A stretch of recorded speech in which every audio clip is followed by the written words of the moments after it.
me from my winter hell.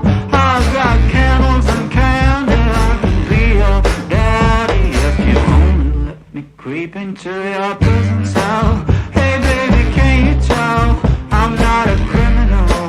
Your choice is seminal. I want you to stay true to what's right for you. No matter who or know what will others say, just find your way and try to stay true.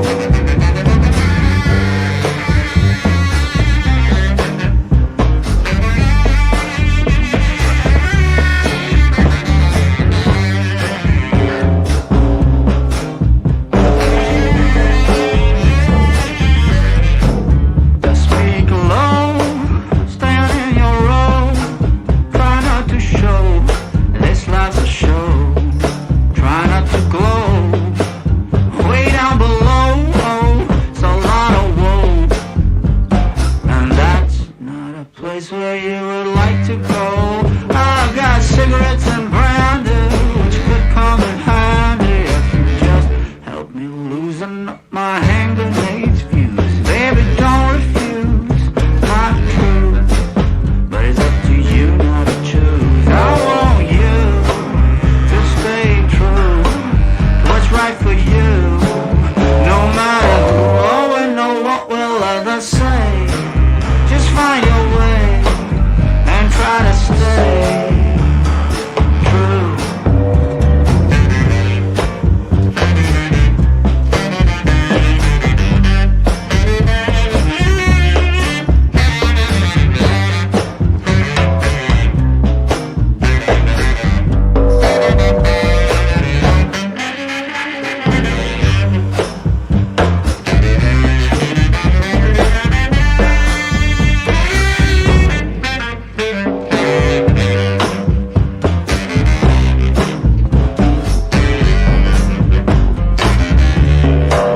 I want you to stay true to what's right for you. No matter who or know what will others say, just find your way and try to stay true, true, true, true, true, true.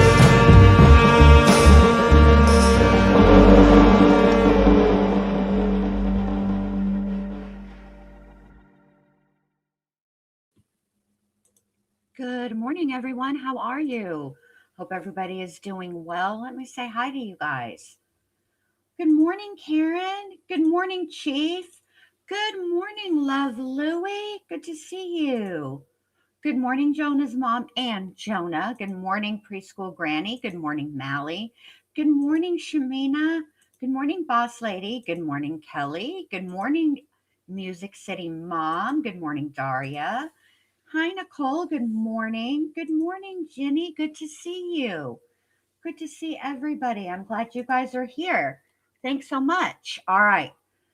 Listen, I decided to go live late, obviously. Like, I don't even know why I'm announcing that. You guys know how a clock works. And the reason I decided to do that is because I can't, I don't know if I have enough in me to chit chat about the whole all lunch.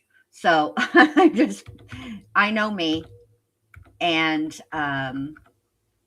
it's not going to work for me. So I am just going to make sure that we have enough skips to get through all of it. Good morning, Marlena. Good to see you. So we can just, skip through lunch. I'm going to use the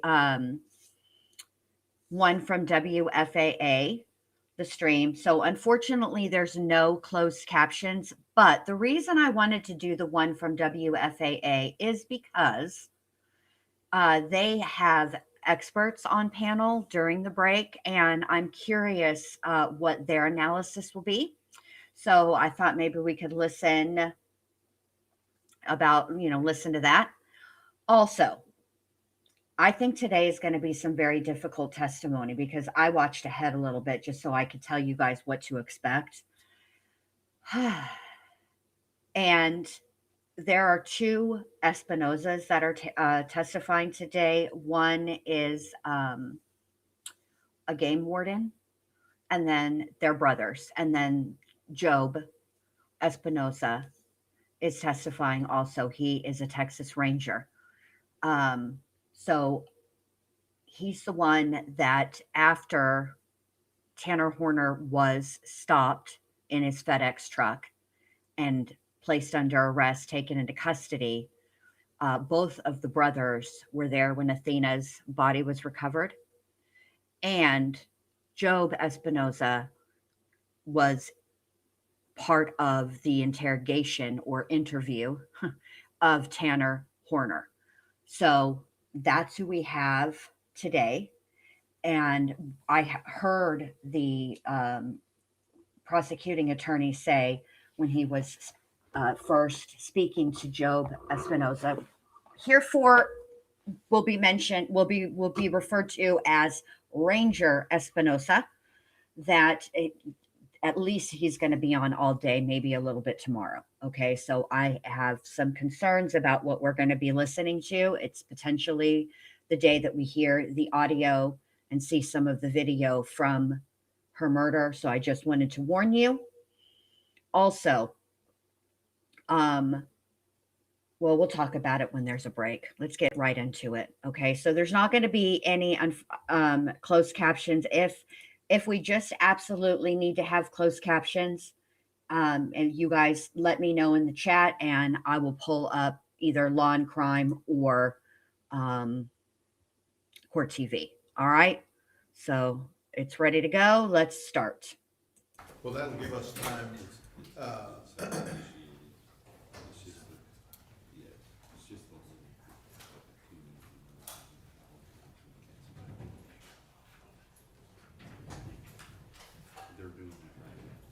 So when they get done, at some point, just make sure that the defense has an opportunity to review it, okay?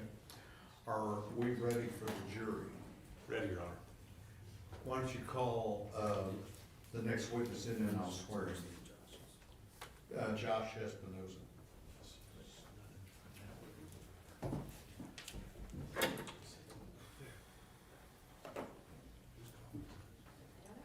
Good morning, Neat. Good to see you, babe. Good morning, Cat's Eye.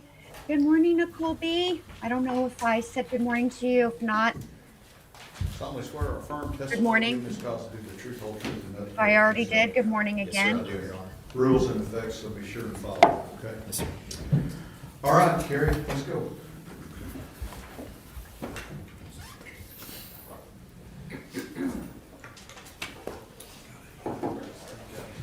My son likes the camera operator person today. Whew, it's going to be one of them days, y'all, with they Blair Witching us. Better turn this off. Yes, sir, I do, Your Honor. Rules in effect. Also, I changed the aesthetic for the thumbnails, and I've made a playlist, and I changed that aesthetic too. I changed it to pink in support of Athena's family. It is her favorite color, and I wanted to be supportive because I have some reservations about the death penalty here. While I support the family's decision if that they want the death penalty, I am concerned about later on down the road because his appeals, he'll get appeals. And I am worried that if he gets the death penalty, that Everyone may it be will be seated. We are overturned waiting on because of one his juror. autism diagnosis. I can't lie to you guys, I'm concerned.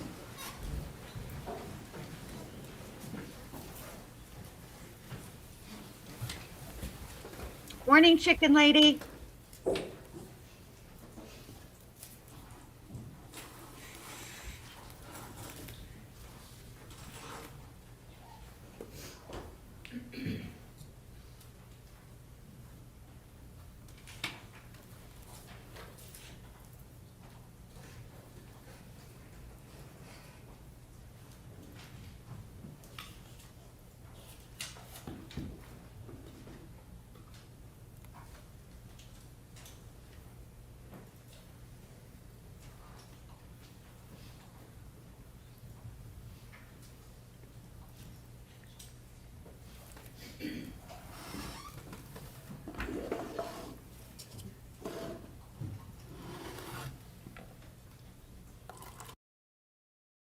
All right, I'm already annoyed with the audio, so I'm switching already.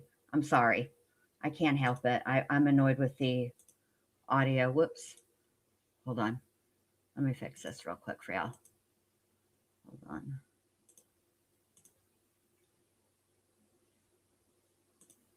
All right. We're going to watch this one. There we go. And I'm going to mute this one. That way during the break, we'll be able to hear. So let me move this, switch these around. Yeah.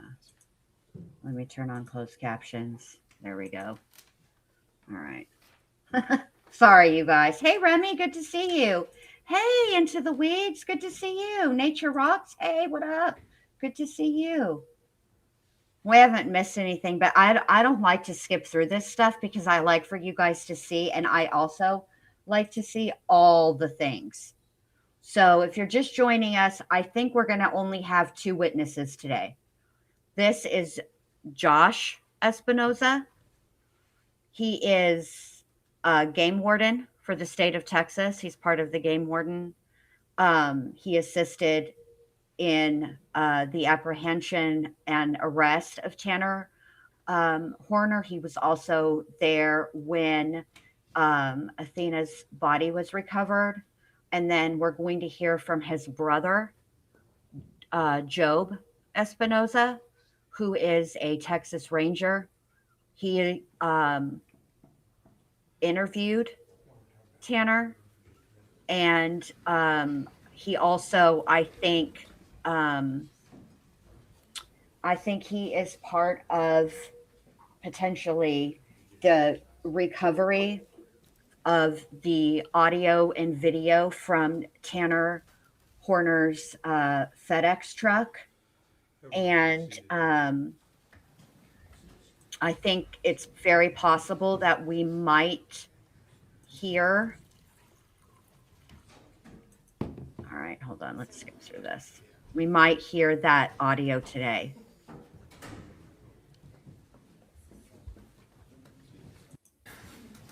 All right. Good morning. Can you go ahead and state and spell your name for the record? Yes, ma'am. Joshua, Joshua. Hey, Toe Beans, good to see you. Espinoza. And what is your occupation? I'm the Texas Game Warden. Now, what does a Texas game warden do? So Texas Game Wardens are state peace officers. We not only enforce hunting, fishing, and water safety related laws, but we also apprehend dangerous criminals and provide public safety to the people of the state of Texas. Now, are you a commissioned peace officer like our regular police departments? Yes, ma'am. So I hold the same commission peace officer license as any other peace officer, have the same arrest powers as any other peace officer in the state of Texas. Now, what type of training does a Texas game warden have? So Texas Game Wardens attend a training center near Hamilton, Texas. It's a 8-month academy. We train on the basic peace officer curriculum, everything from arrest, search, and seizure to firearms training to search and rescue training, boat operation training, quite a bit of extensive training. And what is a game warden's role in a search and rescue type of situation? So Texas Game Wardens often lead in search and rescue operations across the state, from major events from hurricanes, flooding occurrences. We actually have a dedicated search and rescue team. And are you part of this search and rescue team? Yes, ma'am. I've been a member of the Texas Game Warden Search and Rescue Team for 10 years now. And so have you done a variety of search and rescues as part of this team? Yes, ma'am. I've done quite a few search and rescues, body recoveries, and victim rescues. And tell us, I guess, just generally, what are these usually coming from? So one of the very first events that I responded to was Hurricane Harvey, Harris County, providing victim rescues and that, and then most recently the Kerrville floods, the devastating July 4th floods. So are these mostly, I guess, accident-based or? Yes, ma'am, accident-based. Now, what areas do game wardens work? Do you have a certain district, a certain area? So we're assigned by county, but we have statewide jurisdiction. Okay. And so is Wise County part of your area? Yes, ma'am, it is part of my district. Now, at some point were you requested, you personally and the game wardens in general, to assist on the missing person search for Athena Strand? Yes, ma'am, that is correct. One of the Wise County game wardens was on scene, and also I was contacted by Game Warden K-9 Sergeant Chrissy Thompson with our K-9 unit that she was going to be assisting in the search of Athena Strand in Wise County, and I requested permission through my chain of command to assist with the search. Do you recall what date that was? It was December 2nd, 2022, approximately 10:26 a.m. So the search had already been going before you kind of had come to assist? Yes, ma'am, that's correct. Okay. So I just want you guys to, just to refresh recollections, November 30th is when Athena was reported missing. December 2nd is when she was found. And what information were you actually given when you were, I guess, heading to the scene? That there was a missing child, 7-year-old child. Athena Strand had been missing from a residence in a rural location in Wise County. And where were you asked to, I guess, report? I was asked to report to Athena's residence, which is, I believe, is 268 County Road 3573 near Paradise, Texas, a rural area. And when you arrived, what did you see? There was multiple agencies looking in the bar ditch, looking in the wooded areas around. I actually ran across 2 Fort Worth police officers and assisted them in searching a heavily wooded area after getting permission from the landowner. So at this time, you were mostly searching still in and around the victim's residence? Yes, ma'am, that is correct. Okay. At some point, were you contacted by a Texas Ranger? Yes, ma'am. While I was at the residence, I was contacted by the Texas Ranger. Was this still on December 2nd of 22? Yes, ma'am, that is correct. Okay. And have you worked with the Texas Rangers in any type of prior investigations? Yes, ma'am. We frequently work with the Texas Rangers and other agencies in assisting. And do you recall which Texas Ranger specifically called you that day? Yes, ma'am. Texas Ranger Job Espinoza. Now, recognize that those 2 last names are the same. Yes, ma'am. Any relation? Yes, ma'am. He's my big brother. Okay. Do you recall if you've actually ever worked with your brother before? I don't recall if I have. I'm sure we might have crossed paths at some point. And on this specific case, though, was Texas Ranger Espinoza, was he the lead investigator on this? Yes, ma'am. He was the lead investigator.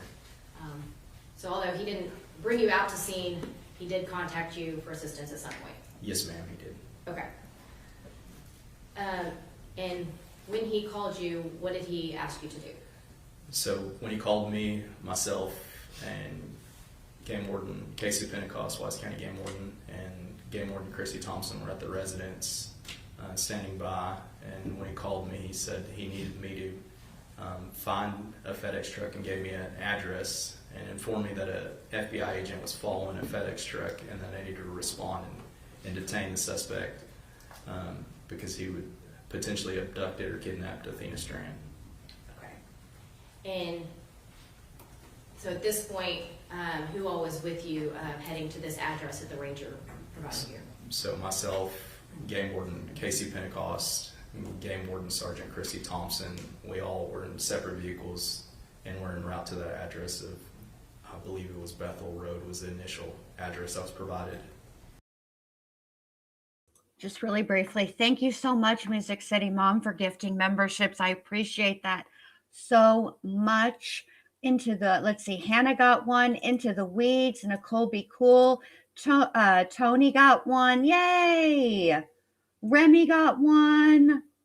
Thank you so much, Music City Mom. I appreciate that, babe. Thank you for supporting me and the channel. And at some point, did that address change? Yes, ma'am, it did. And do you recall what the address changed to? So Wise County Communications came over the radio and notified of an address on the corner of Hope and Faith Trail. Bruh, Hope and Faith. Boss Lady says, if he pled guilty, why is there a trial? because a jury must decide now his penalty. We are in the penalty phase. So they're not deciding guilt or innocence. They are deciding whether he will get life without the possibility of parole or the death penalty. Those are the strictest. Those are for the aggravated kidnapping charge. I think he has another charge, but that is what they're deciding. That's why. To your knowledge, were they getting information from the FBI that updated that address? I was unaware where that information was coming from. I believed it was from the FBI. Okay. Now, where were you, or did you eventually locate the suspect? Yes, ma'am, I did eventually. Approximately where were you at? I was at a residence at the corner of Hope Trail and Faith Trail near Paradise. Now, at this time, were you in a marked unit? Yes, ma'am. And did you have your lights on? Yes, ma'am. I had my red and blue emergency lights on.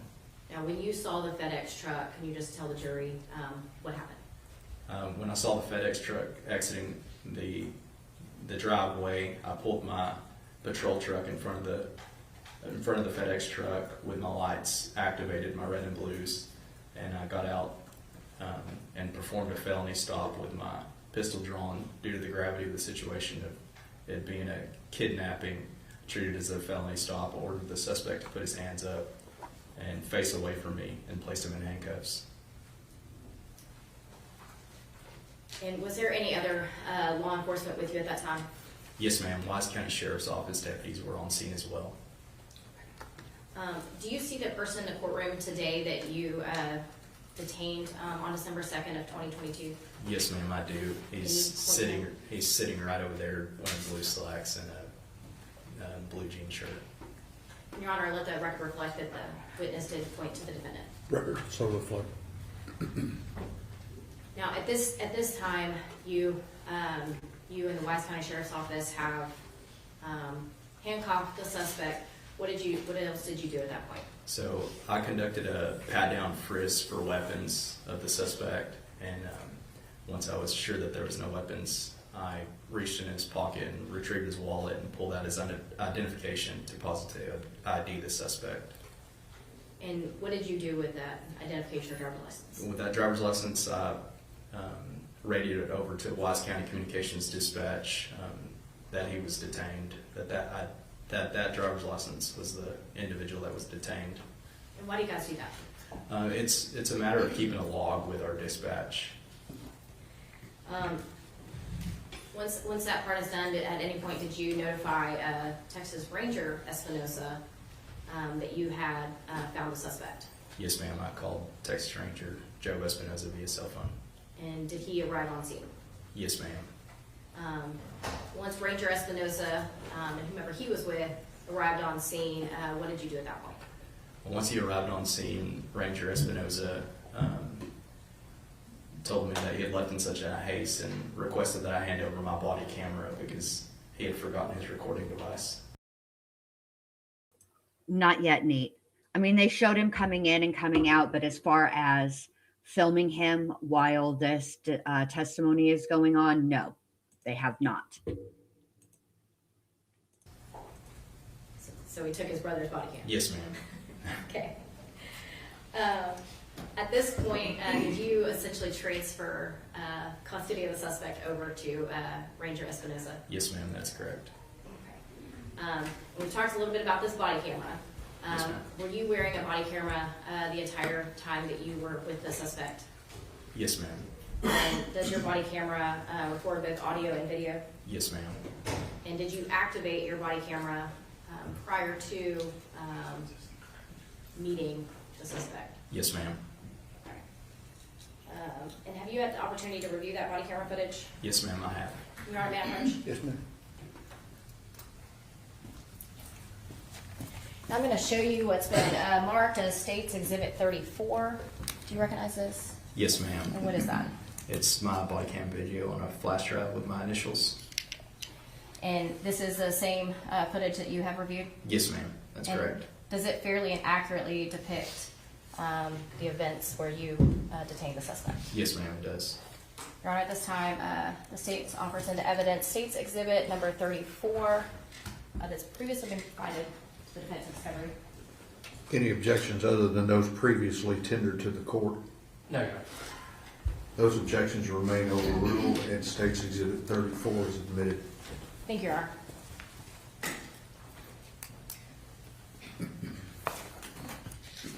Your Honor, may I publish the video? Yes, ma'am.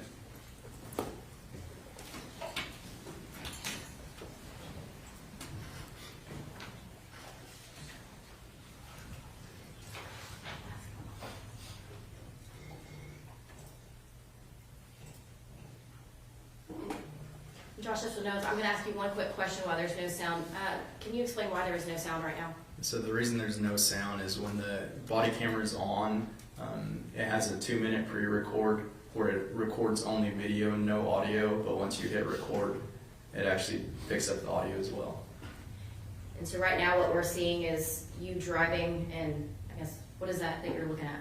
That is my cell phone. I'm using Google Maps to find the location. Okay. Thank you.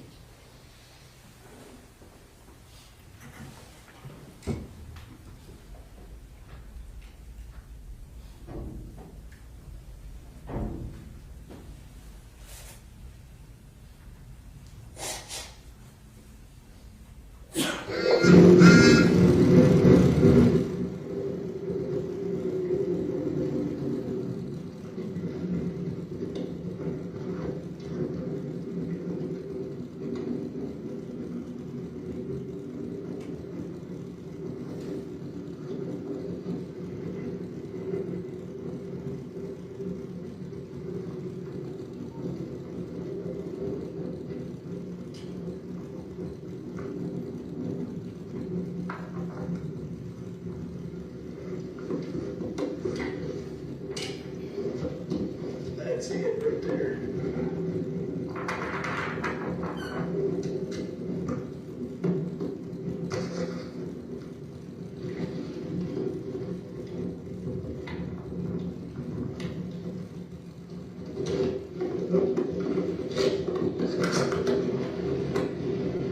Step out.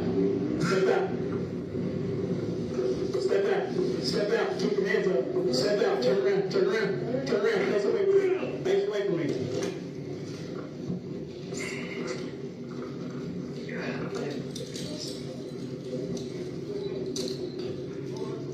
I smell marijuana.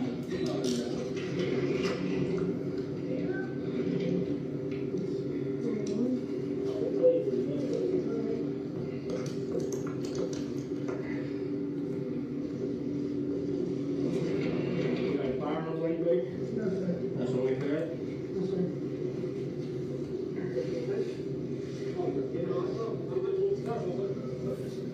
What is this? What you got in your pocket? Keys?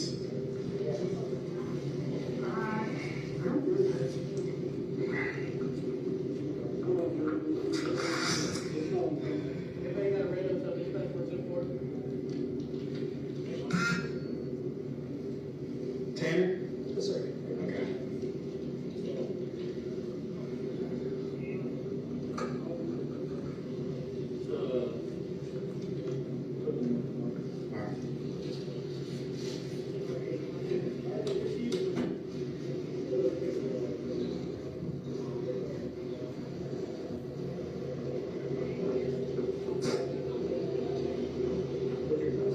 Yes, sir.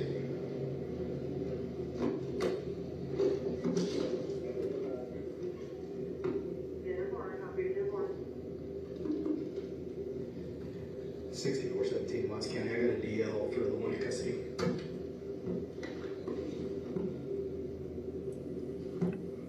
Warner out here just breaking all manner of laws. Let's go. Murdering little Test kids, 26. smoking mota on the job. I'm pretty sure that's against company policy.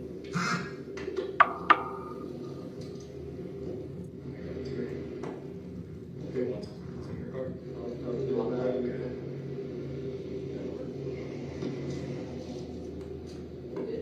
Yeah. Smell like weed strong.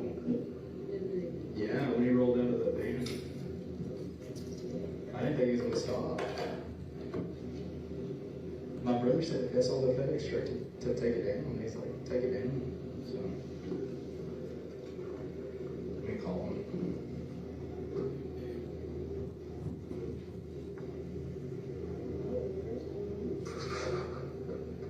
Caleb? Yeah, we got him.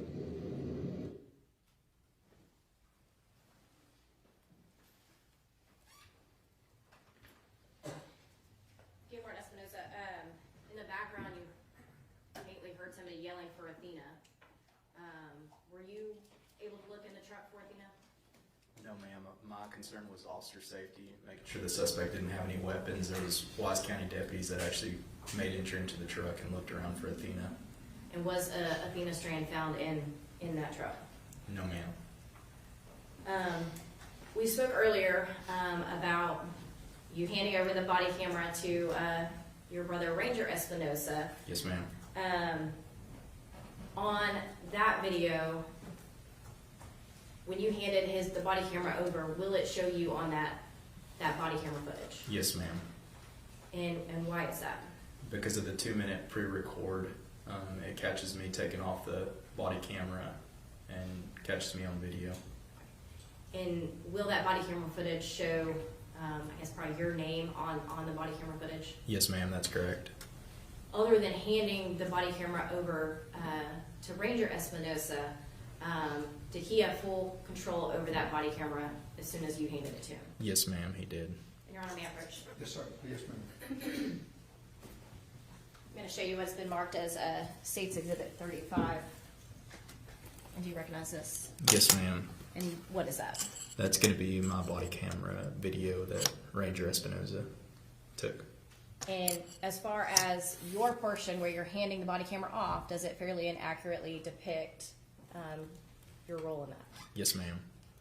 And then at that point, Ranger Espinosa is the one on this video. Yes, ma'am. Brandy, yes. Good morning. Good to see you. This is a jury trial. This was going to be this was also going to be a jury criminal trial. But right now, like, we're in the penalty phase because he pleaded guilty. So, but the jury is still going to discuss or just deliberate and decide whether he is gets life without the possibility of parole or he receives the death penalty. And I'll say this too, Alice, don't hit the mic. Sorry, the cat is in my lap. I'll say this too. After watching the last trial that we just covered, which was the Kelsey Fitzsimmons trial, sorry, this will absolutely restore your faith in law enforcement. This trial will.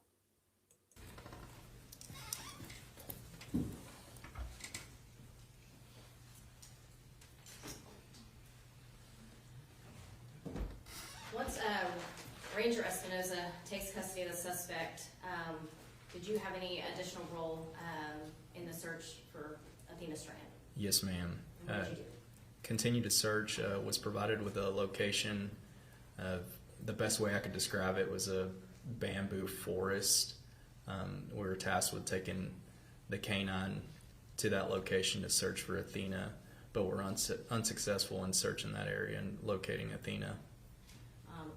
So Athena Strand was not found in the bamboo forest? No, ma'am.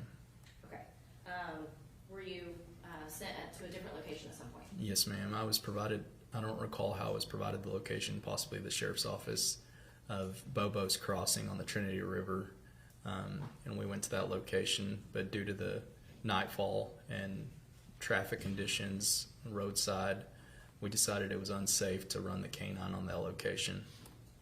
And you talked about canine. Was this your canine? It's Texas Parks and Wildlife Department Game Warden canine that's assigned to Texas Game Warden Sergeant Chrissy Thompson. It's her canine. And you were with her on that scene? Yes, ma'am, that's correct. At that time, who all was there with you? And it was just you and the canine unit, and who else? As well as Game Warden Casey Pentecost, Wise County Game Warden, and several other officers from the Wise County Sheriff's Office. At some point, did Ranger Espinosa and anybody else show up? Yes, ma'am. And can you tell us about that?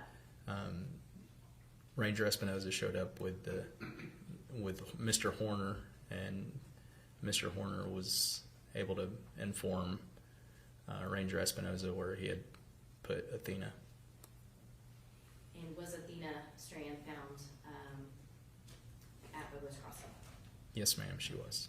And were you there when her body was recovered? Yes, ma'am. You mentioned earlier that you've been a part of many body recoveries. Yes, ma'am. Was this different? It was completely different because this was murder and not just an accident. Thank you. Judge, I'll pass this. Cross-examination. Yes, Your Honor. Good morning, Officer Espinoza. Yes, sir. Just a couple follow-up questions. My name is Steve Goebel. I'm one of the defense attorneys for Tanner Horner. Yes, sir. You testified that you are trained in felony stops Yes, sir. and you're trained in detaining suspects. Yes, sir. And you detained Tanner without incident. Yes, sir. And he did not resist.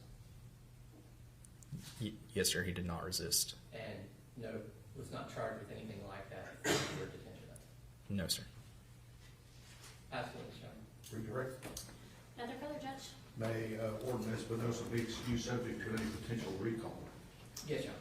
Yes, Your Honor. Thanks, sir. Thank you, Judge. So just really quickly, while they are getting the next witness ready, which is his brother, Texas Ranger Job Espinoza is going to testify next. You might be wondering, if you're not familiar with the penalty phase in Texas of, a capital murder trial, which we didn't have a trial because the defendant pled guilty. He is guilty. But so the job of the state who is presenting the case currently is to present all of the aggravating factors. Now, could they have done this in a much shorter, expedited fashion? Yes, because typically the penalty phase is shorter than the guilt or innocence phase, okay, or guilt or not guilty phase. So they could have, but this was an abrupt pleading of guilty. And I think the prosecutor felt like Athena's story needed to be told. And so he's basically going to present what he intended to present at trial. And so the defense's job is to present the mitigating circumstances, the mitigating factors, to try and get the jury to deliberate and decide that he should be spared the death penalty. Okay, so their cross-examinations, it depends on the witness and what the testimony is, but they're rather brief because right now they don't have to, their job is not to decide, to bring in reasonable doubt. Their job is to keep him off of death row. So I just want you guys to know that going in, and that's why it's going to be a little bit different. But I appreciate this prosecutor for what he's doing. I appreciate the whole prosecution team for what they are doing in presenting this case. Who do you have next? Texas Ranger Joe Espinoza. So there was a gag order, Brandy, because this judge wanted, there was already a lot of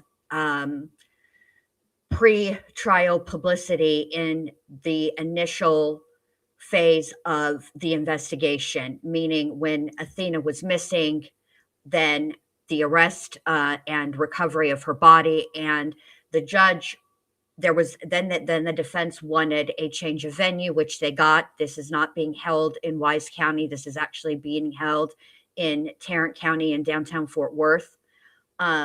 So he put a gag order on this so that he could ensure that the defendant got a fair trial and that the jury pool wasn't tainted. In fact, when they did jury selection, they did it back at the beginning of this year in January of 2026. They actually had picked 14 people to deliberate on this jury by February. So the 14 people that were impaneled have been waiting this whole time to hear this case.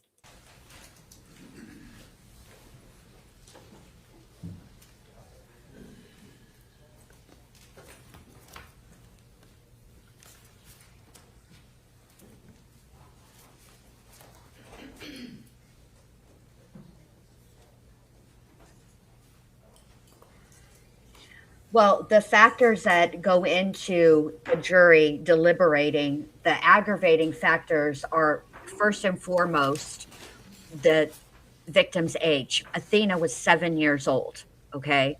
So that is an aggravator. He also put her in his FedEx van, which is kidnapping. So that's another aggravator. And the unusual cruelty that he used when taking her life is going to be another aggravating factor. And the defense is going to argue basically that he had his mother drank while she was pregnant with him. And I don't know if he has been diagnosed with fetal alcohol syndrome, but he has been diagnosed as on the spectrum. High functioning autism is what he has been diagnosed with. So that's going to be their mitigating factor, and they're going to, that's what they're going to do.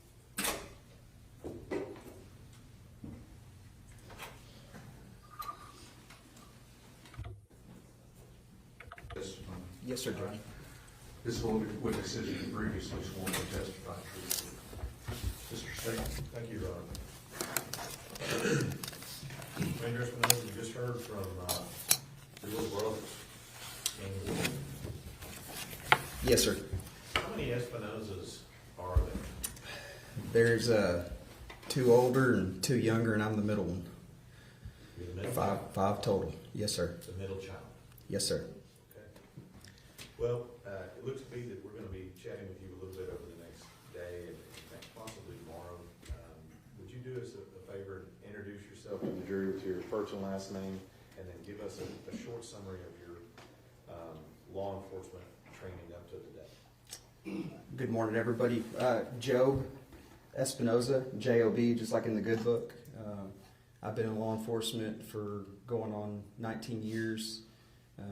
Started in 2007 with the Grand Police Department, then worked with the Pelham County Sheriff's Office as a patrol deputy, and then worked on a narcotics and major crimes task force until 2015. Then I was hired by Texas DPS as a state trooper, and I was stationed in Mission, Texas, on the Texas-Mexico border, primarily assigned to Operation Secure Texas for 2 years. I was able to transfer and get back home, and spent the next 2 years in Mineral Wells as a state trooper there. And then in January of 2020, I promoted to the Texas Rangers in Company C, the Panhandle, stationed in Childress with the headquarters in Amarillo. In 2022, I transferred to Wise County, where I stayed until 2024. And I then transferred to Parker, Palo Pinto County, still under Company B. And now here we are. So from DPS Academy to Ranger in 5 years. Right at 4, yes, sir. Okay. And when did you say you got promoted and made Ranger? January of 20. COVID Ranger. Yes, sir. Now, you talked a little bit about some of the other cases you worked. You said you worked major crimes and things of that nature. Have you ever worked any homicide cases prior to the time you made Ranger? Yes, sir, I had. Okay. And then since you made Ranger in January 2020, have you similarly worked homicide cases? Yes, I've been involved in major crimes, unfortunately, all over the state of Texas, even in my tenure as a patrol officer to a state trooper, and then obviously our primary function as Texas Rangers is to investigate major crimes, which would be homicides, ag assaults, robberies, bank robberies, kidnappings, sexual assaults. And I've often referred to the Texas Rangers, and I've heard them referred as an assisting agency. Is that an accurate description? Yes, sir, it is. We're here to obviously to serve the great state of Texas and support our local agencies in any form or fashion. We just come in and we are an extension of that office, working for that community or wherever community we get tasked to go to. And for what we're here for today, today with regard to Athena Strand, was that your capacity at that point, is to come in as an assisting agency with the Wise County Sheriff's Office and the FBI and other agencies? Absolutely, just there to provide all the resources we could on a missing child. And let me, just to get an idea, you mentioned the word resources. Are there things that that your company and the Texas Rangers can bring that the sheriff's offices in rural America may not be able to bring to bear? Yes, sir. Yeah. Sometimes it's just a matter of funding for investigations, expertise in crime scene, maybe facilitating a trip to another location, out of state, contacting. The famous saying is, if you know one ranger, you know all the rangers, which means we're connected all throughout 254 counties in the great state of Texas. And we also have contacts all over the nation, so we can tap into those resources and contacts for those local agencies we're supporting at the time. Okay, we're in Texas, you gotta slow down. Yes, sir. Did she give me the look and I missed it? You gotta keep the full quarter happy. Also, as a ranger, it sounds like what you're talking about is stuff involving criminal investigations. Do y'all assist in other types of occurrences, for example, major disasters, missing persons, rescue operations, potentially SWAT operations, things like that? Do y'all also help out with that as well? Yes, sir, we do. So we have a special operations group. We also have which is our SRT, special operations group that does most of the felony warrants for local agencies. Like I said before, search and rescue stuff we can tap into, aircraft, and we have dive teams at our disposal. We have a lot of different resources that can supplement our communities. And that's something would you say that most rural sheriff's offices, they don't have helicopters and dive teams and things of that nature? Not too many around this part of the world, no, sir. And that's where you guys come in? Yes, sir. And in this particular case that we're talking about today, what was your role overall in the investigation into the abduction and murder of the Athena? Initially, it was just that missing 7-year-old little girl. Hey, let me get out there. Let me provide resources. Let me see if I can't call our partners in Fort Worth first for a helicopter. Let me see if I can get some troopers on scene. Let's find her. It's cold. It's late. That was just the initial response that I had. And then at some point, and I'm just trying to make sure, are you the lead ranger in the entirety of this investigation? Yes, sir, I am. And so in that capacity, would you say that most things that are going on with this investigation are coming through you in some capacity? Yes, sir. Yes. So basically, the way that works is when we come in and we're working with that agency, especially when it's something to this gravity or a big scene, we form a command post. And then when I tap into those resources, I delegate out essentially tasks. If I call in a resource, you're going to be given a task or a job or a duty, and then nothing gets done without getting phoned back through the command post. So there's nothing that went on in this investigation that I didn't have a good idea of what was happening or directed that to happen. So we just heard from little brother, and he indicated that. Objection, Your Honor. He is informing a witness what another witness had testified to. Sustained. With regard to your little brother, you mentioned that you give people tasks and things. Now, did you give your little brother a task in this particular case? Yes, sir. Okay, and what was that task? On that particular day, my brother happened to be one of the closest marked units to the area where the FedEx van was located, and the driver, and I needed the driver detained. So I directed him to that location to detain that driver. So when you're talking about these tasks you're handing out, is that an example of one of those tasks? Yes, sir, it is. Now, let's talk. I'm going to take you to November 30th, 2022. It's been a couple of years. Yes, sir. Do you remember when you first got notified that there was a child missing in Wise County? Do you remember when that was? Yes, sir, I do. Tell us about it. I just actually got home from a training. It was pretty late at night, and I have, as the ranger for any area, I get notifications on my phone, state phone, which essentially says exigent things going on in the county. The notification on my phone was that there was a missing 7-year-old child. I contacted Wise County Dispatch and say, hey, what's going on with this? It's like, oh, they're saying this little girl wandered off from home and she's missing. So I then contacted the on-call investigator. I said, hey, what can I do to help?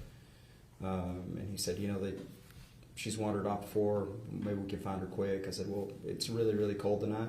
I'm a father, and this is my county. Let's find her quick. I don't want her to be cold. I don't want her to be lost. I'm going to come out, and I'm going to provide resources.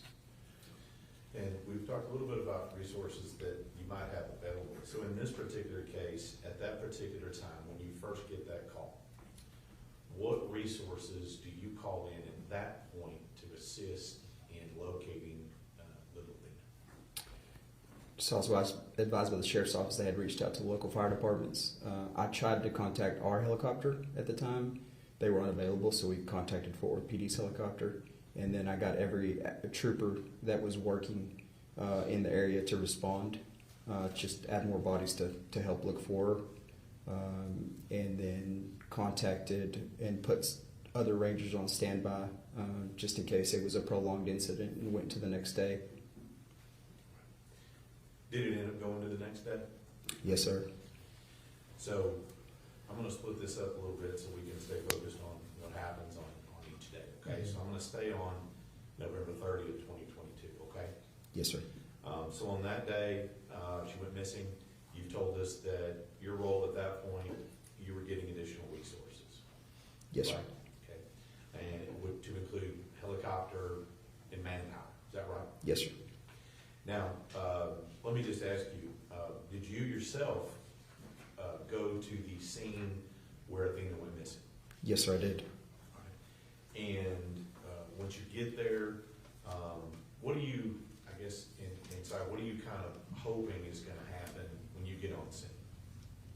My initial thought to the response would be that we would quickly locate Athena with the resources provided, and then we would hopefully all go home and get warm. Right. But when that didn't happen, and do you have any training experience being a ranger in missing persons? Yes, sir, I do. And let me just ask you, based on that training and experience, if a child is not located quickly, who are the most likely suspects in that? It's usually family. And is that was your thought in this case when Athena was not found quickly? Yes, sir. Now, this location, do you remember the address? Yes, the exact physical address was in Cottondale. I have to reflect to my report to give you the actual numbers. If I told you it was on County Road 3573, would you agree with that? Yes, sir. 268 County Road 3573. And so you're there, you're on scene. Do you remember what time you got physically on scene? I don't recall. It wasn't too long after she went missing. Okay. And so I'm going to stay on that day there. You're getting resources. When it comes to parents and interviews, what are you doing in that aspect?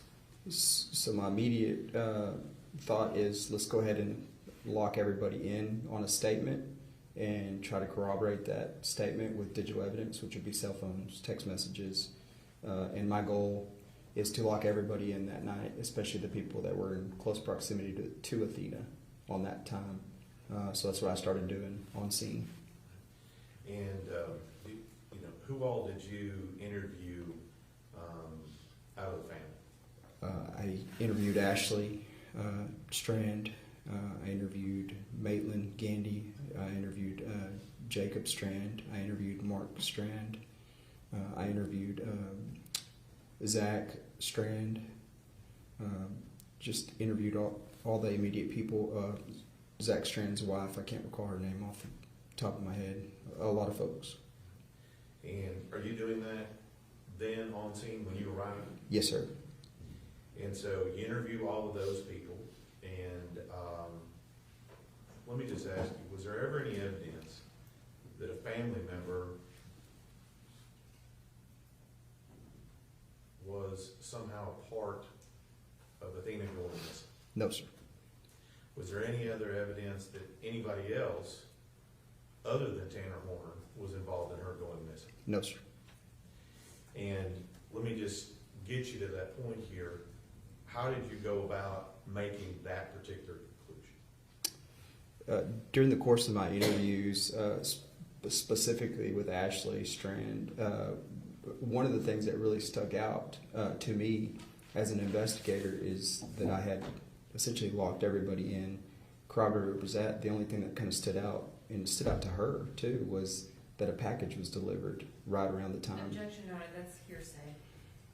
Overruled. That a package was delivered around the time Athena went missing. So that's somebody that could have potentially seen something, witnessed something with Athena. So that immediately went into my notes as something that we needed to look at. And as far as that lead with regard to the package that was delivered, did you begin working that on that first day, that November 30th, or at some time after that? Yes, sir. At that point, we're going on to the next morning. Sun hasn't come up yet, but we need to start moving more resources. In my gut, I just knew we needed to shift this a different direction, which is that somebody had taken Athena. So I reached out to more resources. And when you say more resources, let me, you said it's early in the morning. Would that be the next day, December 1st? Yes, sir. And at this point, have you been working steadily since you arrived on the scene all the way until the sun rises the next morning? Yes, sir.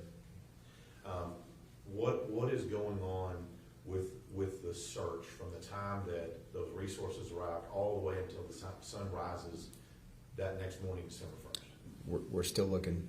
There's nothing's really changed other than I'm bringing in more resources. Okay. Is the helicopter still in the air? Yes, sir. Okay. Are the search people still doing search things? Yes, sir. So we talked about this package, okay? And who are you working with on running down that lead on that package? Who are you working with? So the next morning, just to elaborate on that, I called United States Marshal Service, DPS CID, the FBI CAS team. I got additional troopers. I got additional rangers, and I also got our Special Operations Group rangers to respond to the scene. And as I delegated the tasks, I was informed that there was FBI agents in Fort Worth that could be tasked with identifying who delivered the package to the residents. And my main objective was who delivered it? What did they see? And that's what I was going to ask you next is what kinds of information were you looking for from those assets that you brought in? So again, like I said before, everybody was tasked, different tasks. The United States Marshal Service and DPS CID were tasked with a canvas, which would be essentially canvassing all the houses, registered sex offenders, anybody in the area. Troopers were tasked with the same thing. Texas Parks and Wildlife was tasked with water resources and canine resources. And the FBI was tasked with the digital evidence, and then that evidence on that package, or just essentially identifying where it came from, who delivered it, and what they saw. And is that the kind of questions you were asking with regard to this particular package, this box? Yes, sir. Okay. Who delivered it? When they delivered it, things of that nature? Yes, sir. Okay. And just why is that important? More than anything, to me, initially, it was just, it's another set of eyes, right? What did you see? Well, what was there? Is there something that we need to be looking for that we missed? I need to know that from everybody in the area. That's the same thing with the canvases and everything. Is there something I'm missing here? Is there something we're missing? Did somebody see Athena? That's the main thing we're looking for. So you and the FBI and these other resources are working on this. And were you able to identify through those resources who the company was that had delivered the box to the Strand? Yes, sir. Were you also able to identify the person operating the vehicle that delivered the package to the Strand? Yes, sir. And again, are those all things that you were gonna be relying on at a later date when you continue this investigation? Yes, sir. So, can you tell us who the parties were that were involved in the delivery of this box to the Strand? So we initially found out that FedEx had delivered the package, but there was a company called Big Topspin that essentially contracted for FedEx and hired delivery drivers. And then so that kind of spun into getting hold of Big Topspin to see who actually was the driver that delivered that particular package. And who was that driver? Tanner Horner. Okay. Is that the same Tanner Horner sitting in the courtroom to my right at the end of the table? Yes, sir. It is. Now let me ask you, as part of your investigation, do you know who was the first person to contact either in person or by phone Tanner Horner as part of your investigation? Yes, sir. And who was that? Patrick McGuire. And was he the one working on it from the FBI side? Yes, sir. Now,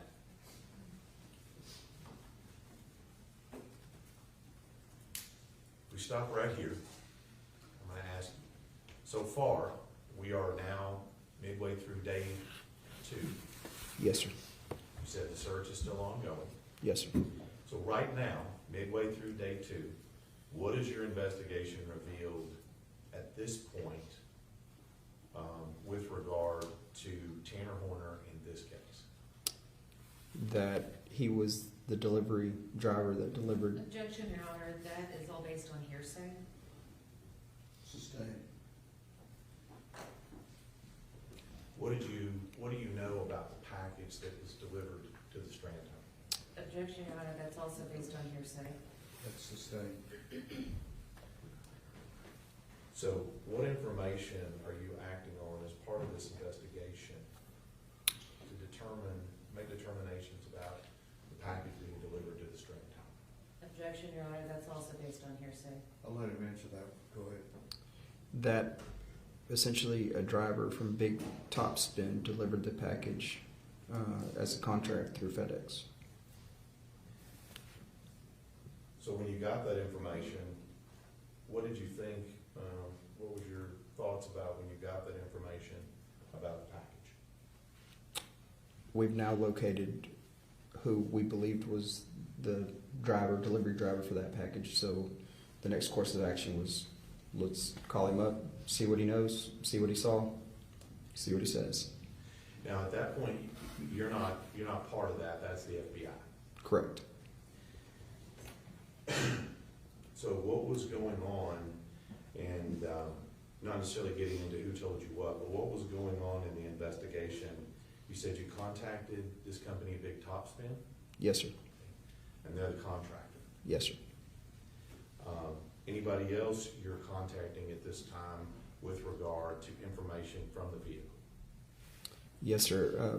At that time, as we moved forward in the investigation, there were some key things that stuck out to me. Particularly, there was the driver, Tanner Horner, had made very detailed statements about a green van. So obviously, we have to act on any information we get. We put out a be on the lookout or a statewide bolo for that green van. We also, at this time, we had transitioned to DPS aircraft. I had them flying nonstop. They were tasked with also locating any green vans in the area. And then we also wanted what we called a stop delivery report for Mr. Horner. And then we were also doing tower dumps in the area to figure out what cellular devices were in the area at the time. And at some point, did you come to find that there was camera footage possible from the vehicle? Yes, sir. The first reason I asked for the camera footage is because of the green van.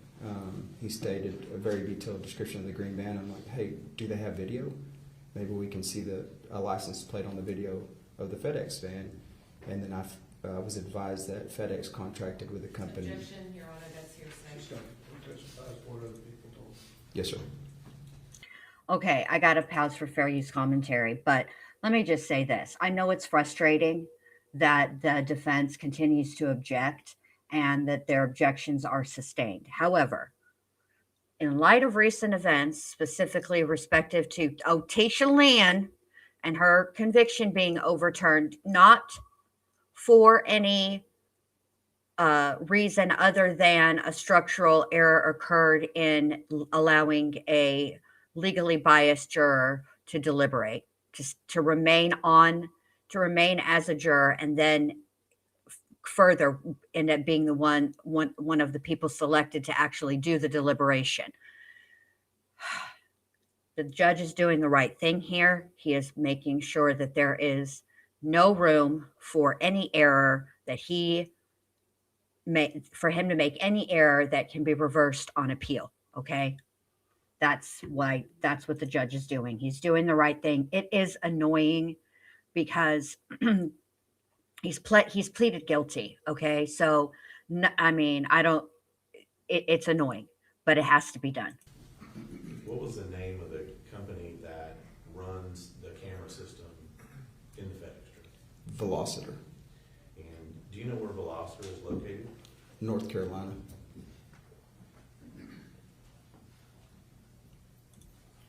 And who is your contact at Velociter? My contact at Velociter, I have to look back on the notes to specifically remember. Maybe first? She goes to approach. While she's approaching, I'm gonna turn it down just a little bit. Yes, neat.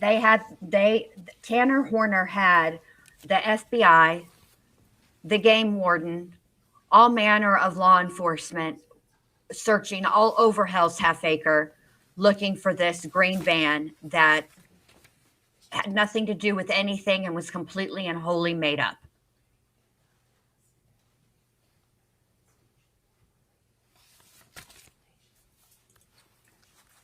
I'm sure that, I don't know, he stopped looking at his report, so I feel like she is gonna have an issue that he can be shown the report to refresh his recollection or something to that effect.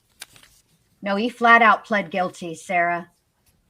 Flat out pled guilty, but right now where we're at is the penalty phase, and the state, I think, has decided to essentially present what they would have presented at the guilt, or I don't like to say innocence, but the guilt or not guilty phase of the trial. Because I think they think it's important that Athena's story be told. I think I think part of the reason that Tanner Horner pled guilty in the first place is because the defense tried unsuccessfully to get his interrogation video suppressed. I think they were going to play it, and after that, it was going to be pretty cut and dry as far as guilt or not guilty. And I think the other reason is he hoped to avoid the details of what he did coming out, specifically the video and the audio from the FedEx truck where he murdered Athena. And that did not happen. This prosecutor was like, nope, we're going to mention it all.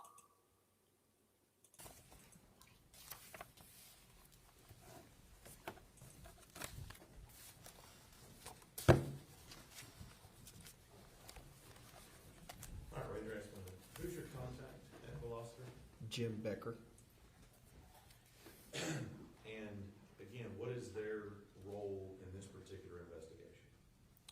They essentially provide the camera software for all FedEx trucks.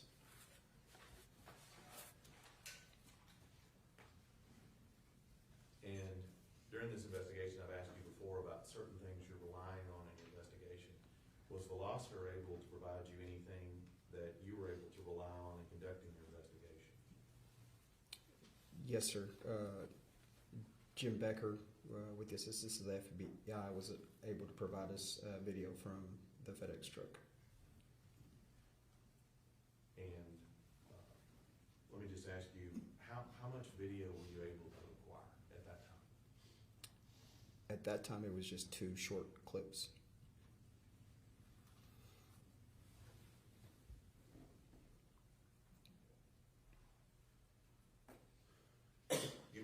about those? Yes, sir. As the investigation had shifted and we were in the process of detaining Mr. Horner, we received those simultaneously. So, and that happened on December 2nd. Correct, yes, sir. So still back on December 1st, you've indicated at this point in time, you've got the FBI working on some things, you're working on some things, trying to get video clips. Is that what we're doing so far? Yes, sir. And you said we have identified Tanner Horner as a driver at that time. Yes, sir. I would like the prosecutor to please get over there to his mic, if you could, for those of us who are trying to hear this. Chicken Lady asks, are we going to see the FedEx truck video or just still shots? I don't know what they're going to allow us to see. I know it'll be played for the jury, which is who needs to hear it. I suspect we'll be able to hear it as well. I'm not sure, though. I can't say for certain. As far as I know, in watching the trial this morning, there wasn't anything mentioned about that.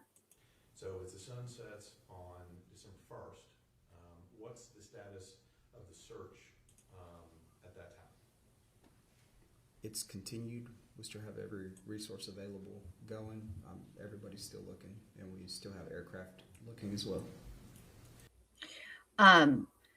Tanner said there was a green van, Amber. Tanner said that he was initially interviewed on just at a delivery that he was making, and they just asked him, you know, what if anything he had seen that day, and he had told the FBI agent who testified yesterday that he was apprehensive about delivering that package to Athena's house because it was kind of run down, and there was he saw a green van pulling out of the driveway at that location. And it's also interesting to note that while, yes, he delivered the package, he did put the package on, he put it in front of that abandoned trailer that was on the property, but he did not mark it delivered through the company. So, yeah. At any point, up and until the time we're talking about the end of the day, December 1st, has that search ever been discontinued? No, sir. Okay. Helicopter still going? Yes, sir. Search team still in the air? Yes, sir. I'm going to move you to day 3. Okay. December 2nd.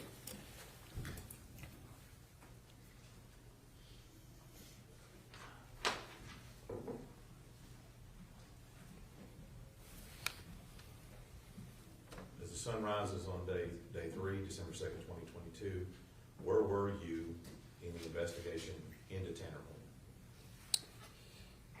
We figured out and locked in the majority of the people we needed to speak to, which were bus drivers, school teachers, neighbors, canvassed, everything we could. And there was things that really stuck out about Mr. Horner's statement. So we continued to work on obtaining video, and we continued to obtain more information on his stop delivery report that day and what his route was. And we also had the FBI CAS team working on the digital evidence for the FedEx truck in particular as well. Now, at some point, was he detained as part of this investigation? Yes, sir. And what did you rely on to detain him and question him in this investigation? One thing we figured out through the CAS team and the digital evidence, it showed... Objection, Your Honor, that's hearsay. Sustained. What information did you act on in making the decision to detain Tanner Horner? It was a combination... Your Honor, that's also hearsay. That's sustained also. What time was Tanner Horner detained? approximately 3 p.m. involved in making the decision to detain him? Yes, sir. And so, were you present when he was, at least sometime when he was detained? I arrived shortly after he was detained. Let me ask you, do you remember what time you first meet Tanner Horner? A little after 3 p.m. on December 2nd.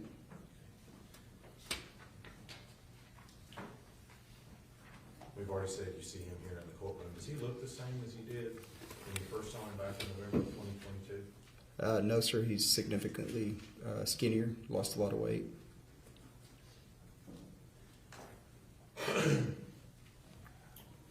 So once you have him detained, what do you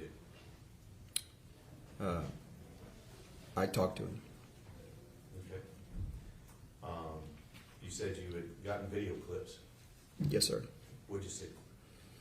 I saw that Athena was still alive and that she was placed in that FedEx van by Mr. Warner. And based on what I was seeing, it was exigent. And I felt there's a possibility that Athena was still alive and we needed to bring her home.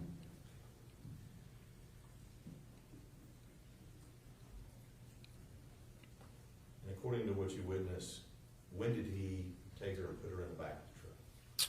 On November 30th.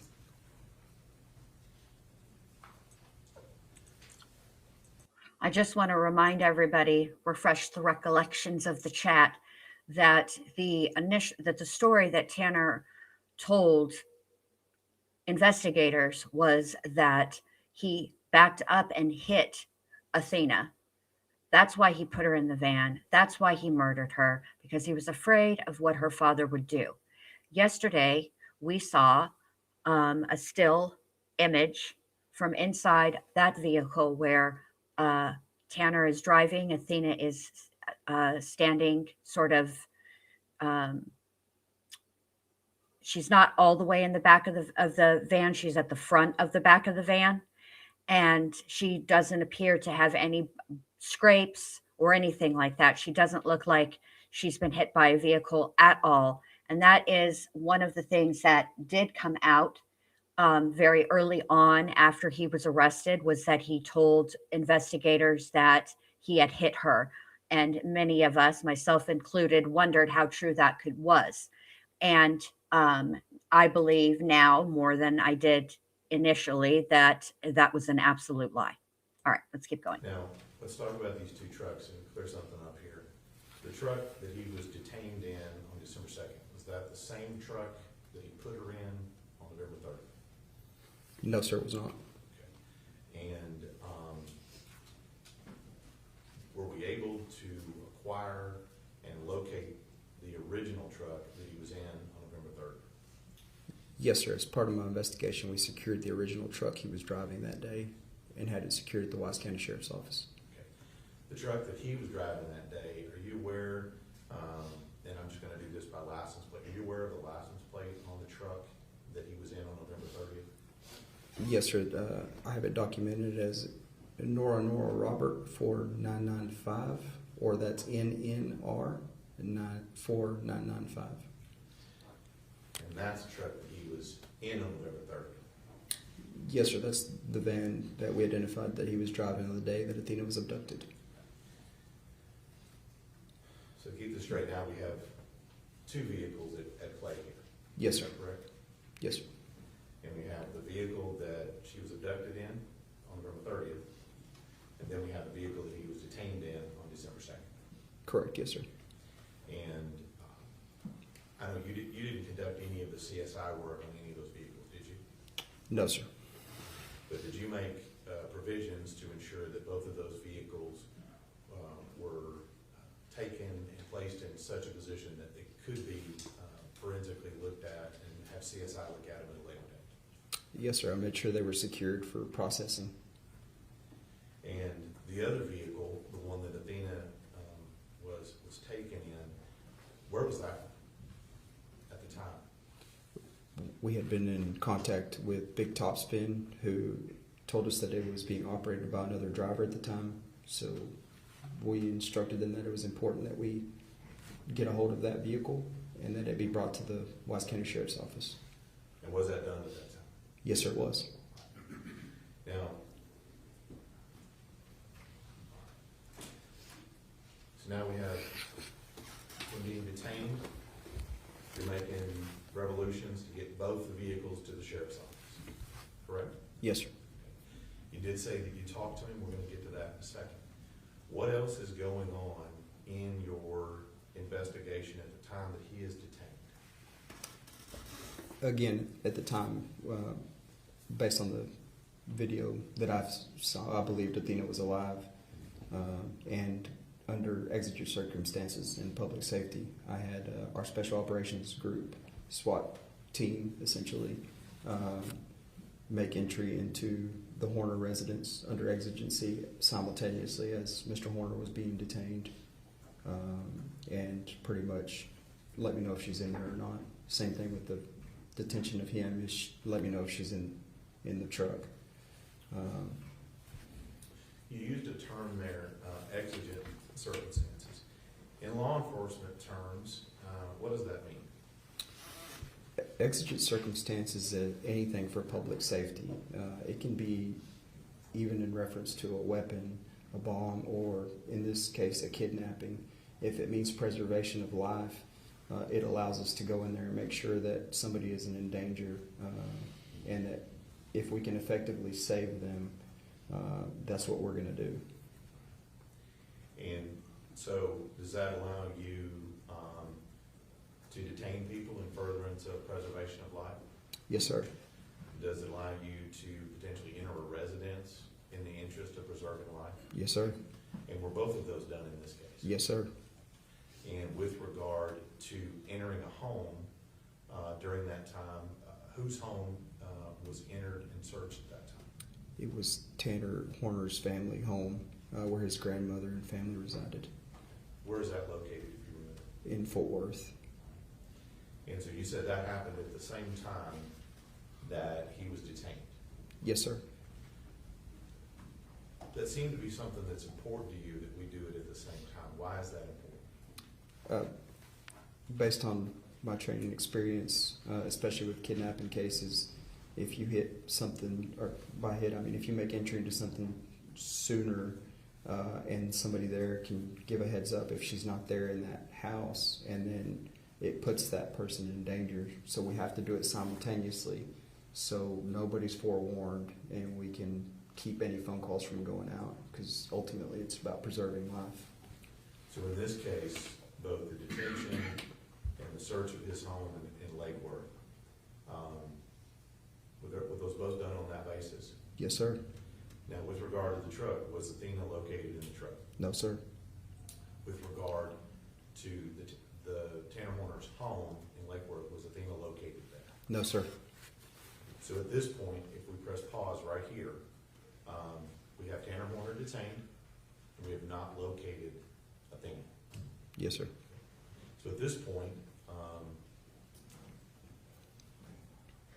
what are you hoping for at this point if we stop right here? Objection or irrelevance? Overruled.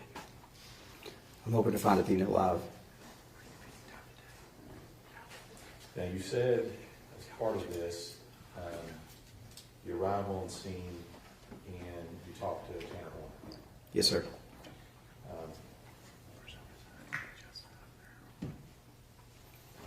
Was all of this recorded? Yes, sir. How was it recorded?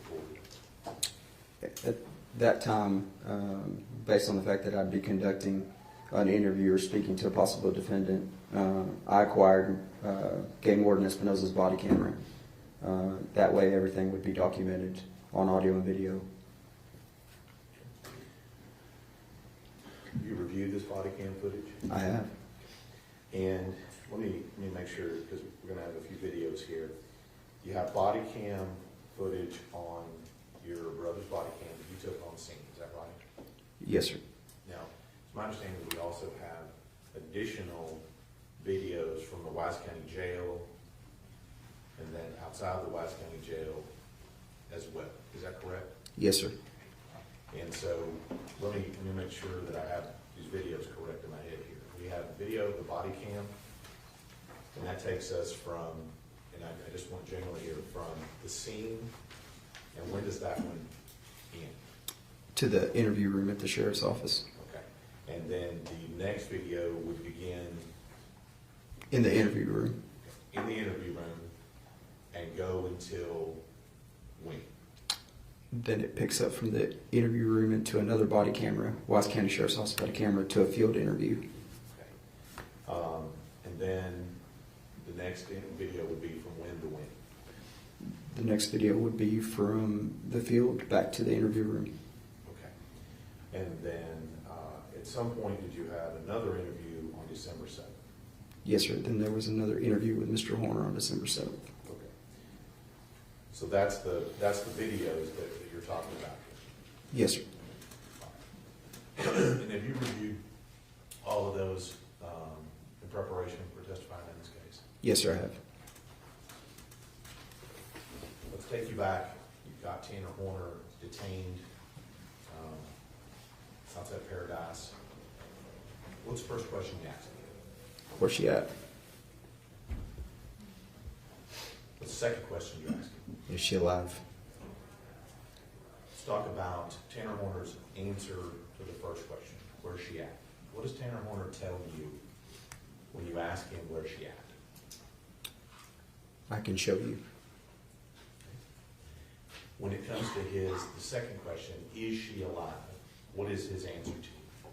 That she wasn't alive when he put her in the truck. Was or wasn't? Was not alive.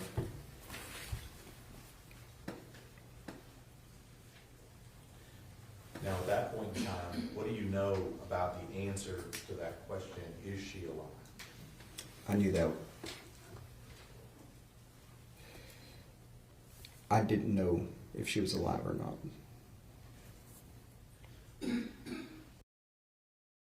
I just need to pause for a bit of fair use commentary here, and to say that you can see, but these are not like brand new law enforcement officers.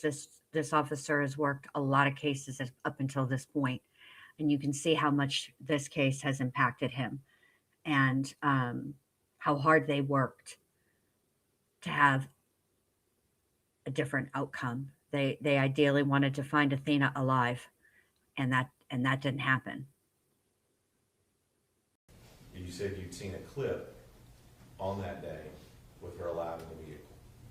Yes, sir. I believed she was alive based on that clip. But when the answer to the question is, she wasn't alive when I put her in the truck, what do you know about the answer that Tanner Horner gave you at that time? I immediately knew that was a lie. Because you'd seen it on the clip. Yes, sir. Now, in the first few moments, are you asking him any questions about what happened? No, sir. Why not?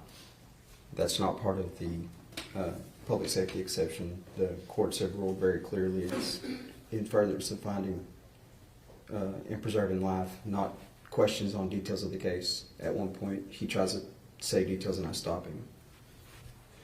What did Tanner Horner volunteer to you without questioning had happened in that case, had happened in this case?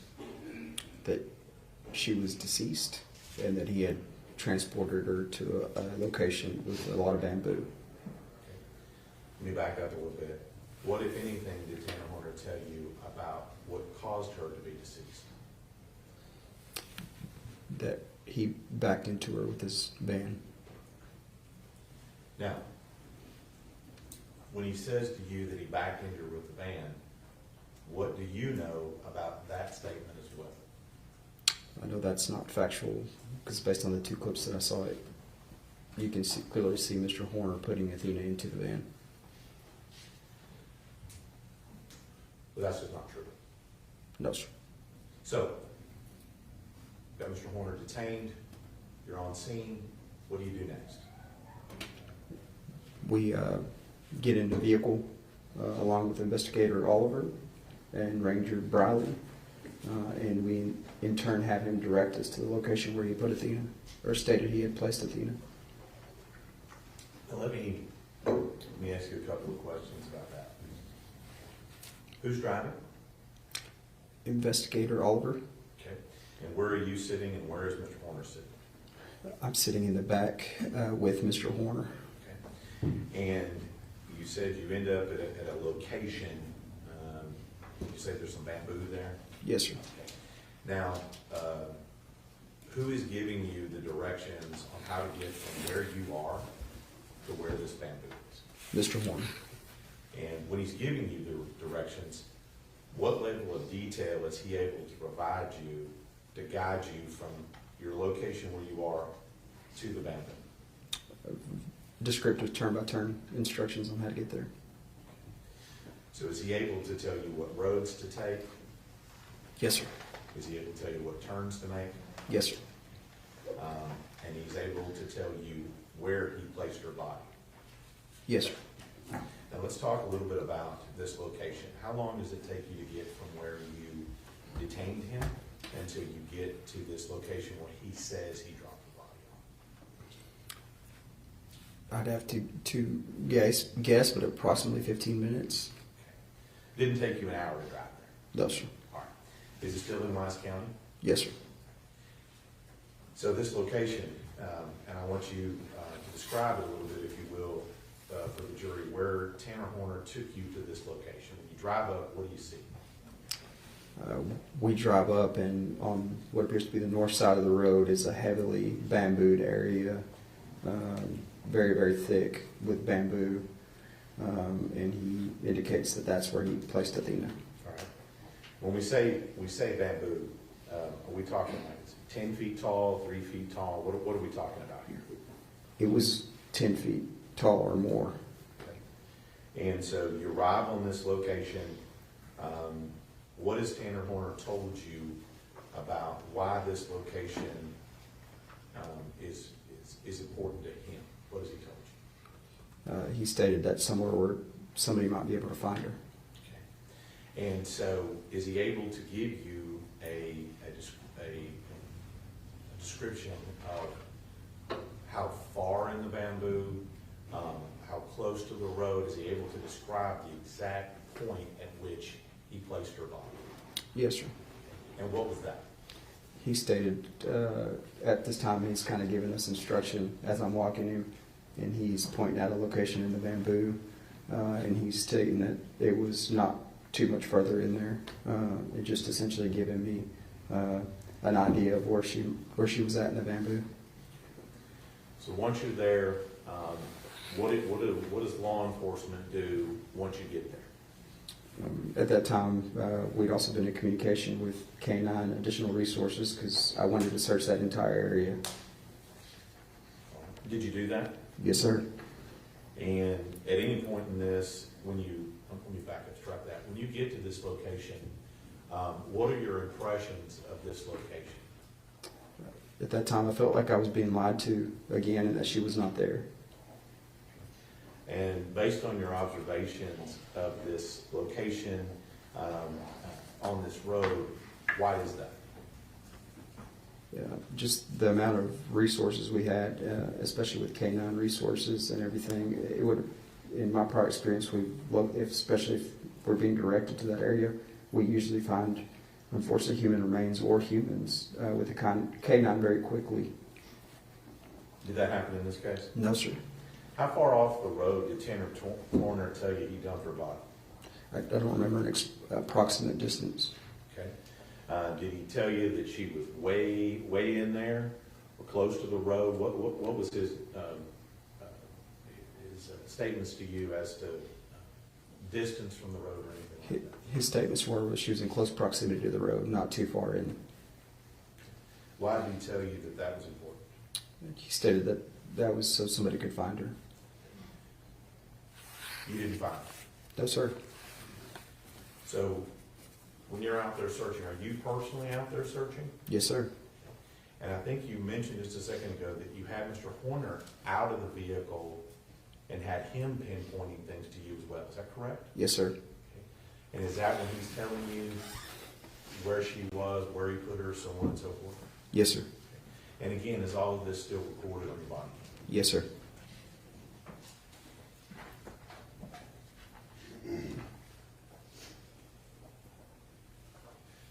During this time where you've been taken to this location where all the bamboo is, how many times do you think you asked him if this is really where he dumped her? Numerous. And each time in this, that you ask him that, what is his response to you? That's the location. And what level of confidence was he giving you when you're asking these questions? High level of confidence. And in fact, was he able to point at some point to where he had put her? Yes, sir. Still no Athena. No, sir.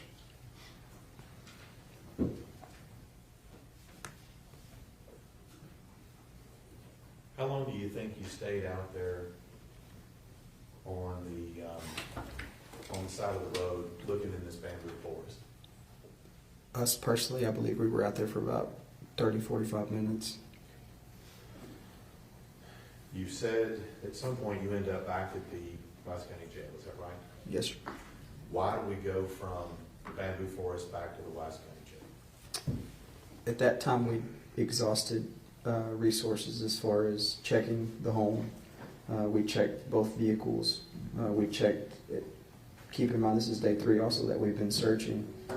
At that time, I felt that he was lying to me, and that I needed to take him to a controlled environment and conduct a custodial interview. And was that based on all that you had seen up until that time? Correct, yes, sir.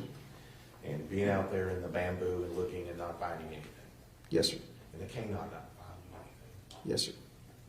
And so when you said you're going to do a custodial interview, what do you do differently now when you decide to take him to the Wise County Jail?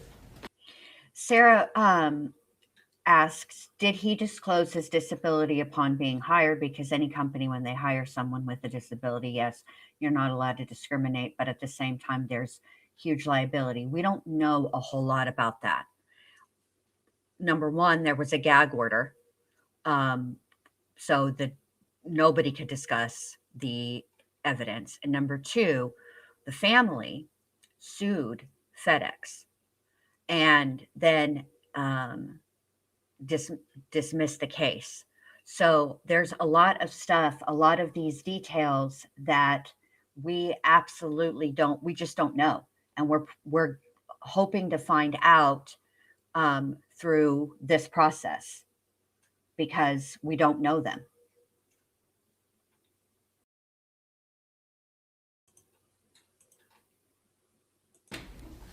At this time, we're exhausted our public safety and our exigent circumstances. So at this time, I would Mirandize him, make him aware of his rights. Did you do that in this case? Yes, sir, I did. All right, let's stop for a few minutes. We'll take our morning break at this point. We'll come back at 10:35, 15 minutes. Stretch your legs. We'll call you back in just a few minutes.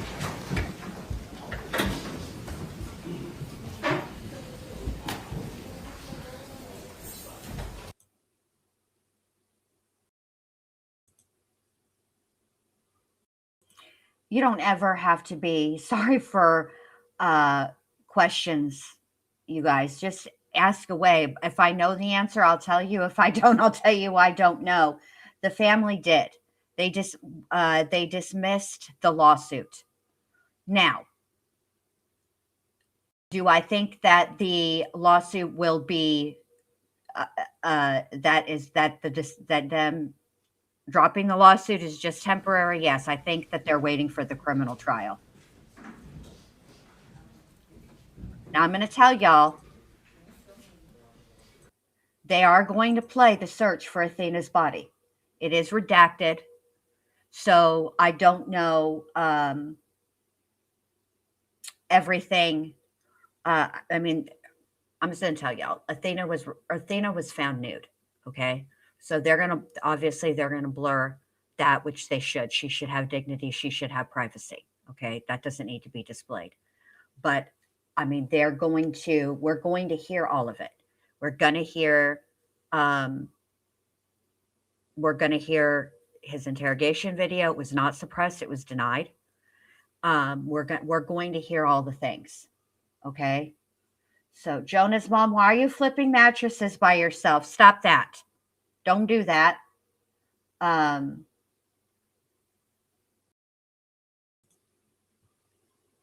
right, here we go. I just want y'all to be prepared so you know. Hey, Kimberly, good to see you. So here's the deal with the spectrum, okay? And why this is going to play a role in specifically this part of the trial, because this is the penalty phase. The U.S. Supreme Court has ruled that it is against the Constitution, is against a person's constitutional rights. It violates their constitutional rights for them to be executed if they are found to have an intellectual disability. The wording and the verbiage of that has changed over the years as we know better, do better, learn better, learn to use better words. Okay. So while the autism spectrum diagnosis has been around for a very, very long time, we're still learning many, many things about autism and the spectrum. So why this plays a role is it has nothing to do with whether or not Tanner Horner knew right from wrong. The fact of the matter is he lied and he hit her body. That shows right there he knew right from wrong. And that's not even up for debate. The right and wrong comes in during a not guilty by reason of insanity defense. And even then they know right from wrong, but they couldn't comport their behavior. Okay. That knowing right from wrong doesn't have anything to do with what is up for debate here. What's up for debate is, can Tanner Horner, because he is on the spectrum, legally receive the death penalty? Or because there hasn't been a definitive ruling on that through the Supreme Court. So this is layered, this is complicated, and we don't have a definitive. If you'll remember back to the Idaho 4 trial, right? One of the arguments made by the defense was that Brian Kohberger had also been diagnosed with autism. And so it was constitutionally illegal for him to receive the death penalty. But there's no case precedent for that. And this is what is concerning to me.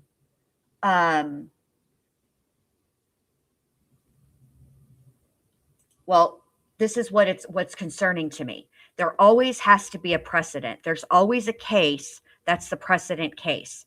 And if he is, which I think he deserves whatever the family thinks he deserves, right? So if the family thinks he deserves the death penalty, then I support what the family wants. Okay. My question isn't about any of that or not, like whether the death penalty is right, wrong, whatever. That's not even the point. The point is there isn't a precedent for this. So because let's say that we get to that point and the jurors deliberate and they decide that he should be put to death, okay? He will get appeals, automatic appeals, whether or not it won't be about his guilt. It will be about whether or not he can be executed, whether it's constitutionally legal for him to be executed. And there's, like I said, there isn't a precedent case. There has to be a precedent case. But even though Texas has, relative to some other states, has a far more expedited appeals system, right? I think the average is somewhere between 20 and 30 years. Okay. So you're much more likely in Texas to actually receive capital punishment. Whereas in a place like California that doesn't have the death penalty, but when they did, you were more likely to die of old age on death row than actually receive capital punishment. Okay. But in the interim, that's years and years, that's 20 to 30 years through the appeals process, which will the family's heart will be in their throat every single time that he is up, files an appeal. Okay. It's a long time. And it is possible that in the interim between today, which is, February, Jesus, Jen, April 8th, 2026, and 30 years or 20 years from now, or however long, 10 years from now, when it works its way through the appeals process, it's possible that it could be overturned, in which case he would get life without the possibility of parole. It's not like he's ever going to get out, but that is, he won't die. Not in Texas. He won't. He will.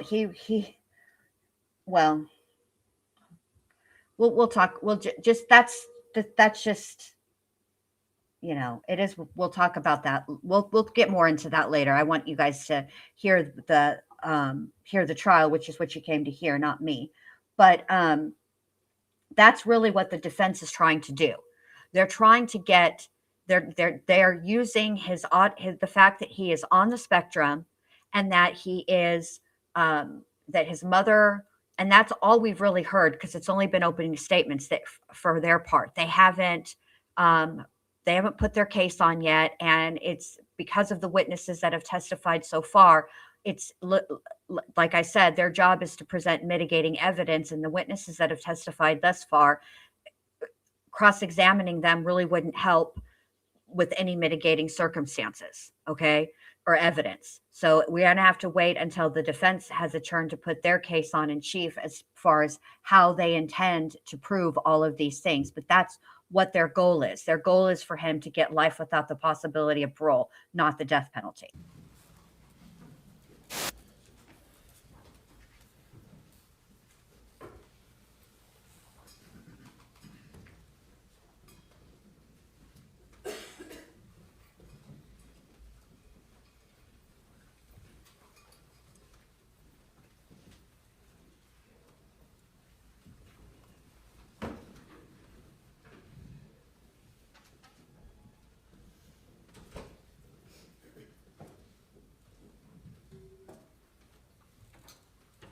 Everyone may be seated.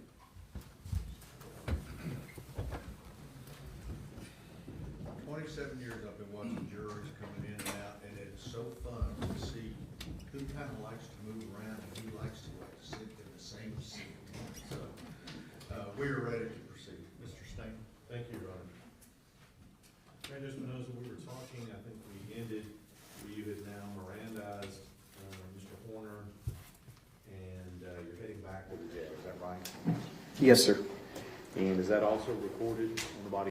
Okay, so I'll do a live on the death penalty and all of that as it pertains to Texas, because I do know about Texas. Here's the thing.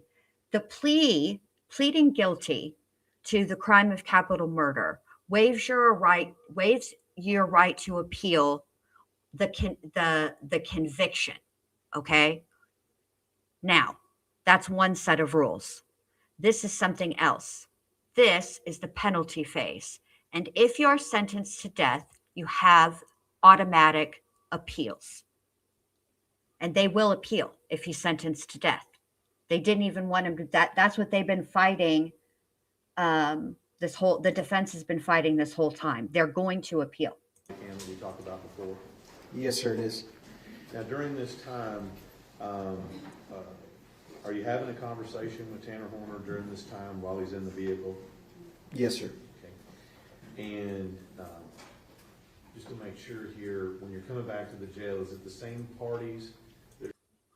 Oh, Brandy, that just warmed my cold black heart. Brandy, I meant to say Nicole, so I was looking at chat. Nicole, that just warmed my cold black heart. Nicole says, I'm watching here for your commentary, Bendy. If I just wanted to watch the trial uninterrupted, I'd go to Court TV. I appreciate that, babe. All right, let me rewind this. Okay, here we go. While he's in the vehicle? Yes, sir. Okay. And just to make sure here, when you're coming back to the jail, is it the same parties that are still in the vehicle? Yes, sir, it is. And that would be who still in the vehicle at that time? be investigator Joseph Oliver and Ranger Danny Briley, myself, and the defendant, Mr. Horner. Okay. And so during this time, what kinds of questions are you asking him on the ride from this location he took you to back to the jail? Just asking if he was sure about the location where Athena was, and just kind of recapping what we talked about previously. At some point, did you ask him, Y'all are so nice. Thank you. any I appreciate questions it. about the condition of Athena's body when he dumped it? Yes, sir. Okay. And at that time, what did he tell you her condition was when he dumped her body? I believe at that time he stated that she had some bruises on her body. Okay. What about whether or not she had any clothes on or not? I believe he gave a clothing description, but I can't remember any other details other than that. Let me just ask you, when you asked him, did he tell you she was clothed or not clothed when he dumped her? Not clothed. Now, again, all of this is recorded here. Were you there at the scene when her body was recovered? Yes, sir, I was. And during this time that you're talking, in between the time that you went out there, you got the body cam, during this initial conversation, if you remember, what was Tanner Horner concerned about or worried about that he expressed to you at that time? In which interview you speaking? In the first interview, the one from when you initially detained him all the way back to the jail, what was he communicating he was worried about? I don't recall. Now, during this time, what was Tanner Horner's demeanor during this time when you're coming and questioning him at the roadside and you're coming back to jail? What was his demeanor? He was pretty composed for the most part. He was articulate. He continued to speak to me.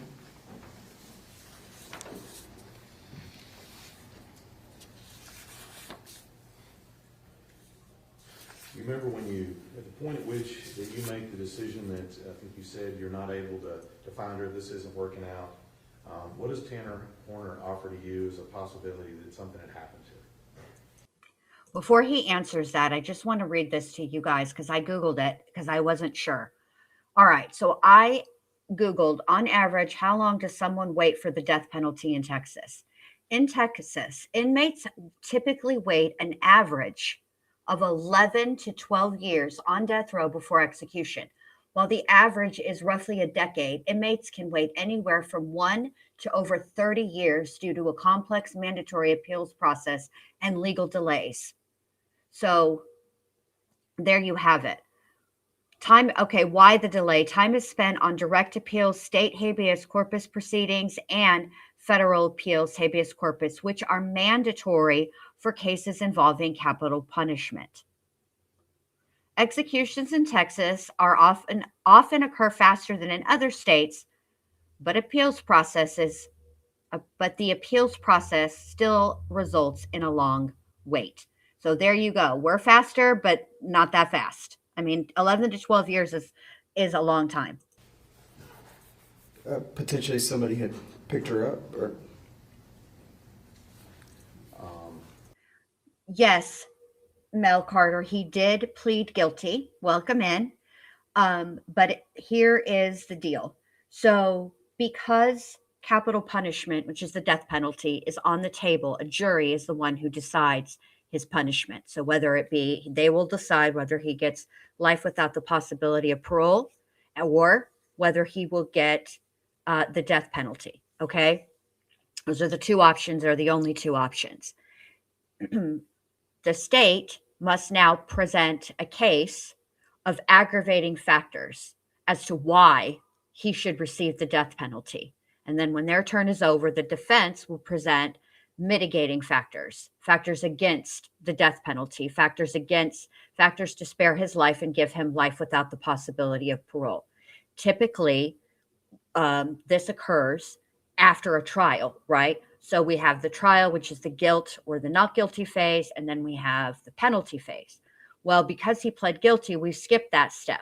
But the prosecutor, I think in this case, has decided that Tanner Horner is not going to escape the full culpability of what he did. That what happened and what he did to Athena, essentially Athena's story is going to be told. And so they intend to put on weeks of evidence for him to receive the death penalty. So we might be here a while. Do I think it'll be weeks? I don't think it'll be weeks, but I do think we're going to be here longer than we would normally. And again, looking into the future, where was she when you were interviewing him at this time? She was at Bubbles Crossing in the river. Now, we talked a little bit about whether it was things were audio and video recorded. Judge Rand? Yes, sir. I'm going to show you what's been marked as States 35.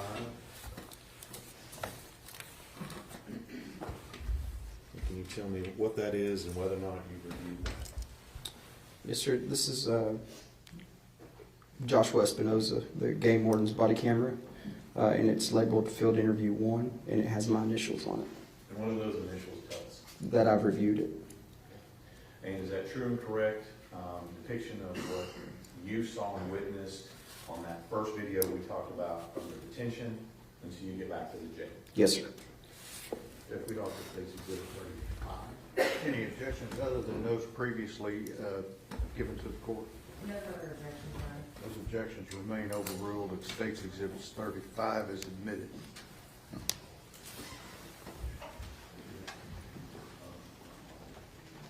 I'm ready. Let me publish, Your Honor? Yes, sir. Thank you. All right, this is the final warning. I haven't watched ahead. I don't know what they're going to show. I do know that obviously her little body will be redacted. It will be blurred, but they are going there. This is it. Okay. So, yeah, just, I understand if you need to step out, walk away, take care of you, but this is the final warning. Viewer discretion is advised. All right, here we go.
Listen, where's she at?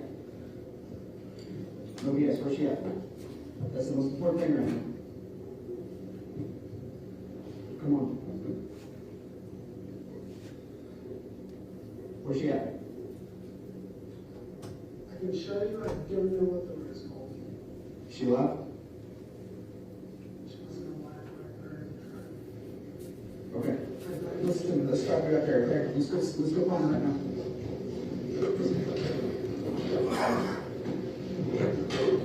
TB, pass your side. Follows. All right, brother.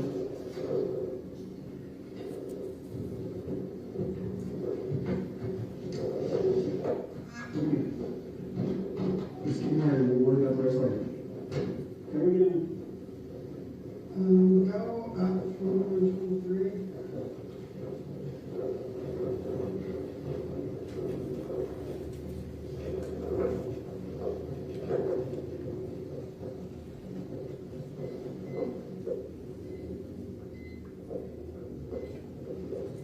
Well, I say, there's no way.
How far away are we from that?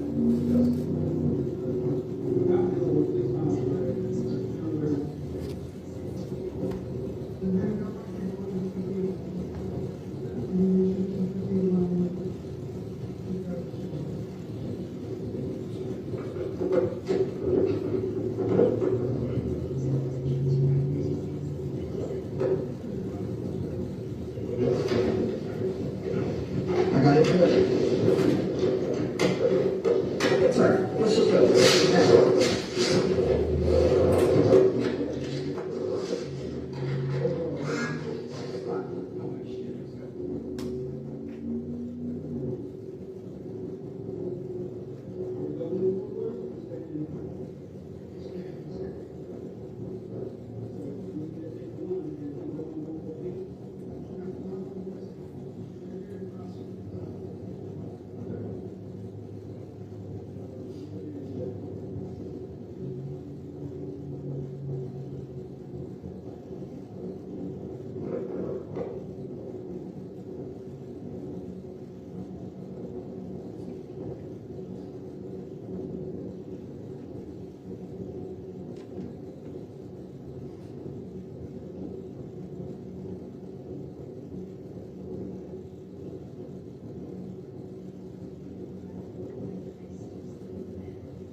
right, so I believe the video that we're watching right now, okay, is the first location that they took that he led police officers to. They call it like a bamboo. They refer to it as a bamboo field. She was not located there.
About 5 feet back. Riley, can you go?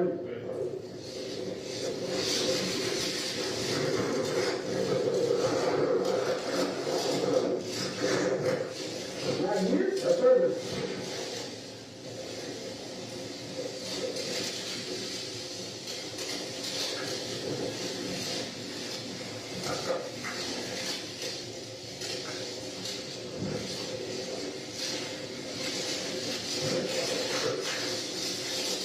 You sure you want to in there? Because that's not broke down in there.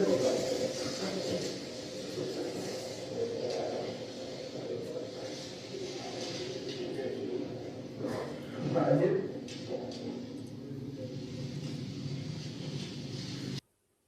Okay, for those who are just joining us who may have missed it, got a phone call, had to get, whatever the situation is, had to step away, whatever. Right now, what we're being shown is Tanner Horner speaking with investigators, telling and leading them to this bamboo field, claiming that that's where he put Athena's body. That's all we've missed. That's all you've missed. That's what we're watching. That's what we're watching right now. There's going to be another video that they play at some point of when they actually located her, but he directed them to a spot where she obviously was not. You can see that none of the bamboo is broken or anything like that. He's full of crap. He's been lying this whole time. And I don't know if they're going to go and play an interrogation video of him in between this, after this, but before he actually takes them to where he actually put her. Are you sure it's close? Let's go back here.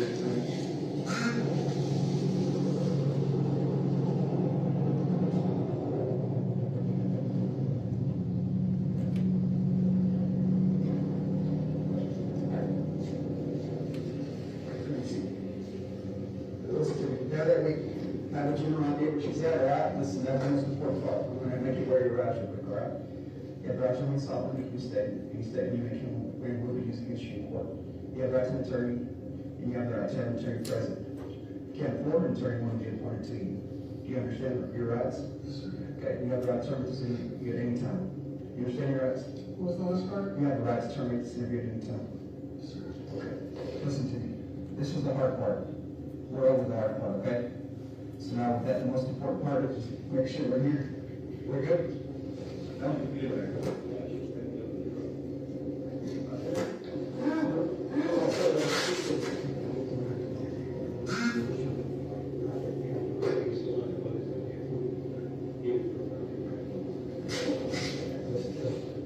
Where's she at?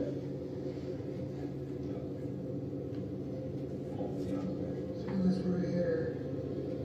That's right here? Are you sure? Are we just missing it? You're saying it's right here. This is the spot. She gave another spot that looks just like this? I mean, she could be a little bit further down, but this is where. Well, they're checking here. We're going to drop them down.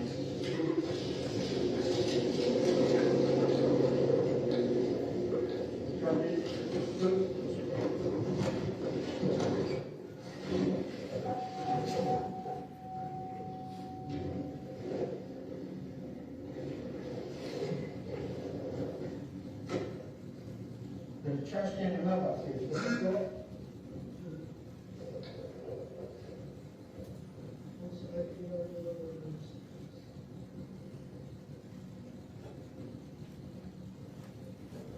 So, you didn't get this one?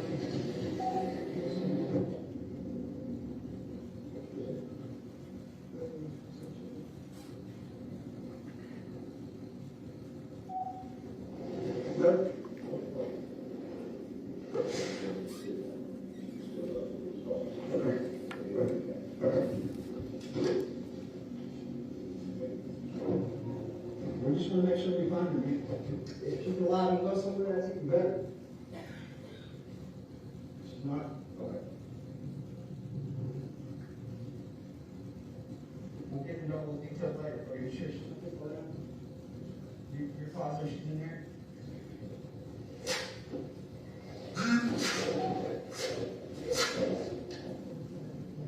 My fingers.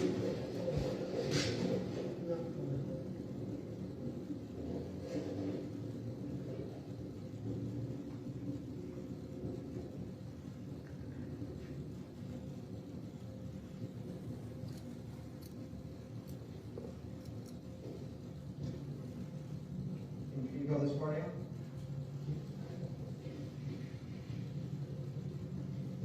Get it? Go, go.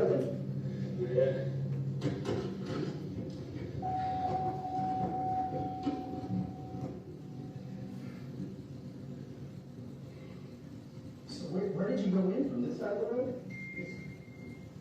And would you say you went like right here? You said 5 feet.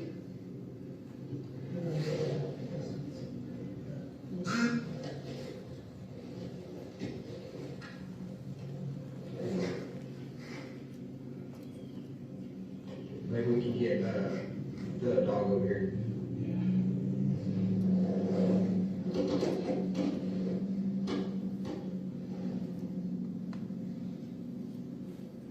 Hey, I'm gonna get you a location. Can we get you and the dog over here? Alright, bye.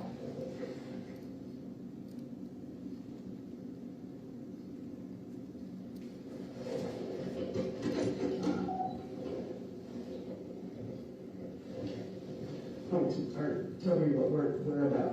Right there? This big gap right here? Go away. There's another one.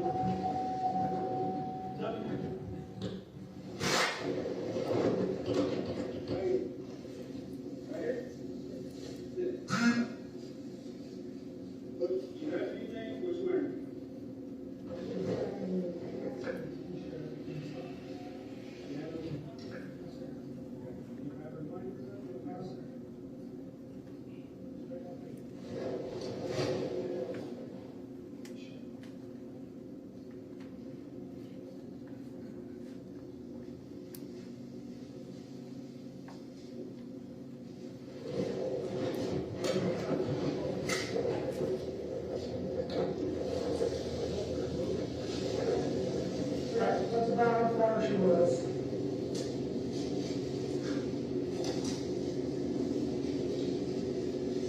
Okay.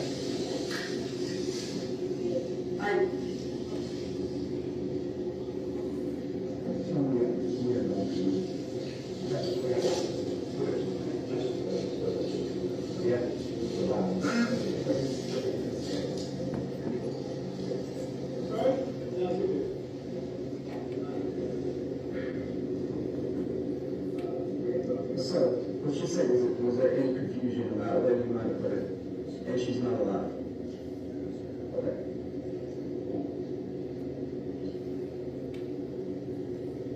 Yeah, you know what, let's just walk. We'll go on either side.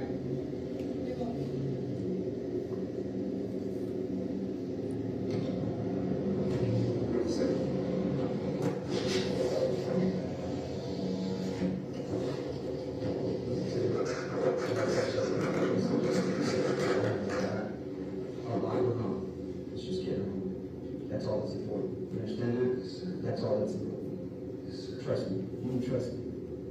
Okay? There's always a reason for everything, right? There's too many times we get worried, we get all fixated and, know what happened, but there's always a why. Alright? We'll get there. Right now's not the time. Right now, let's just get her home. That's the very most important thing. You agree with me? Okay, perfect.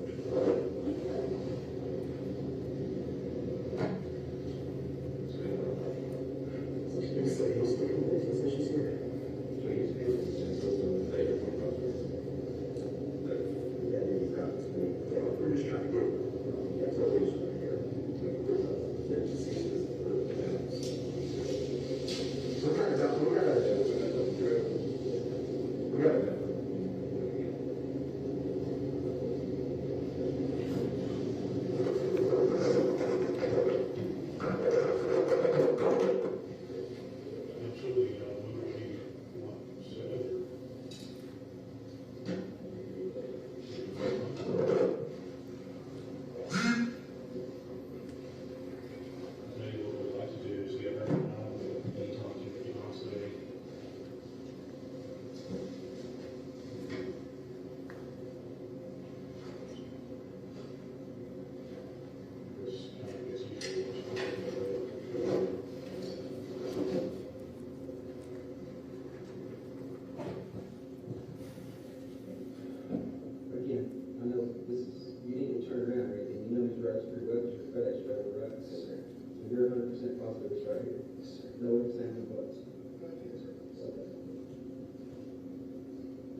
maybe no. Now, listen, if she's right here, we're gonna find her. If you're being truthful with me, and you're being honest with me, which I hope you are, we're gonna find her. If you're being 100% honest with me, this is where we're gonna find her. Then we'll just find her, and then me and you are gonna go sit down and we're gonna talk, okay? And then we're gonna get all the details and get into some of that, why, as opposed to the what. And then we're gonna get all that put in front of us, and then we'll resolve all that stuff. Then we'll let you start making some phone calls, fiance, whatever you want to do, okay? I promise you that. Would you be able to get her? Yeah. Absolutely, yeah, man. That's a small picture, right? That's a small thing. We'll get to that. We'll get you that phone. Time's on our side. We got enough time. Okay? Just be patient with me. This is priority number 1. Okay? Thank you. Thank you for being honest and getting here. Okay? I just wanted that. I just wanted to go. That's it.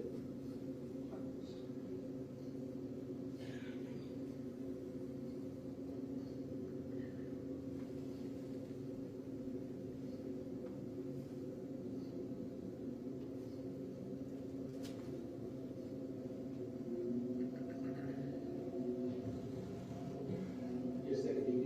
Yep.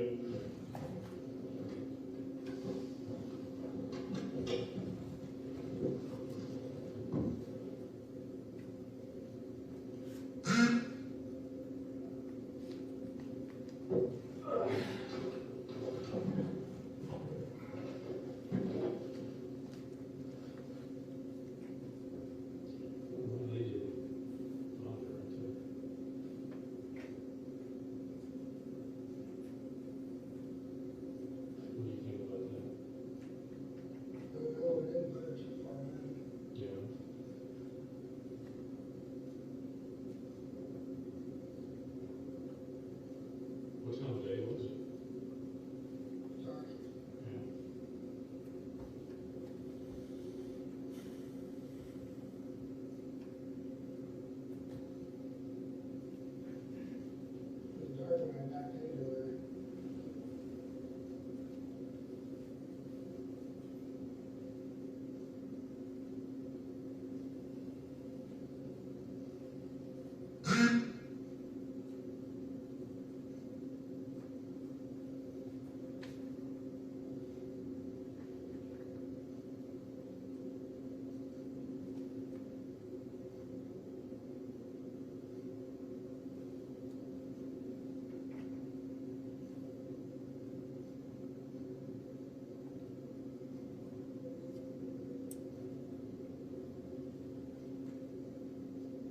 Do you think we'll find her here? She does.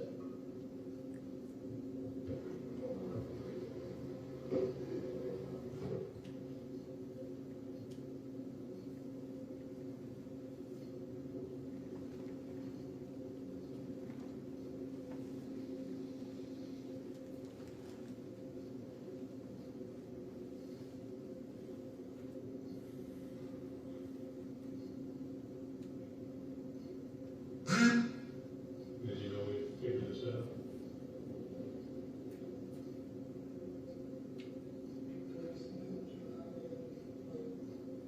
Yeah. My main fear the entire time after even hit her was like, I'm with that extract, this has been my career, you know what I mean?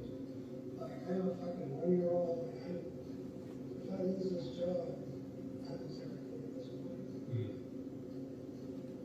I'm scared, I don't know what to do. Yeah.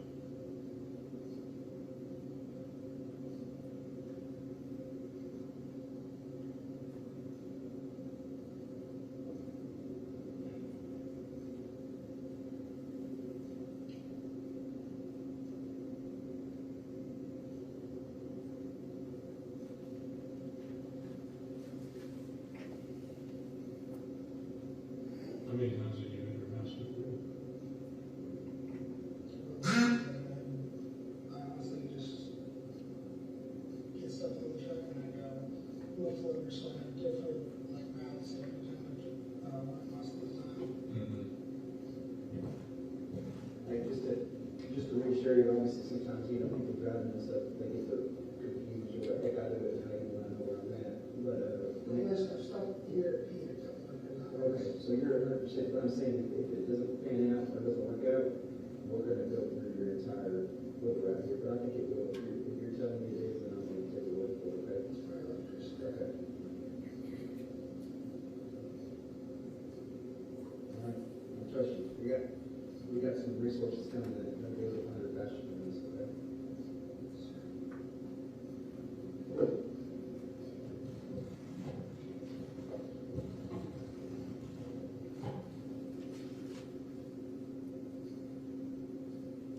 He's a good dude. The guy you're talking to, man. Good dude, man.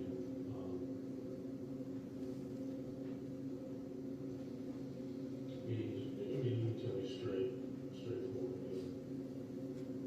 And then,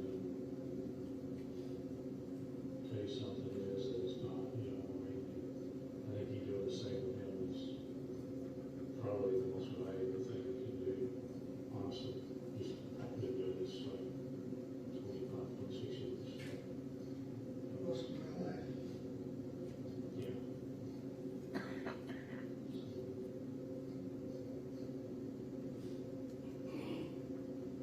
I'm not a bad person. Now you'll try to be, Okay, do you know what to do? yeah.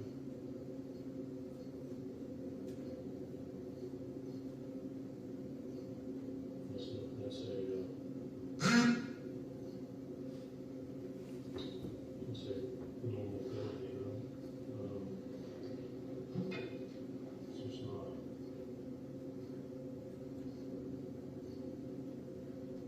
something that, I don't know, I mean, you never set your life on this is what we're gonna do, you know? You're trying to make a living out of it.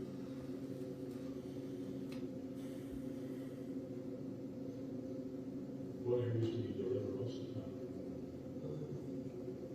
Here in Spring County. Well, Spring County routes isn't so bad, because, you know, it's relatively, I mean, it's high volume, but it's kind of, like, I know it pretty well, because I'm a table. But the other one is like over in the, it's not over, I'm dealing with this southern, go on, I just, then sometimes I work in the Goshen area. The what area? Goshen. Oh, yeah, yeah.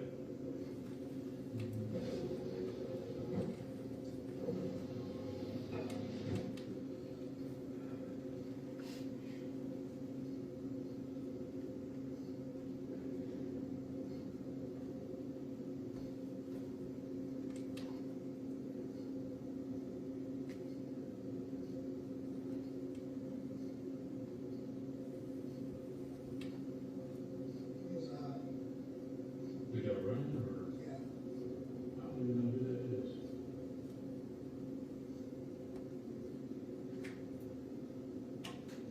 So she should be right there.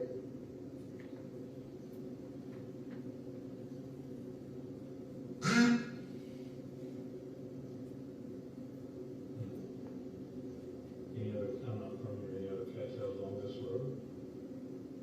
I can think of, I mean, this pretty much just goes from 51 to 114.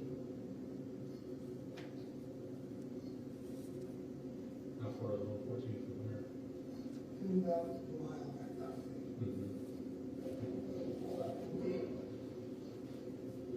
That's switch base. You scratch base? No, just that. Oh.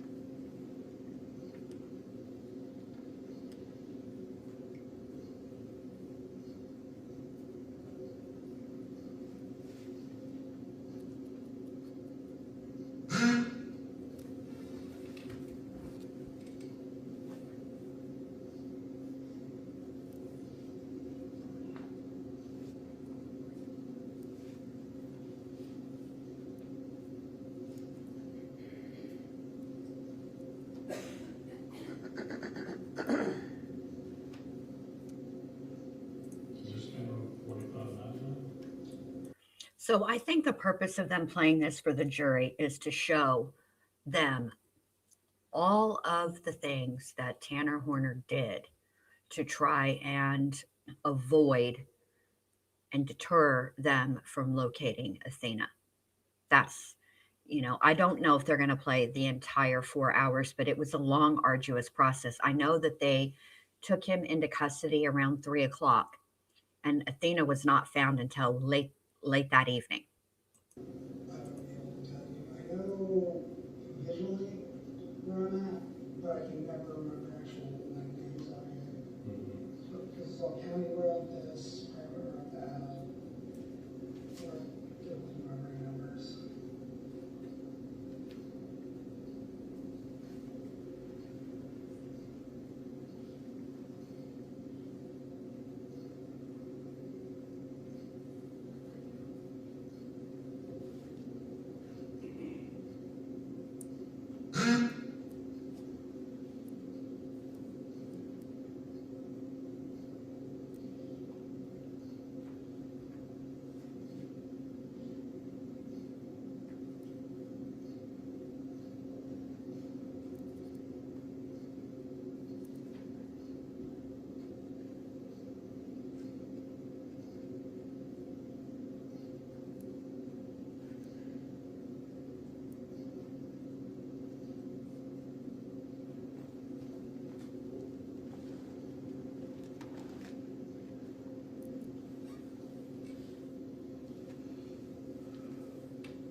What I can do, since we're an hour behind, is I can speed it up to like 1.25, which will still allow us to hear everything, but it will speed this process up when we'll still have enough skip to get through lunch, because they're at lunch right now.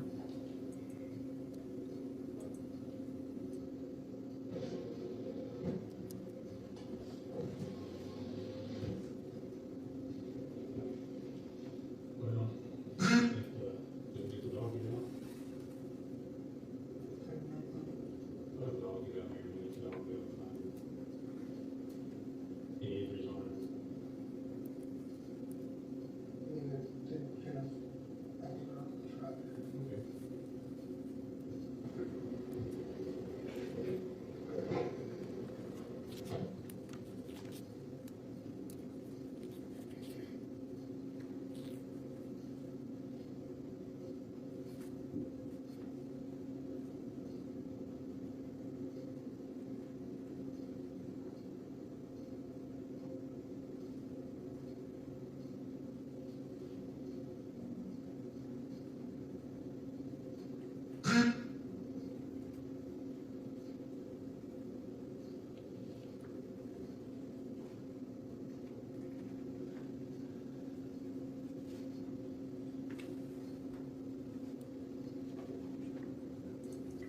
He knows exactly where he put her. He knows she's not there. What a piece of shit. All the way around. It's like insult to injury by making the cops. I'd say just whatever we have to say, just make sure it's your reality. Does that make sense?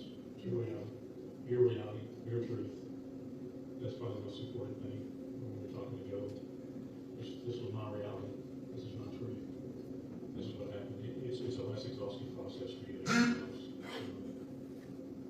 I was watching you when Joe walked up the truck and asked you for sharing. And your response was really good.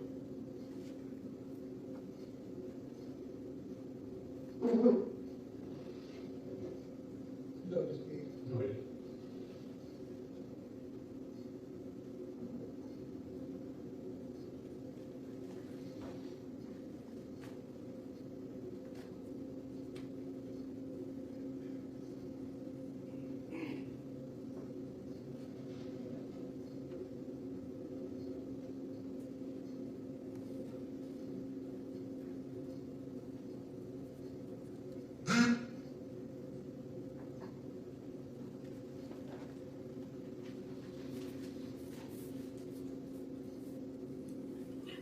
It's a really fine line. Music City Mom asks, how do you make kids aware without causing them anxiety about being out in this world? Honestly, that picture of Athena in the truck looks like my granddaughter.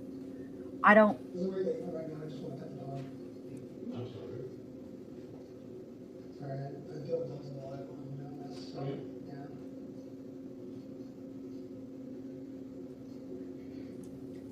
I mean, Athena had they just done Red Ribbon Week where they talked about stranger danger.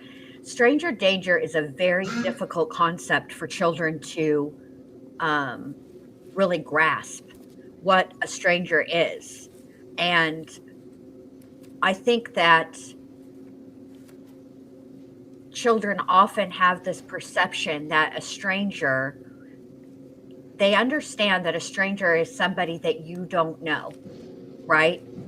But you have to also tell them, No, hold on, yeah, tossed her in. Okay. just, They went way too far back. he said he just kind of tossed her out. That's what I'm trying to say, is that she wasn't that far in. They're going pretty far back. Like, I didn't even get into the game itself.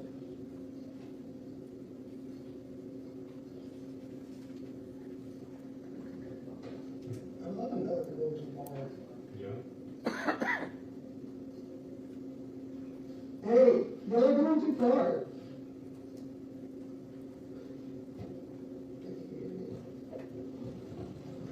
You're not going too far. You're too far? Yeah. I didn't even get into the game anyway. Just gonna toss her in.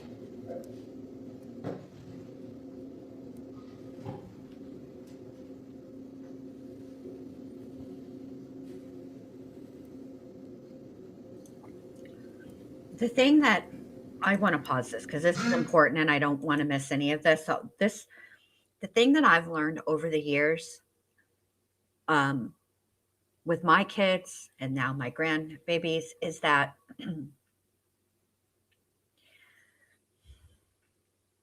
have to tell them, in my opinion, the the truth.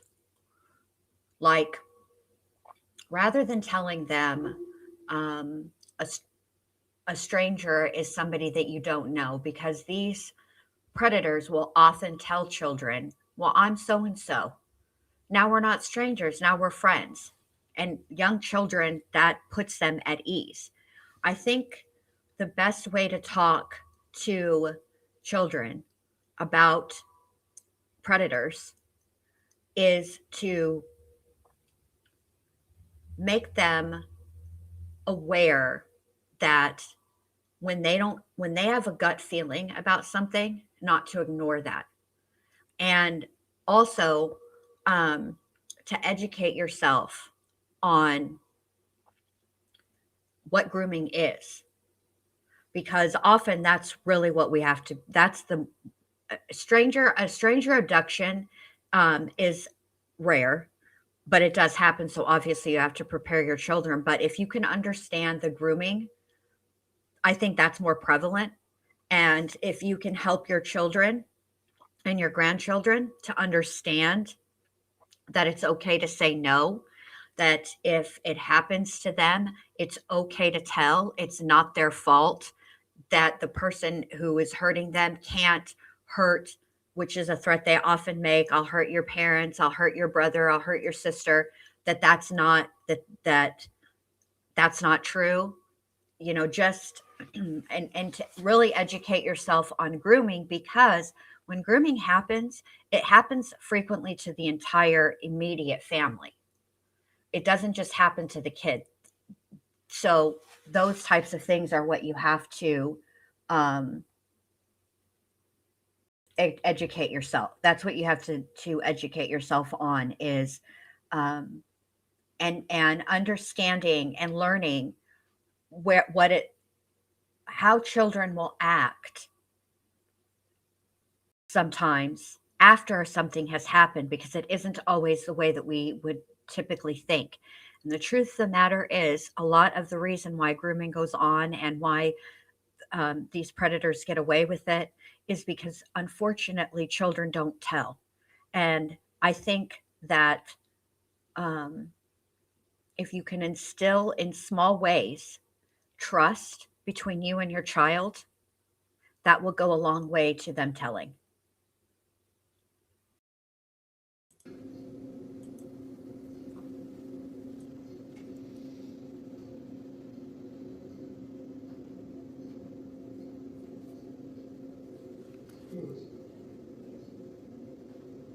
What are your hobbies, Tim? Music, video games. Lately, I haven't had time to deal with either of those things for the most part. My main goal has just been to get out of my grandmother's house. So I'm gonna go take the some back, but I don't really know when I'm gonna see my son again.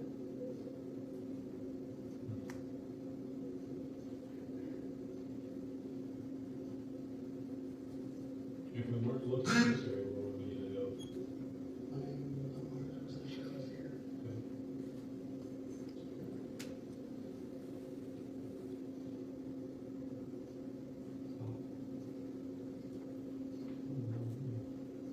Seems like this many people have a lot of it, right? I mean, it should have been like easy, just step every couple steps and find her.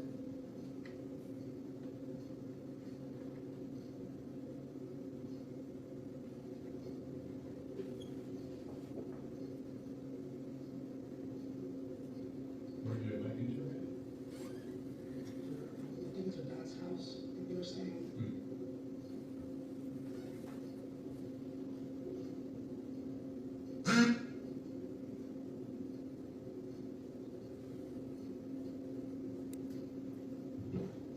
Pretty dark when you did it? It was pretty dark. Is that really all those your keys? Like I said, I've stopped by this exact little rush area and picked up things sometimes. Okay, I pulled it out and just walk it and bring that. Yeah, man. Will you come this way? Sir. So let's just start like right here. Oh, hang on a second, actually. I'll put that, let's get right. Oh, okay.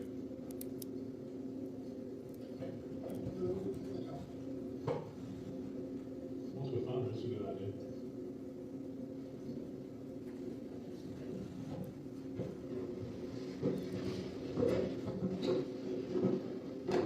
I don't see that, but we're talking about this, no confusion. Yeah, no confusion. He's going to understand all this. And Okay. I can't talk much on it. So you kind of just stop right here on the side. You stop on this side? Sir, clear out, I'm trying to just get a toss it. Okay. How many cars pass by?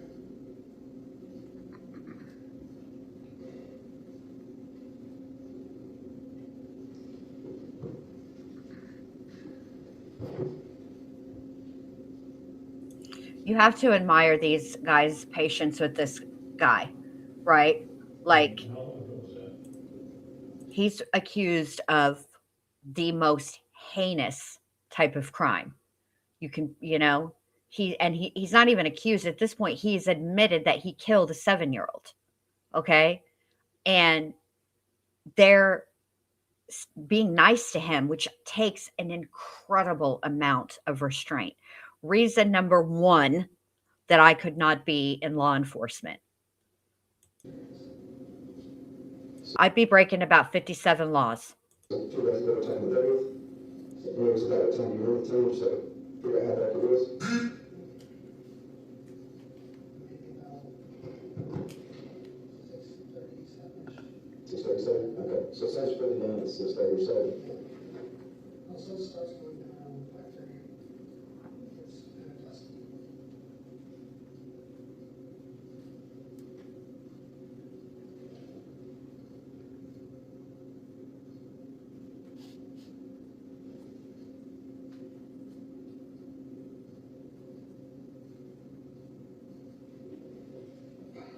You all right?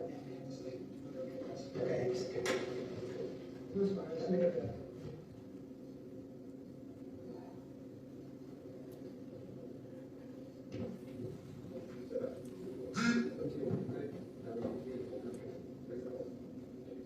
Same, Neat. Same.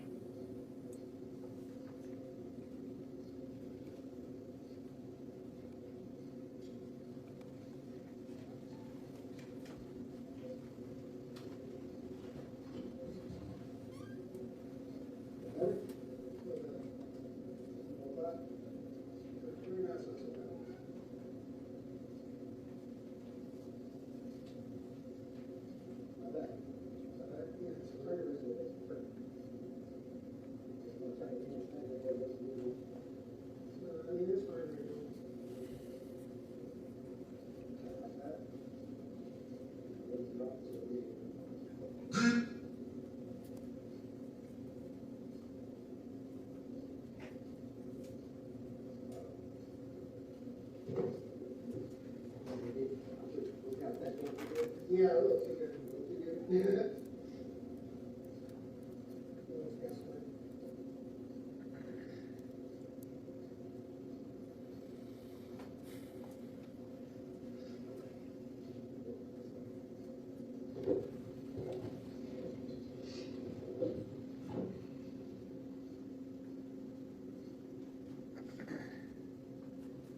Worked anywhere else before?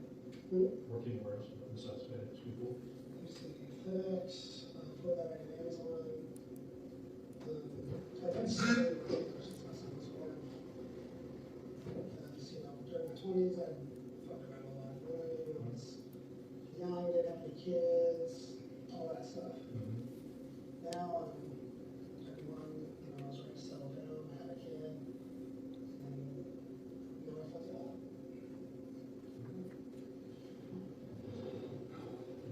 Anytime, no matter what it is or what's happening, I mean, obviously you got some adversity to the face, but it's gonna be a mountain you can get on. Just give these guys what you know, and, Realistically, what I'm looking at. I don't know, I mean, for example, let's just, I'll give you some, say you're saying she's here, she's not, because, she's someone, it's just somebody's hypothetical. Those kind of things would go against you, in terms of punishment, if they screw him off for, 3 hours at a location he knew she wasn't at. So, if that's not the case, or if it is the case, I mean, I would say, kind of, somehow let's go over she is if she weren't here. You want to do everything you can to be truthful to minimize the impact on yourself. So that's what I do. I encourage people to kind of chat with me, right? Let's get it out here so we can minimize the impact on ourselves. Still technically it is a question. What are you looking at? Because your question was, what are you looking at? I don't really know, because, we haven't found her, we haven't found her with the information you gave us. Do you think we will find her here? Maybe she, I'm surprised I don't have to wait. Yeah, she could be right. Like, I really just tossed her like that. Yeah, yeah. Well, is there anyone else that would know? Hey, I think we can go. So we figure out, so we take what we do. I want my truck to wait, I get something. Go ahead. Go ahead, go ahead. Yes. Yeah. Continue. What you said, probably go ahead. Listen, if you want me to retrace the steps, Okay.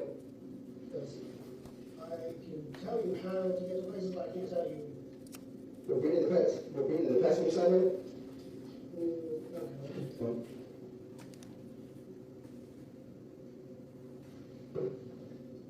I tossed her right in. Like, I don't know why I haven't found her yet. They haven't found her because you're a lying liar face who tells lies and is lying his face off. And the way that you just say that, did you hear what he just said? I just tossed her right here, man. You just tossed her. You're describing, you finished your meal from Jack in the Box and you just tossed the bag and all the stuff inside out the window. You piece of crap. Fucking monster.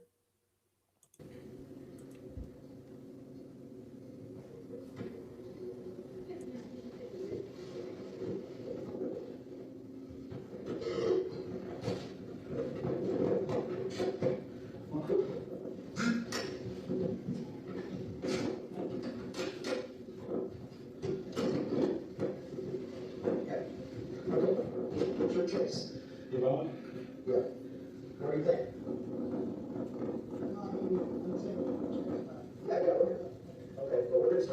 says, go to the end of this road and then come back up the road up there, okay?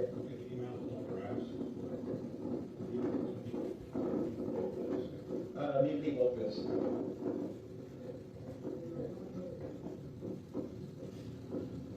You know those past this dumpster for sure? Okay, let's turn around. Hey, hang on a second, hold right up here. I'm gonna ask this fella something. Okay, so.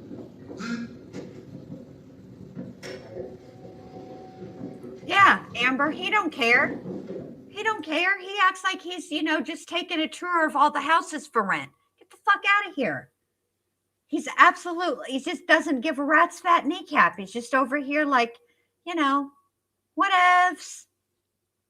Ugh, disgusting pig. You went in there to get cut by any toss or anything, man? No, sir, I'm just gonna toss her. Toss her head first, feet first, or? First.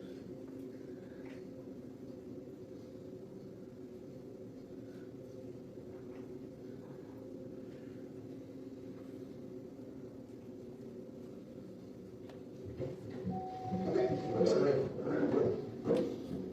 We're making some notes on. What's the rate?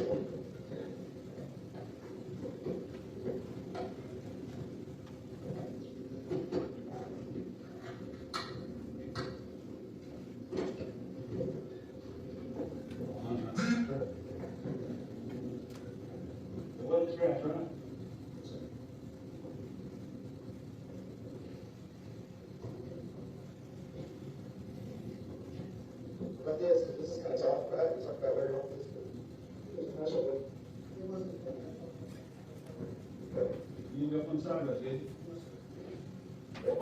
I'll hear his whiny ass voice in the back there. Hold on. Y'all hear his whiny ass voice in the background there? You know who he sounds like? He sounds like Stephen Stearns. Same high pitched, nasally, whiny ass voice.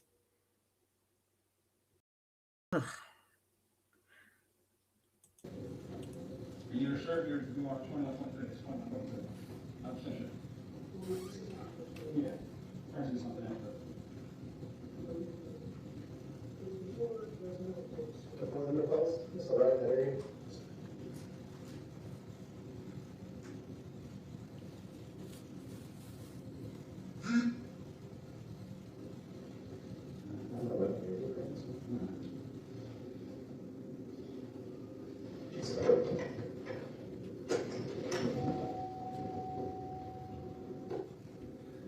He's unlocking.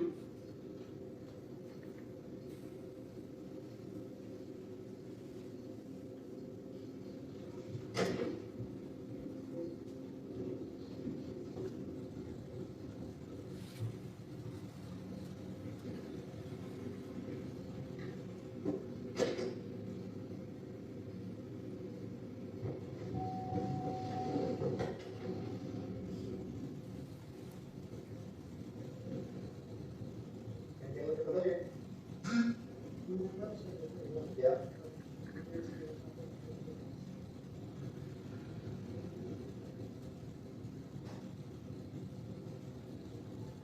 And because it turns into a curve right here. Did you go this way after you dumped the road? Okay.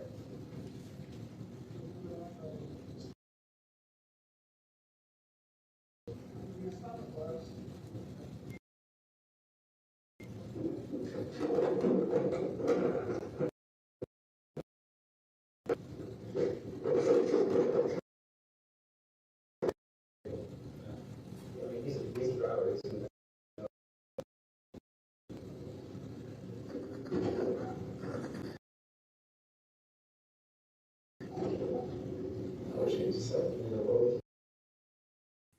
Just FYI, guys, this is their audio video, not mine. This over here.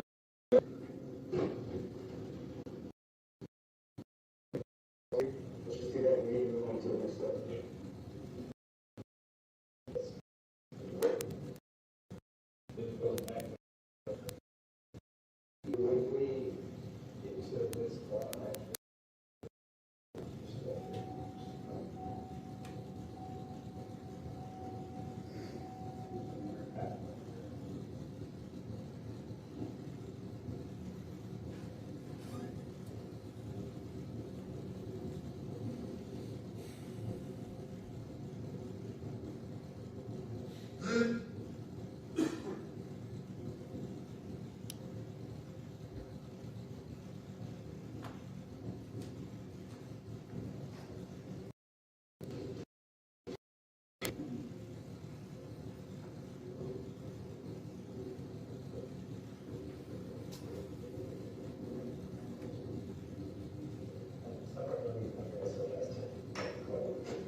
I think he's playing games, Chicken Lady, because he doesn't want them to find her at all. He has to know He has to know he's told them that she's not alive and that he dumped her body. Okay. So he has to know he ain't fixing to go nowhere. He ain't getting out of this. He's not going home. It's over. So it's not like he's going to be able to get back to the crime scene and dress her. I think he just didn't want them to find her, period.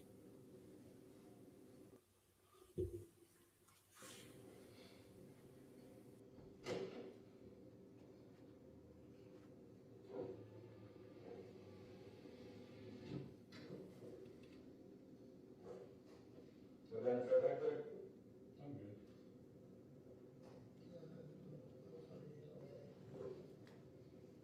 I adopted most types of temperature anyway. Now, you were talking about 30 for you the other night. Oh, I was sleeping in it. Oh.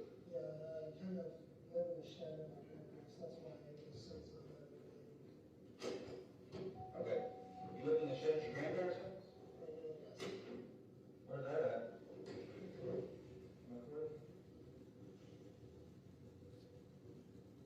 Where's your son staying?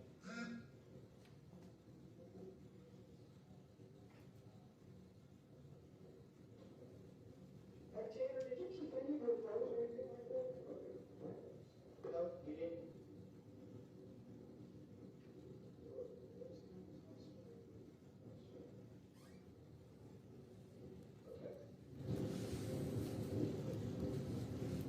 Well, you remember this new house and all that? You got all the time, right? And you went past.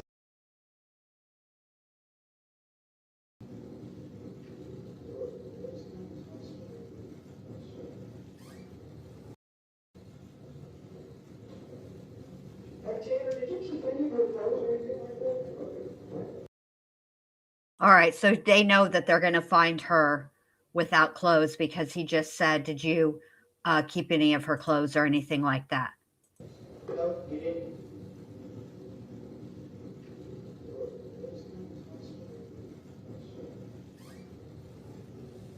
Okay. Well, you remember this new house and all that? You got all the time, right? And you went past this.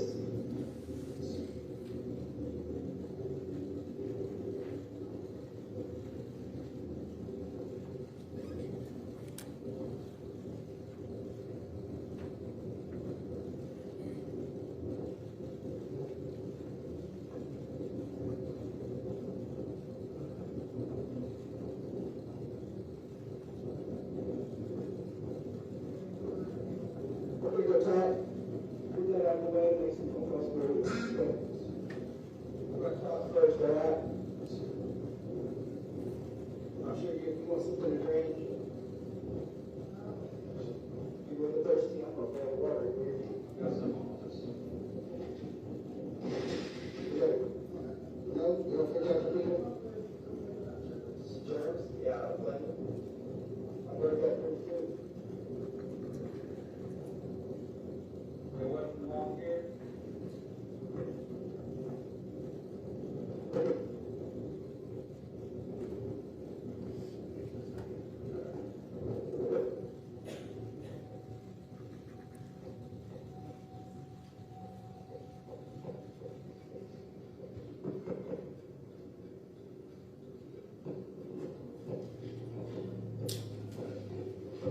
Are you filming this?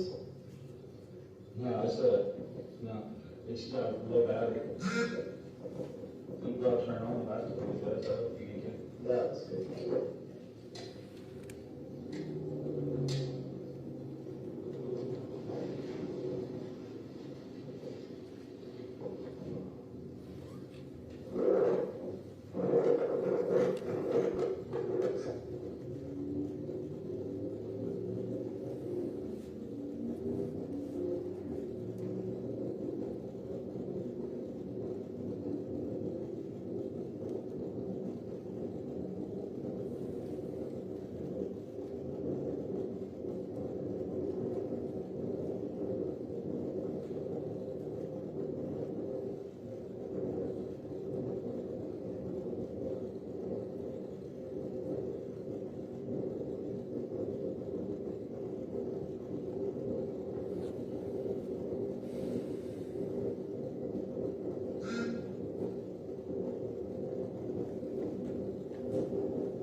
Oh,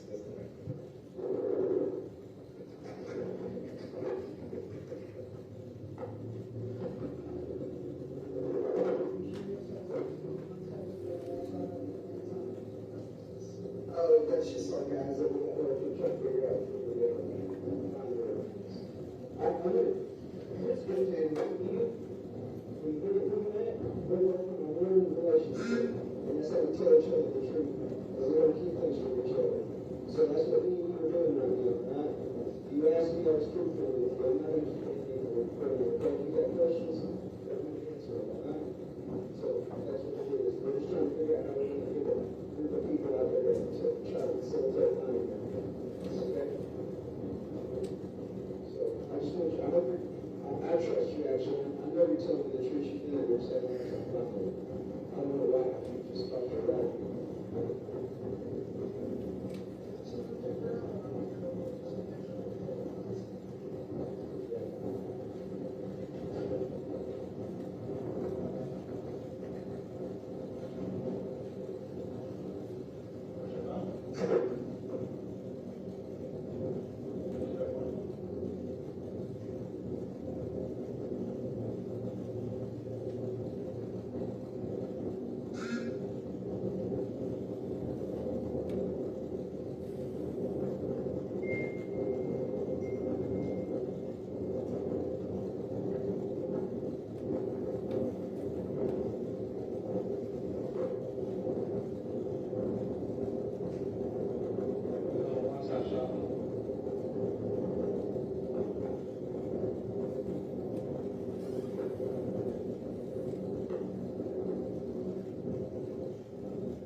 I'm pretty thirsty myself.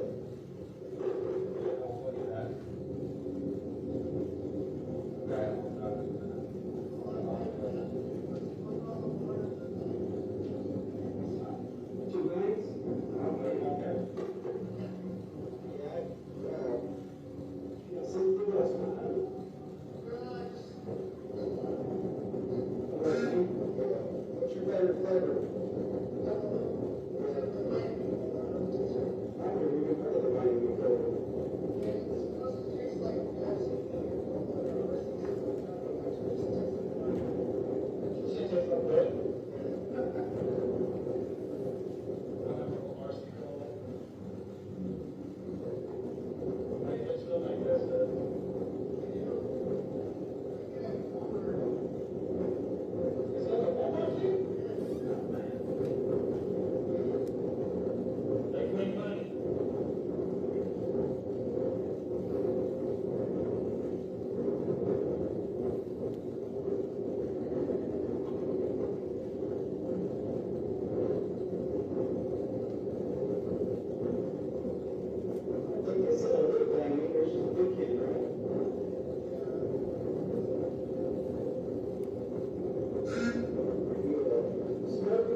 life, I should say, or, we're just not about to do it.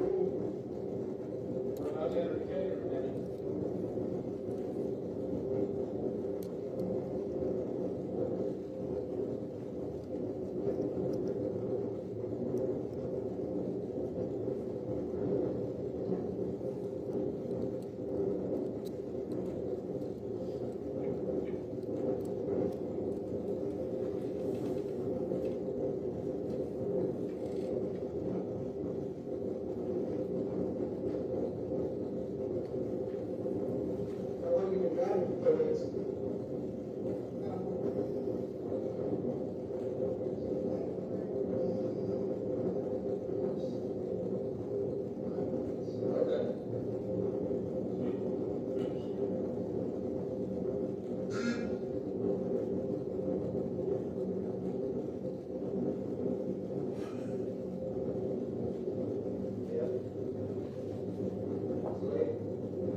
Tanner, how confident are you we're going to find her right there? Okay. Yeah.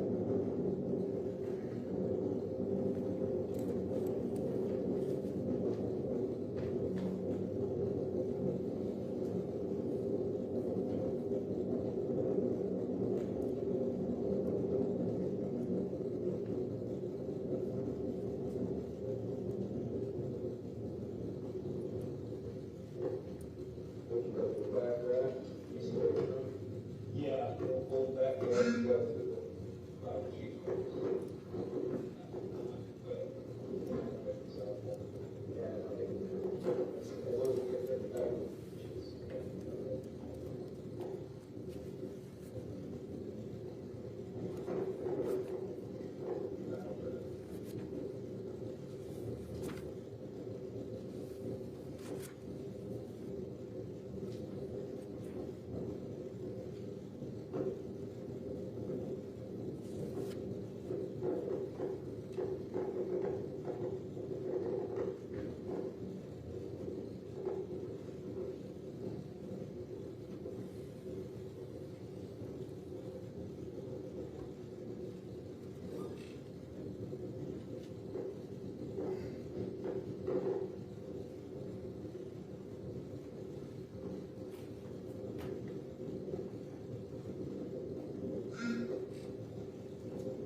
Biggest thing up there, Tanner? What's the biggest thing up there? Is there a certain one? Size? Or is it pretty much anything?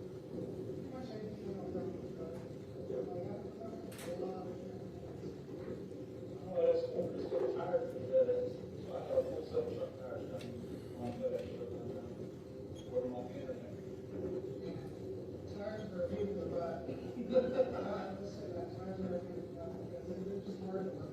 Oh, I know they take a lot of space. Oh, yeah, especially when it's like a full, yeah.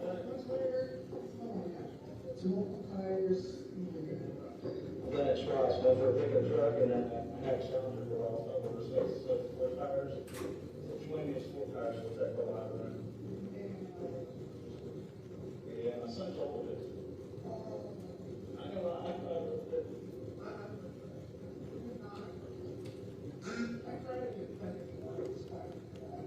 Hey, everybody.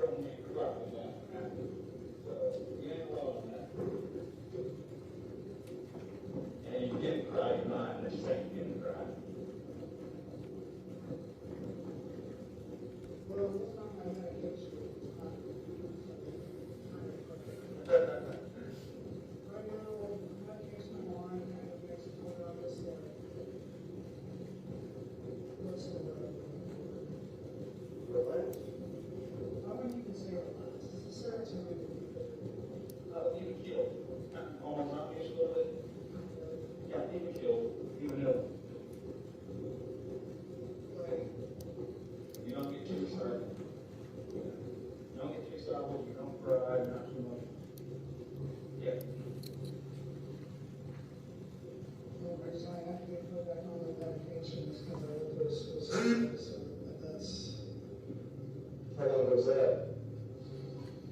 I would say about 5-6 months ago.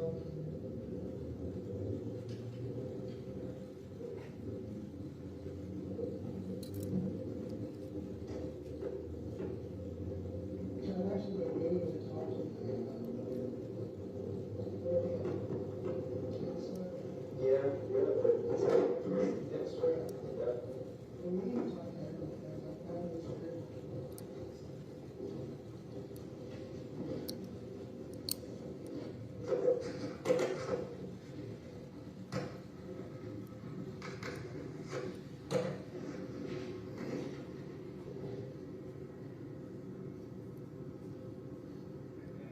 That is all they're doing. She's doing I got another big with you.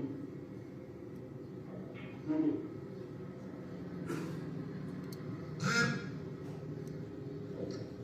So no hard nothing to do that.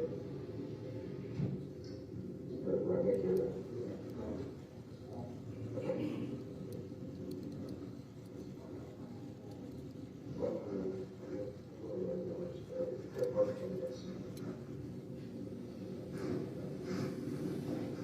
That's your fault, so I'm gonna leave. College chief. No, he's not here. And I'm like, No, well, I got my. I know there was a truck, let's start here.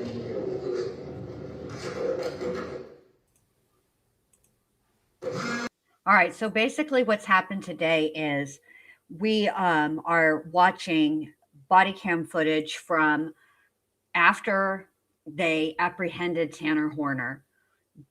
They took him back to the cop shop and interviewed him, and he told the cops that he would show them where he put Athena's body. And he took them to two different locations. This is the first location. They refer to this as the bamboo field. This was not where her body was recovered. And he basically led them on a wild goose chase because he's a lying liar face who tells lies. Like, he lied his whole face off for hours about where she was at. And so we're watching the first location he took them to.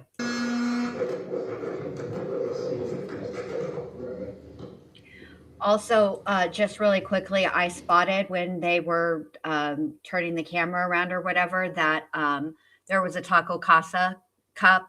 I can't really speak to Taco Casa's food, although their taco salad is okay. Not a big, huge fan because it's all meat. There's no chicken, but their sweet tea is delicioso. All right, Mr. Berry, let's stop for right now.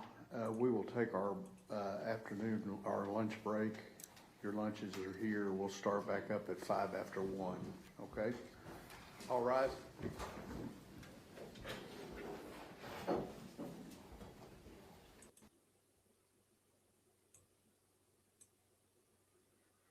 All right, so they're supposed to be back at 5 after 1. It's 1:08 now. They're still not back. So I'm going to just put this over here so you guys don't have to see it, and I'll bring it right back up. Oh, here we go. They're back in the courtroom as soon as they come back. But it's good. Coffee and skeletons. Taco Casas is delicious. Casey, we were all shocked to see that picture.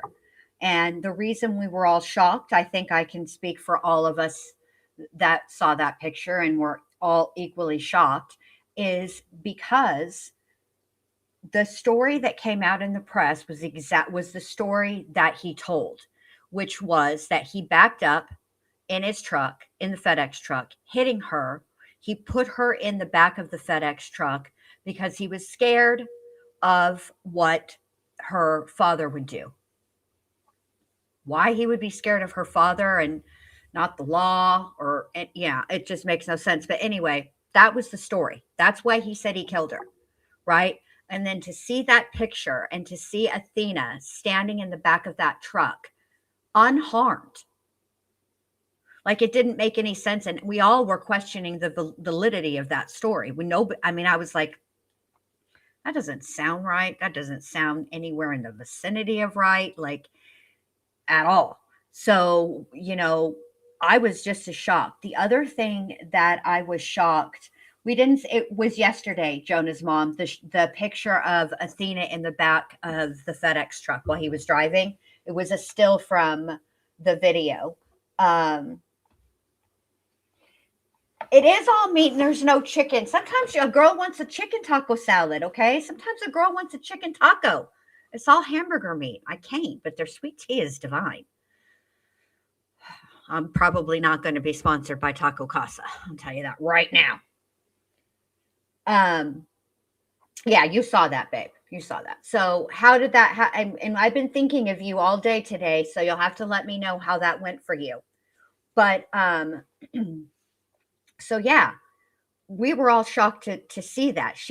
Yeah.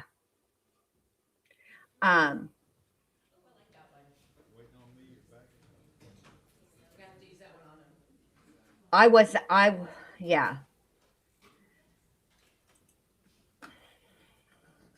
Which tells you that I'll tell you one time, and I've said this story, but there's new people in the chat who may not have heard this story.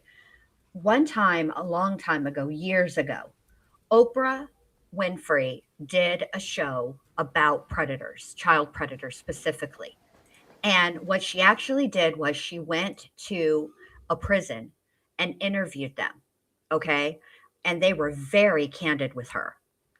And they spoke about how they lured children. And it was disturbing, but fascinating at the same time. And I'll never forget, one of them said that and this is their word, that they wooed a child the way that an adult would woo another adult. They find out what that child likes, what their interests are, and that's how they do it. And I have a feeling that I think he used that delivery as a way to gain her trust. Piece of absolute shit. And then lying all over, like lying about what happened, lying about where she was, lying about that damn green van that he made them, go looking all over Hell's Half Acre for. Ugh, just an absolute disgusting pig of a human being. I'm not even a human, just an absolute monster.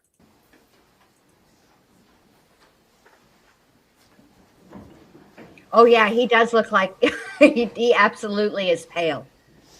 Because I'm sure he's in PC. He ain't getting no yard time. All right, everyone may be seated. Good afternoon. We are ready to press on, okay? Mr. State. Thank you, Your Honor. State, could we watch that video at like 1.5 speed? Video for an hour or so. Apologize for that. I'm glad we can ask you some questions about it now, and we'll move on. Let me ask you, that video that we were watching before from your brother's body cam, where does that video terminate geographically? It ends at the Wise County Sheriff's Office. And is that where you told me before that then the video from the Wise County Sheriff's Office then takes over? Is that correct? Yes, sir, that's correct. All right. So the next video in the chain here that we're talking about is now at the interview at the Wise County jail. Yes, sir, that's Is that correct. Okay. Just want to clarify, we've got several videos here. I want to make sure we're on the right one. All right. Let me go back a little bit. Some of that video we were watching here, some of that stuff was a little hard to hear. And I want to clarify a couple of things when we talked about that. Let's talk about the discussion about Athena's clothes. From that video, what was Tanner Horner's first statements to you about whether she was clothed or not? In that incident, he stated she was clothed. Okay. And then what did he then later on in the video tell you about her clothes? That she was wearing a t-shirt and jeans. And what did he tell you he had done with those? If you remember. In that particular video, he didn't say anything, that he'd done anything with the clothing. All right, so let's talk a little bit about the story that Tanner Horner told you about the incident that led to him killing Athena Strand. What was his story throughout this first video about what he had done to her and how she ended up in the truck? The initial story was that he had hit her with his FedEx vehicle and ended up taking her because of that. So what do you know about the statement to you from Tanner Horner that he backed into with the truck? What do you know about that statement? I knew that to be a lie. With regard to his statement to you that she was deceased when he put her in the truck, what do you know about that statement? I also knew that to be a lie as well, based on the video. How long did this wild goose chase in the bamboo go on? I believe almost 2 hours, close to 2 hours. All right. And so we heard on the video there's a lot of discussion about, I think I heard you ask several times, is she in here? Is she in here? Right? Yes, sir. And is that what you were describing before in the first part of your testimony, that you guys were all out there on the road looking and then having conversations with Tanner Horner as you're looking? Is that what's going on? Yes, sir. Some of it was hard to see, in and out of the truck. Okay. So when you're out there and you're searching, do you take any resources that are looking for Athena and bring them to this bamboo area? Yes, sir. At that point, we had other resources in other places, K-9, additional officers, and I went ahead and concentrated those into that area since that's where he was telling me she was at. I felt obviously we needed to check it and confirm that she was or wasn't there. So during this entire hour, I noticed on the video that you guys drove up and down the road several times. Is that right? Yes, sir. And you guys, it appeared to me, and I couldn't see it all, that either you or some other people went into this bamboo area multiple times. Yes, sir. Several officers went in and out of the bamboo, including myself, including Investigator Oliver, several Wise County deputies, game wardens, agents. Everybody was in there trying to find her. And is it correct that Tanner Horner's story to you was that he just kind of barely put her in there a little ways and you should have found her? Is that right? Yes, sir. Correct. And what was the word that he used multiple times with regard to what he had done with her body? Do you remember the word that he used? Tossed. Tossed. And did he tell you whether he tossed her head first or feet first? In that video, he stated he tossed her in head first. Now, I noticed on some part of this, there's some discussion with Tanner Horner about y'all's desire to get the truth. Is that correct? Yes, sir. And is it also correct that you had told him that in the beginning, that you just want to know the truth? Correct. Yes, sir. And in this particular situation, at this location at the bamboo forest is what I'll call it here, because that's kind of what it looked like. When he's telling you that she's in there, what do you know about that statement? That was a lie. Because where was her body eventually located? At Bubba's Crossing. Which is that anywhere near this bamboo area that we're talking about? No, sir. Now, one of the other things that I asked you about, and again, it was kind of hard to hear due to the road noise and stuff, is that did Tanner Horner make any statements with regard to things that he was concerned or worried about during this situation? Yes, sir. He stated he was concerned about losing his job. He was also concerned about seeing his child and concerned about what was going to happen to him. But at this time, when he's expressing those concerns, had you even found Athena's body yet? No, sir. But this is what he was concerned with. Yes, sir. So this next video we're going to look at from the jail, okay? Is this a continuation of your interview from before? Yes, sir. Okay. And let me ask you a few questions about it.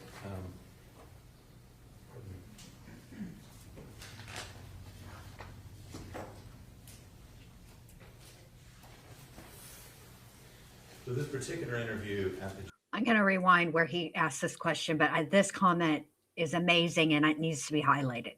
Amber says, man, these cops did an amazing job keeping their case secure. Had the entire public believed Tanner knowing it was a lie when he said it. Kudos to them for real. Absolutely. Absolutely. Kudos to them. And if you were with us, if you were with me, when it's us, all of us, when we watched the Kelsey Fitzsimmons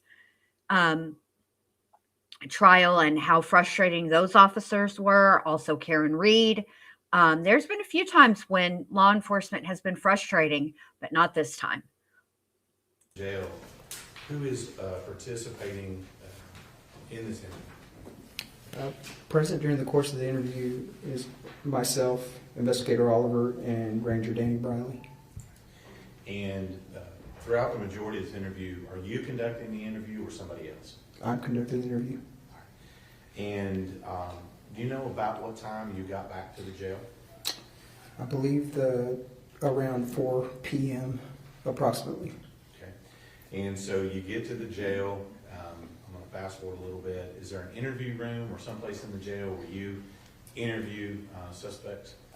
Yes, sir. Yeah, most of the interview rooms that we conduct our interviews in are audio and video recorded in a controlled environment where we can have a table, chairs, board to draw on if needed, things like that. And so when you get to the jail, are y'all in that interview? Is that where this interview room? Is that where this takes place? Yes, sir. And so when you get in the interview, what's the first thing you do when you get in the interview room? Go ahead and advise Mr. Horner of his rights.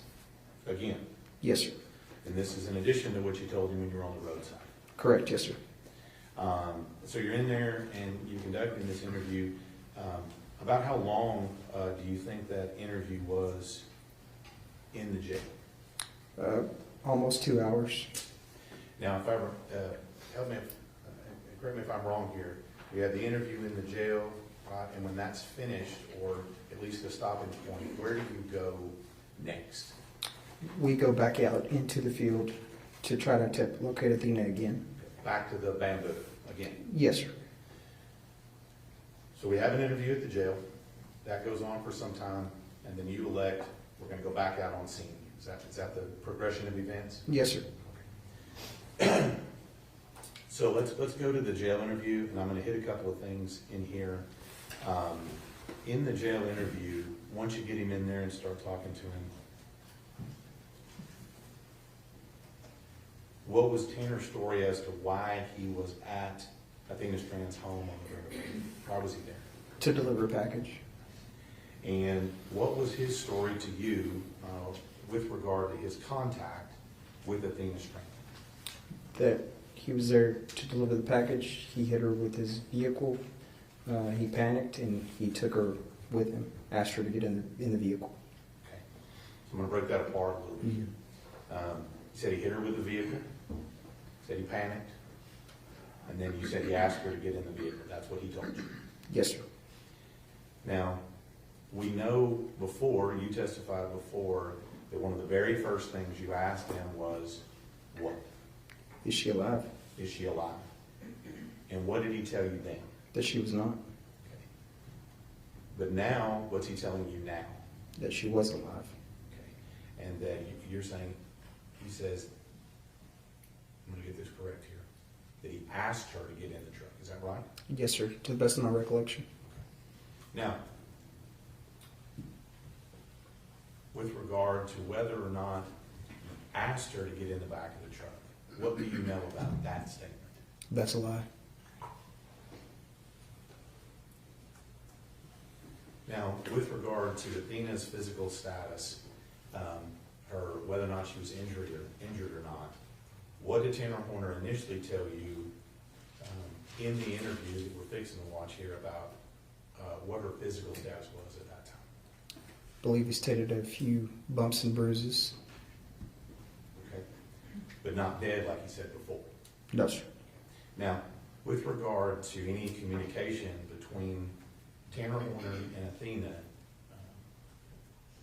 there at the Strand home, what did he tell you with regard to whether or not they had any communication at that time? When I asked him if he communicated with her, he stated that he did, and she told him her name, and also asked him if he was a kidnapper. That's coming from Tanner Horner. Yes, sir. Now, let's talk a little bit. When you're talking to him and you are asking him, does Tanner Horner blame anyone for all of this happening? At one point, he tries to say that the van didn't have a backup camera or a sensor, so he believed that contributed to this happening. Okay. Anybody else? Not that I can recall. Okay. Now, I'm going to ask you to, I'm going to try to make this as detailed as possible here. At some point, do you ask Tanner what he did to kill Athena? Yes, sir. And to the best of your recollection, what did he tell you he did to kill her? During the course of that interview, he stated that he first attempted to break her neck, and then he strangled her with 2 hands. Okay. How many times did he say that happened to you? I can't remember the exact amount, but it was numerous times that he stated during that interview. Okay. That he had done that? Yes, sir. So he says that he attempted to break her neck, didn't work, and so that he used his hands. Yes, sir, correct. And he said 1 hand or 2 hands? I asked him whether he used 1 hand or 2 hands, and he stated he used 2 hands. 2 hands. So, and I just want to make sure, so now we're in this second interview. What is he now telling you that he did with her body once he killed her? He stated that he had her in the back of the van for a short period of time and then took her to the bamboo. Now, during this interview, what are you trying to do during this interview? I'm just trying to find Athena. That's just trying to figure out where she's at.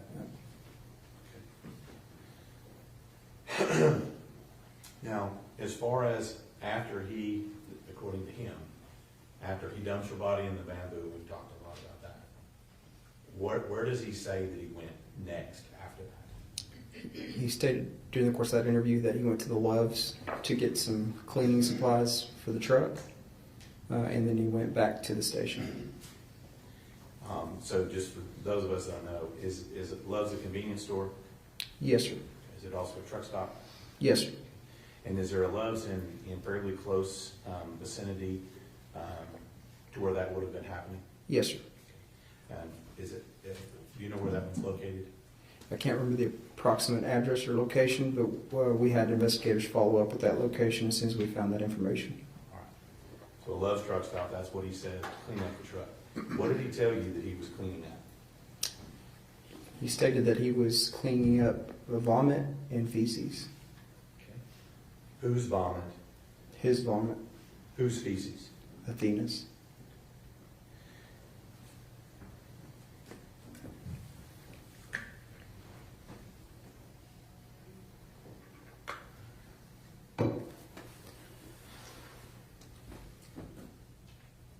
During the course of your time being a ranger and being in law enforcement, have you ever heard the term used with a suspect when you're interviewing that they're playing the victim?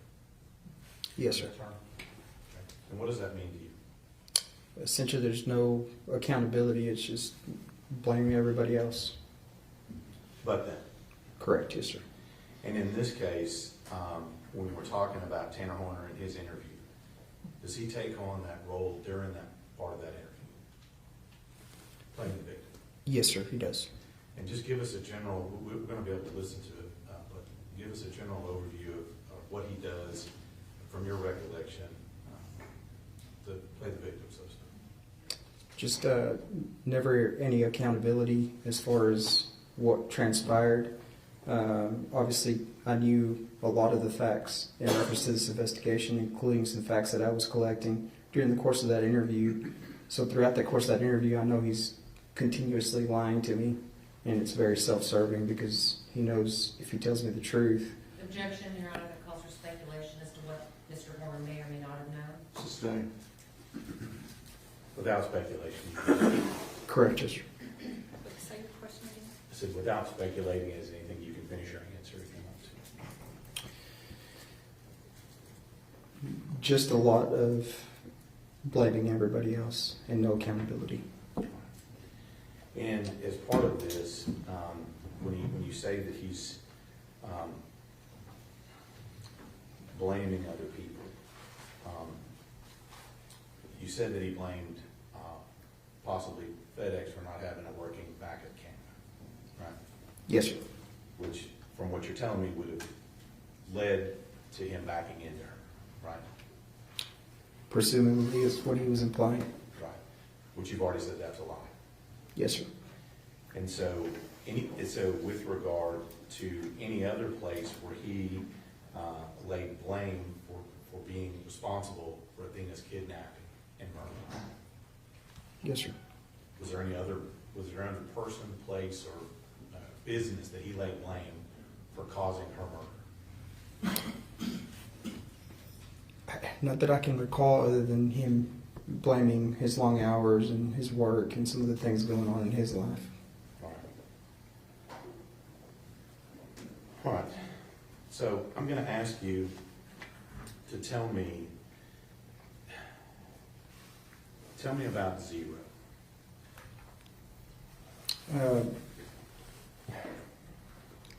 During the course of these interviews, Tanner implied that he was sometimes referred to as Zero, which through the course of my investigation and through the time that I talked to Tanner, it was something he made up, that an alter ego that he made up for himself, and stated that sometimes he would be referred to as Zero. And so during this investigation, that's when this person, alter ego, comes up. Correct, yes, sir. And at what point during the questioning does this made-up person come up? Yes, sir. Throughout the course of these next couple of interviews, the name Zero and that fake personality or alter ego comes up. Did he tell you how he made it up and how he created it? Yes, sir. Tell us about that. He stated it was something that he and his wife had discussed in the past, and he named it after one of his band and actually had a tattoo on his arm. This motherfucker, y'all. Did he really just try to pull this BS? Ugh. Why am I not surprised? That had Zero on his arm. So he created it and he named it. Correct, yes, sir. He made it up. Yes, sir. To the best of my knowledge, yes, sir. Okay. And so during any of this, when we're going to hear this, how does Zero come up in the course of your investigation? At one point during the course of this interview, he writes something on the board. When I step out of the room, I asked him what that was about, and he stated it wasn't him, it was Zero. We talked briefly about it, and then throughout the further course of the investigation, when I was hitting roadblocks, again, all I'm trying to do is find Athena. I played his game, and I spoke to Zero.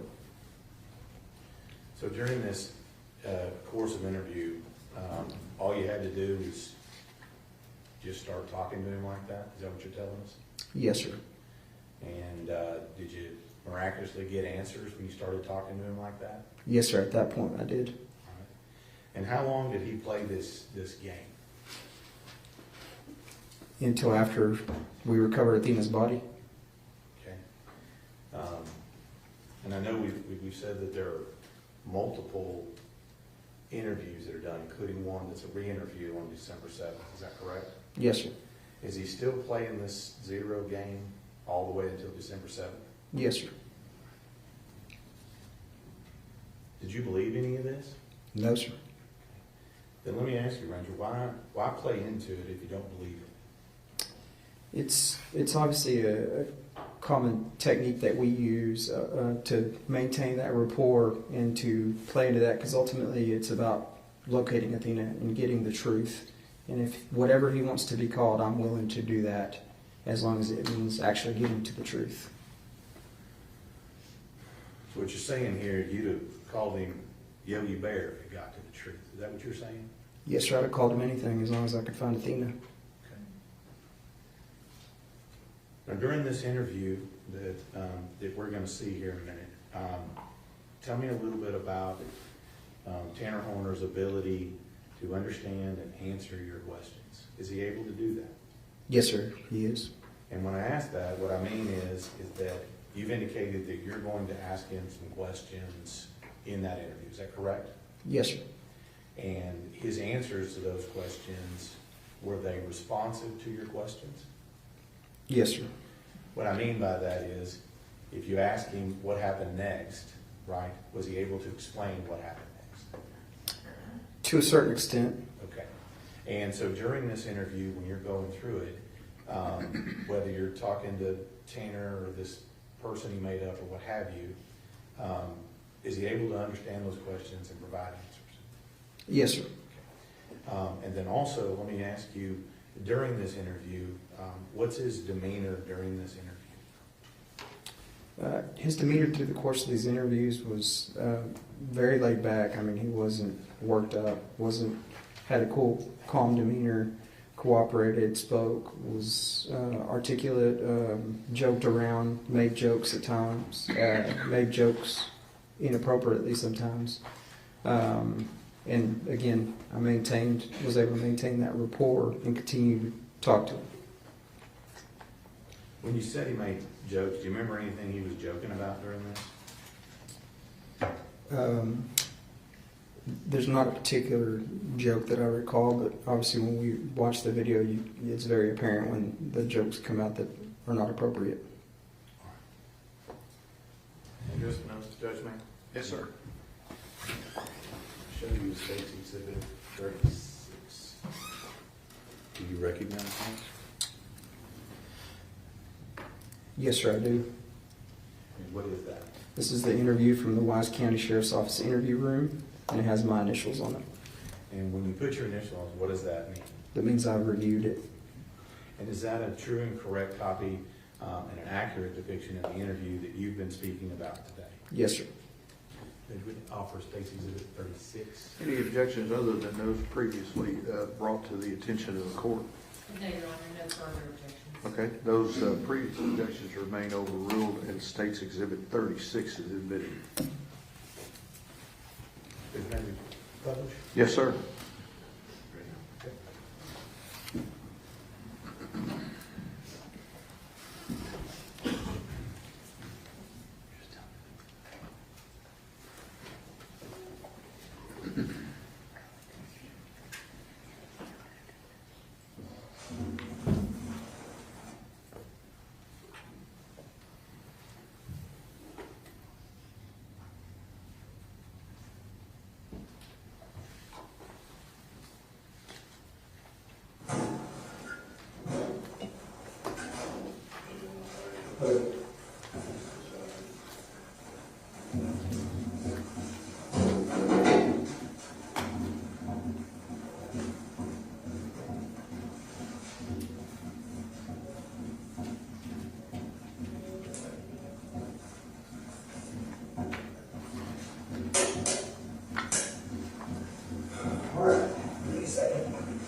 run to you on the side of the road, it's gonna do this. 13. Okay, I had to, like, Alright, Tanner? Alright, let's get them handcuffs on you. or at least in a position that's not like, No, we're gonna get them off. like, I had to, like, get dressed and, like, walk home. No, we're gonna get them off you. So what was Hey, Romans 13? I'll read that here in a second, alright? Now, let me make you where you're at, so really quick before we get started. I'm running to you on the side of the road, it's gonna do the same thing, okay? It's, you have the right to remain silent, not make any statement. Anything you say can be used against you in court. You have the right to have an attorney present to guide you prior to any question. You can report an attorney when we appointed to you. You can stop this interview at any time. Do you understand your rights? Yes, sir. Alright, Tanner, we're gonna get some kind of formality, so to speak, out of the way, alright? We're gonna start off with today's date, which is Friday, December 2nd, 2022, and it's Friday, it's 4:40 p.m., and we're here at the Wise County Sheriff's Office, alright? What's your full name and date of birth? Tanner Warner. Tanner, 1991. hang on, Tanner, Lynn, Yes, sir. Horn, Warner. Horner, Horner. Yes, sir. Little Drive Warner. Okay, and what's your birthday? August 8th, 1991. August 8th, 91. Alrighty, what's your physical address? 7628 Somerville Place Road. Place Road? Yes, sir. Okay. And what's the phone number? 817 449 7991. I'll remember my phone number. It's just something I do, for your number, in case I, want to get hold of you later on or something else, I get your phone number. So let me ask you something, let's start off with, what we've already talked about, okay, on when you got the little girl. You went to that residence to deliver a package? Okay, and then what happened? When I was trying to get myself situated to where, I have an easy way to get out of the property, I kind of backed up and hit her. Okay, and then what happened? She seemed like she wasn't too incredibly hurt, but it was a panic. Okay, And I didn't know what to do. My main fear was I could lose my job, lose my source of income, the way, like, everything was on the line. I didn't know what to do. okay. So then what did you do, look her up in the truck? I listened to this dumb little voice in my head that told me, just grab her and go, and I did. Okay. So you said you didn't hurt her too bad, you just kind of bumped her, or? I mean, she had some bruises. Okay. So she's still talking to you, and what'd she say? She was worried that I was a kidnapper. And what'd you tell her? I told her no. She kept asking where we were going. I didn't know what to tell her, so I would just talk to her about random things. I didn't.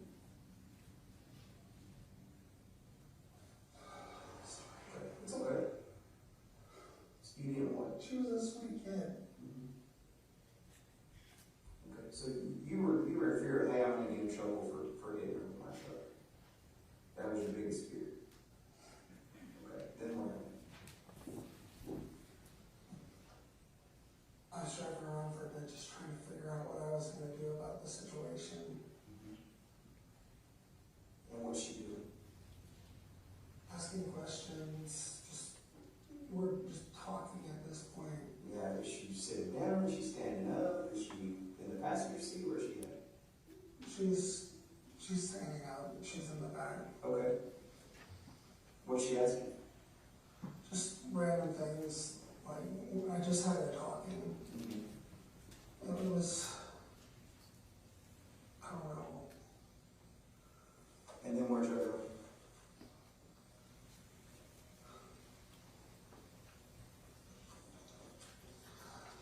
We went down this private road and I listened to that little voice again. What did it take this time?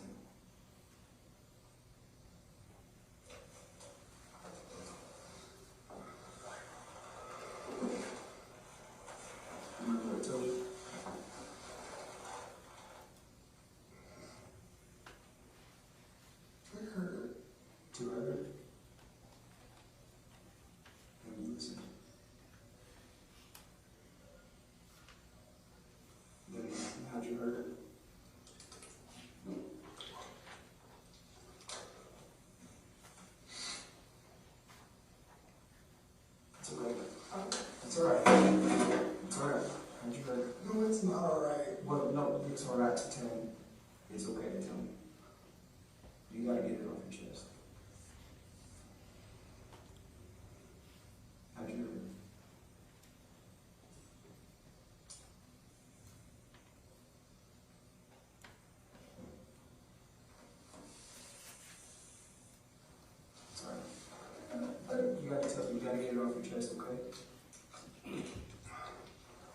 second.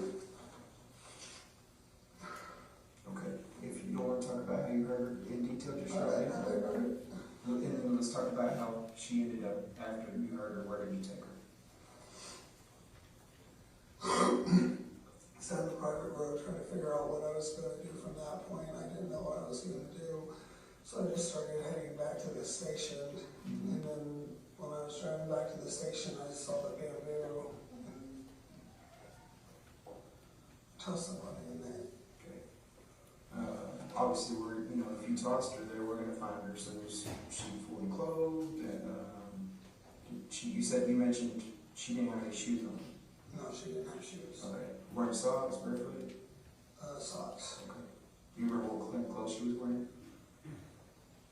I mean, I think like shorts or jeans or something. Okay.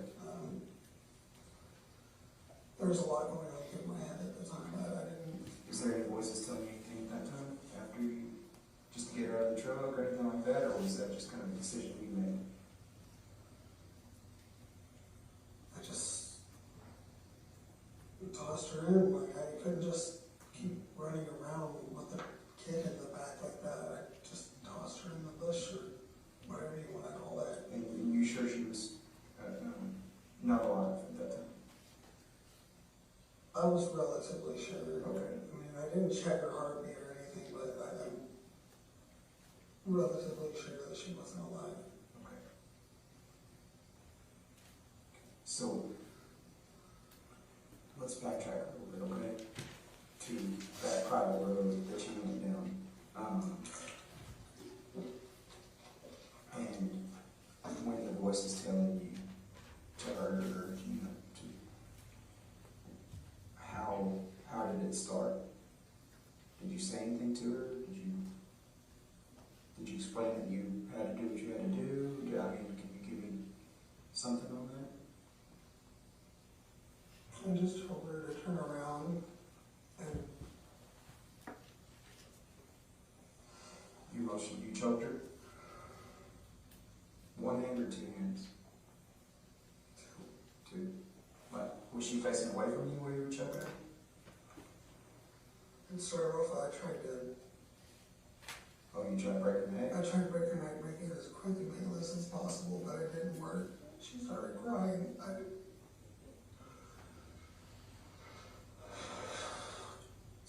I'm trying to calm down. I'm trying to calm down. It's alright. Hey, listen to what I tell you earlier, right? A lot of the time we're too fixated on what, right? On what happened. So now we know a little bit of what happened, right? We know that you hit her, bumped her with the truck. You got scared, right? She not telling you. So you got her in the truck. When you got her in the truck, let's talk about that. Did you just pick her up in the truck, or did you ask her to get in? I asked her to get in. Okay. So she listened to you, got in the truck, and then you drive from your route immediately, start kind of headed back to the station, right? No. After that, that's when we went down the private road because I was trying to figure out what I was going to do. Okay. What do you think the time frame was from there? Like, I don't know. not very long, like 5, 10 minutes, 30 minutes? I wouldn't know how to. Okay. Hey, the David and Trista, welcome in. We aren't there yet, and we don't know for certain. All we know is what he has been charged with and what he has not been charged with. We have some suspicions, mainly due to the prosecutor's opening statements, where he said that there was DNA on her body that he left there. It was his DNA in places where his DNA should never be on a 7-year-old's body. That is what the prosecutor said in their opening statements. But as far as that evidence actually coming out at this point, it has not. So but yes, I do. I that's what I think happened. No worry, we're not going to Unless I'm like sitting there looking at the time, I have no idea how much time has passed. Okay, so. I don't even know how long it's been since you guys stopped me after that delivery. Yeah, okay, so your perception of time is not too good. So you get in the truck, she's standing up talking to you. You already drive down the private road, and that's when the boys tell you, hey, you need to hurry up, you need to rid of her, right? Am I right? Correct me if I'm missing something. And then you ask her to face away from you, and you try to break her neck at first, but she started crying. When you said try to break her neck, did you like try to spin it? How did you do that? Try to spin it. Like spin like one hand on the chin, one hand on top of the head, hand on the side of the head, or how? Like, Okay, and that didn't work? sir. Okay. But she was facing away from you when you did that? Sir. Okay, so then, I didn't want her to see it coming. I didn't. okay. So then, I couldn't take it if she was sitting there in pain. I wanted to do it as quick as possible, and it didn't work. And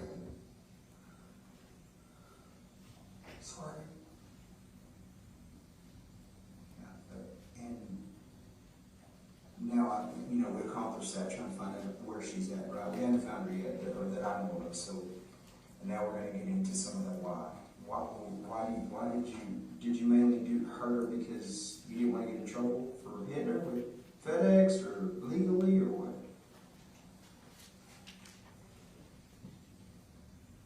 Essentially, was panicking. I didn't know what to do, and then it almost seems like it was a dream. For the most part, it just kind of seems like I wasn't, you know what I mean? Seems like I wasn't behind the wheel at the time. Out of body experience, so to speak. Almost. Okay. Almost. Like, stuff like that's happened my entire life, where like I'll have these like out of body experiences, mostly when I'm like getting in a fight with someone or something like that. But sometimes I'll kind of like phase out and not know what's going on. Other times I'll just kind of be in the back seat almost. When you were talking to her, did she tell you her name? Yeah. What's her name? Athena. Okay. Did she tell you her full name, or did she just know her first name? Did she tell you her last name or anything? No, she didn't tell me her last name. So she just told you her name was Athena? Which I actually thought that was pretty cool because, I like mythology and stuff like that. Yep. So let's go back to, I know you don't want to, you have a hard time, rightfully so, kind of recall a little bit, but, and I'm going to go back and touch on it a little bit. And you try to break her neck, she starts crying. When you start choking her, facing away from you, like you stated earlier, how long did it take her to essentially pass out or stop crying? Was it long, or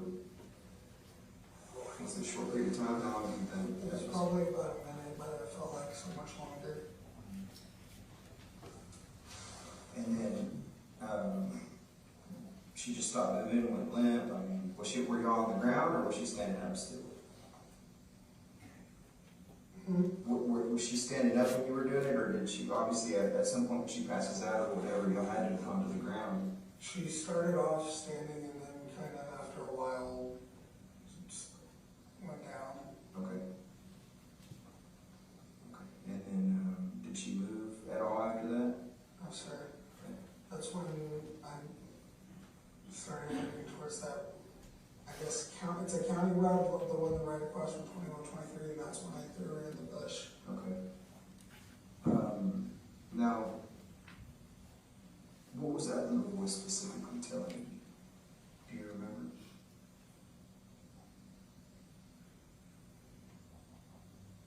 That we needed to stop her from pretty much telling anybody. Okay. So that was the main concern. That's the whole reason why. Everything was at risk. My job, my family, everything. And I didn't.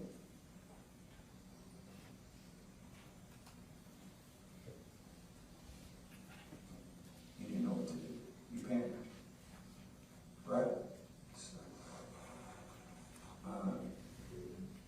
Tanner, again, we'll get, we're not going to get jammed up on what happened. Obviously, the why is always more important.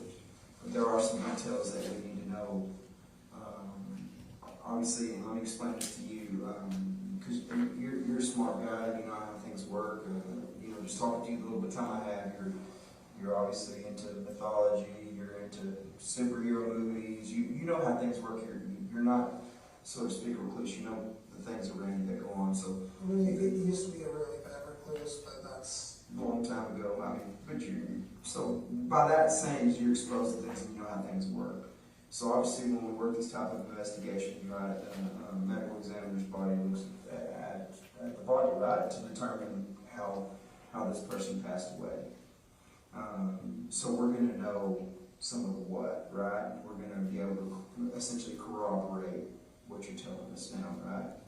So is there anything else we're going to know? Because I don't want you to lie to me now. Because I'm going to shoot you straight, just like I want you to shoot me straight, all right? Put yourself in my boots, so don't lie to me, because you know how it is. Do you like being lied to?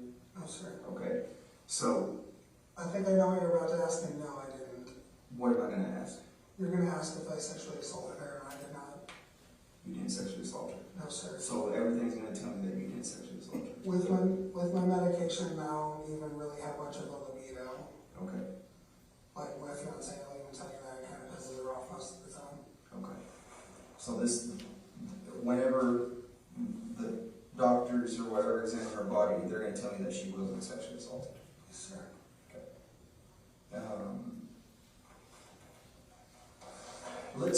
Let's go back a little bit into after the private road. Was it pretty close to where she lived? Relatively, it's like, okay, so. Hang on, let's go right here. We got a board to work on. Yeah. Okay. Look, and it sounds like you're pretty good at this stuff. So. Okay, so say this is 2123, this is that road, right? Then we Hang on a have second. Let's light it. This is what? 21. Okay. So there's different ways to get to the, Sorry. there's different ways to get to the, where should I put it? Okay, so here's the store over in Cotton Valley, right? Yeah.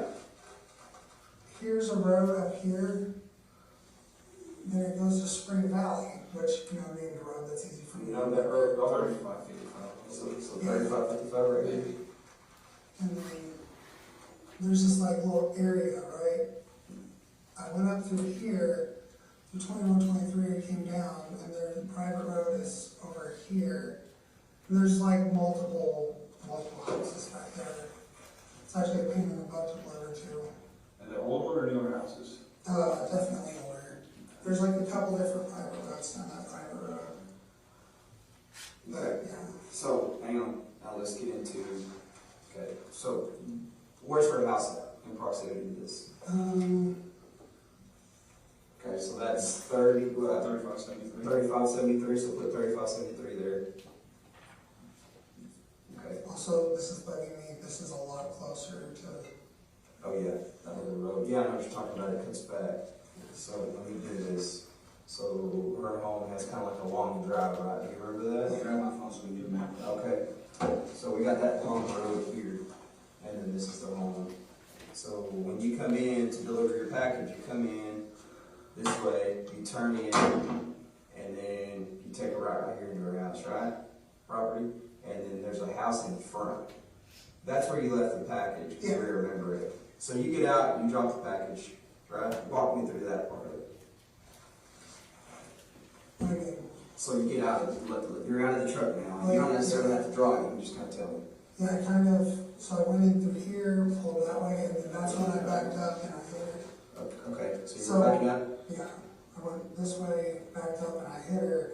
So I grabbed the package, left it. At first I thought I had a dog. But then I saw it was a girl, and... What'd she say when you hit her? Was she crying or anything? Okay. What'd she say? She was just crying. I was trying to calm her down. Okay. And after about 10 seconds, that's when I started panicking, started realizing the implications. Okay. The particular truck I was in doesn't have a working backup camera, so it's kind of a pain in the ass most of the time. Okay. So then what do you do after you hit her? You started panicking, you said it was about 10 seconds. What do you do with her? Told her to get in the back of the truck, we're going to go on a quick ride, and then, we're talking the entire way. Okay. So when she gets in the truck, she goes, Just you jumping through the driver's side, passenger side, or where? Back of the truck. Oh, the back, okay, because you got it open, because you got the back, yeah. So she gets out, you shut it. Again, I don't want to put words in your mouth. What, do you go in with her and shut it that way, or do you go around? Yeah, I shut it through the back. Okay. And then you walk around in the driver's seat. Yes, sir. Okay. The side door on that truck doesn't work. Okay, and then now show me your route out. So I was up in that private road. From right here. So you go So I went, this, you yeah, you know, come and I back. went through it, up through the private road. So you go back this way on the private road? Yeah, the private road itself, say this is, can I see that? Yeah. Yes. Okay, so here's Spring Valley. So I have the two roads, sorry. I have the two roads up right here. Yeah, 100%. So, where were we? Crap, okay, there's Spring Valley. Okay, so the private road is right here. I went to about, I was in this area. Yeah. So we're here, 35, 75. Which road did you come up? It comes up 35, 55. So you come up 35, 55. Yeah, I came up 21, 23, I came up through here. Okay, so you came the back way. Yeah. Okay, and then you come in and you go up to, it shows private road 3549? Yeah. So EBT, what is that, 3539? 3549. 3549. I'm sorry, I don't know that. No, it's all right. Hey man, it's part of it. So you come around, you come back down this road, which is, what is this one? What did we say? 3555. Okay, so you come around, come 3555 to private road 3549, and then you go all the way to the end of it. Is there like a little cul-de-sac, no houses there, or what? It's weird. So there's just like, okay. It's all right. I can turn the rotation off. Let's see if I turn the rotation off. Oh, you know it's okay. Okay, this is an iPhone. Yeah, let's see if I can do it settings. Are you trying to? So let's just say we're looking at it though, just private road. So this is where you're at. And you're there how long? You think? Probably about 20, 30 minutes. Okay. So 20, 30 minutes there. Yeah, at first I was going to try to leave the body down there, but people kept driving past. Okay. So I was just like, maybe not right here. Okay. So you were going to dump her off right there on that private road, but decided, hey, I need to go further. I wanted to put her somewhere where someone could find her easily. Okay. In all honesty, man, I'm a parent. Like, Yeah. I want my kid found. Yeah, that's what happened. Look at me when I tell you this. This is what I'm trying to do right now. I want to bring her home. That's why we're going through this, because I want to bring her home. Okay? So look at me. You got to help me bring her home. Okay? You going to do that? Sure. Okay. There you go, Tanner. That's pretty much on that. Okay, so, but the way the private road is, it's, okay. You go back, and it's a hell of a drive. This is like a hill right here, but right here is about where, oh. That's all right. You can leave that pin there. Okay.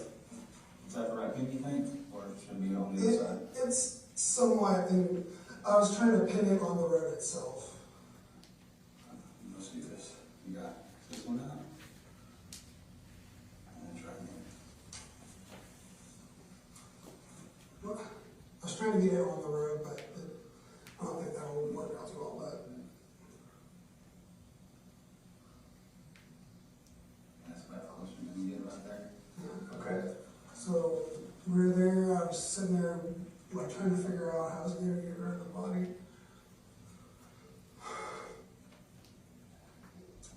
And then after I remembered that bamboo bush, that's when it's just like, that's where I was gonna drop the body. So I started heading out. Oh, okay, there's 21, 23. Started going Okay. through here. So you're going 21, 23. You walk me through it to the next road we did. 51? Yeah, 51, and Okay. then 51. And then you go right over 51, right? Okay, so this is 51, and obviously it's not to scale here, so you jump it here. Okay. Sir, that's where the bamboo brush is. Okay, so the bamboo brush is right here. And where'd you park your truck? Like right on the road, off the side of the road? So you're on the road here. Okay. And then did you have to go through the back to get her out, or did you access her through the front? I got out through the back. So you popped the back door? Yeah. Okay. You make sure nobody's around, I guess, is that what you're gonna say? I don't want to put words in your mouth, is it? I mean, Okay. And then. I'm not exactly the dumbest person in the world. Yeah. Okay, so this is kind of like a little lot here.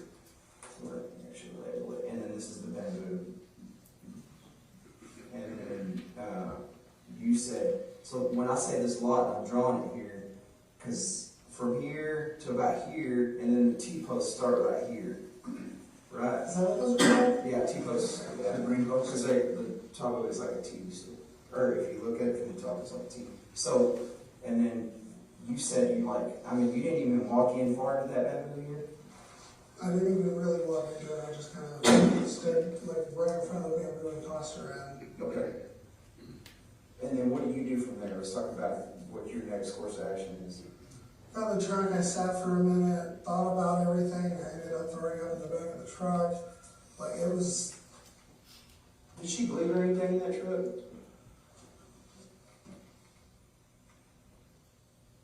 I don't know. Okay. Possibly. Okay. Is she gonna have any cuts or anything like that on her when we find her?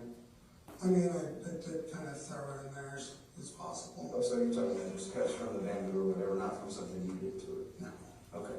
I'm not some psychopath, so... Because I don't think I am. So then after you dump her, she's fully clothed, right? Sure. Okay. Then what's your next route home? And you can draw that down here. And obviously, if it's too complex, we don't have to. Just kind of explain it to me. So I went 114 pretty much all the way. I had to stop a couple times because... Where'd you stop? On the road. Okay, just on the road? Yeah. What'd you stop for? Okay. Did you throw outside the truck, up outside the truck or inside the truck? A little bit of both. At one point I got it on the side of the truck, and then I stopped at Love's to kind of clean out. Okay. Yeah, the truck still smells like the rock. Okay. And then, so that's 114. Yeah, 114, I stopped at the Love's / McDonald's, put in M for McDonald's, L for Love's, and then I headed back to the station. Okay. What time did you get to the station? I didn't go below. Really late, later than normal? Later than normal. Which would be after 8, before 9? I wouldn't say after that. 9? I wouldn't say that right. I don't think. Okay. At some point in this deal, did you ever turn off your phone? Did you ever get off the radar or anything? I mean, my phone died there for a bit. Okay, where'd your phone die at?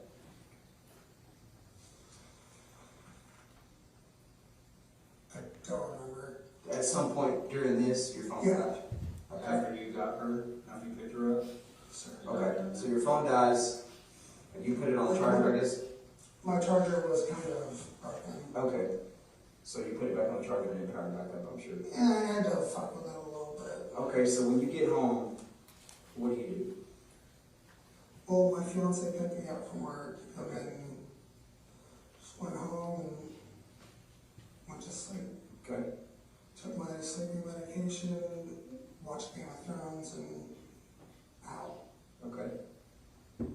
And then what time do you wake up the next day? 6 o'clock, ready to go to work. Okay. Did you make it to work on time? Mm. Late? Cassie likes to kind of drag by when she's ready. Oh, so she's taking, you need to back down. You said Cassie, who's Cassie? My fiance, the mother of my child. Okay, so she's taking you to work, so she makes you late essentially. Every once in a while, but she works at FedEx and she works as one of the package handlers. Okay. What clothes were you wearing whenever this happened? Jeans. Jeans, those jeans, different jeans? Different jeans. Were you wearing those shoes? Yes. Okay. That shirt or a different shirt?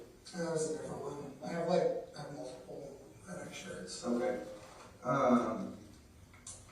So you don't remember exactly what time, about what time did you get to that house, her house? I think y'all actually have the timestamp on when I did that delivery, I'm not sure. Okay, so whenever you delivered that package, or whenever that package was dropped off, is when you were at that house? Yes, sir. Okay, perfect. Okay. Now, did you take anything from her? And you didn't, because I asked you earlier, I said, did you take any of her clothes? Did you take anything from her? I mean, not that I can think of. Okay. I mean, I might have found a sock on the thing, but I just kind of threw it out.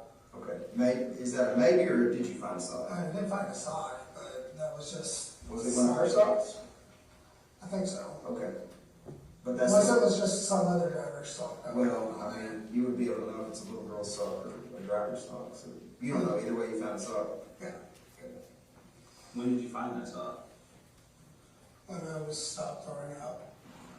Do you remember the truck number or anything that you were in? I don't remember the DOT number. You don't remember the DOT number? Do you trucks have any, like, numbers assigned there, like a truck 41 or whatever, you know? No, we just have particular It's just routes. random. And they move them around a lot. Okay. So you don't have one particular truck assigned to you? Yeah.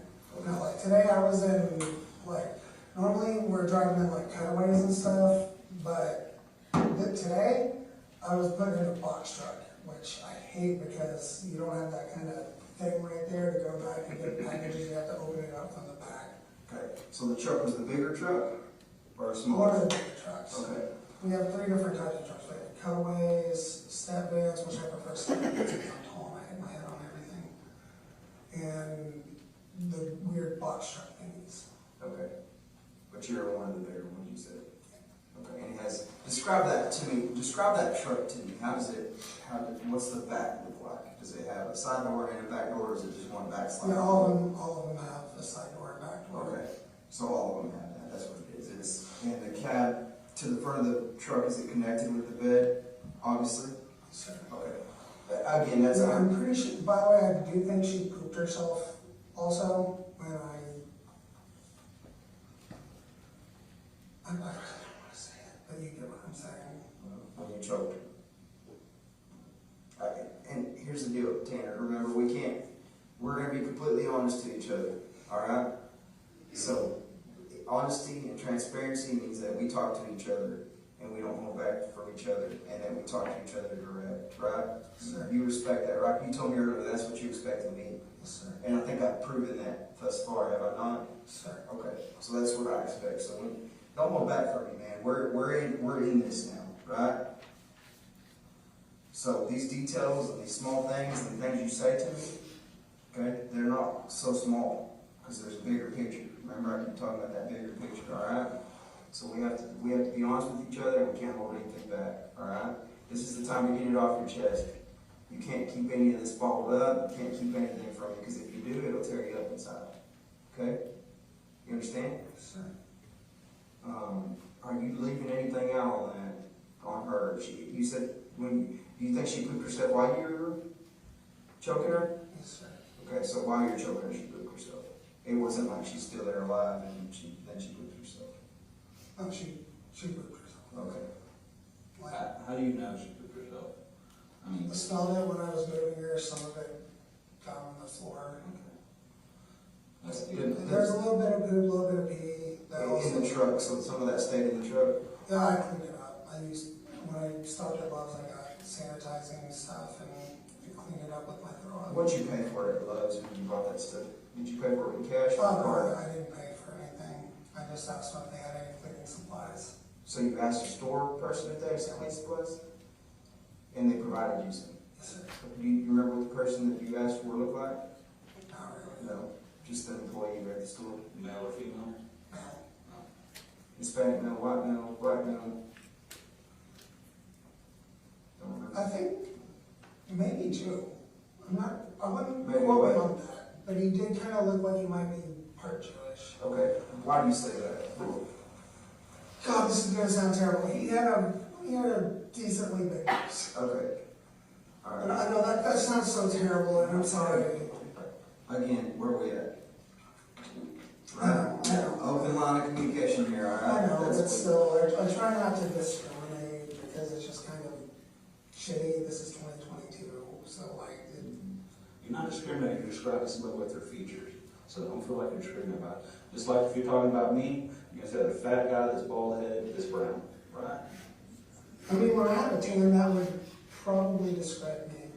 So, I'm not going home. no, you're not. Remember, I'm gonna be honest with you, you're not gonna go home, all right?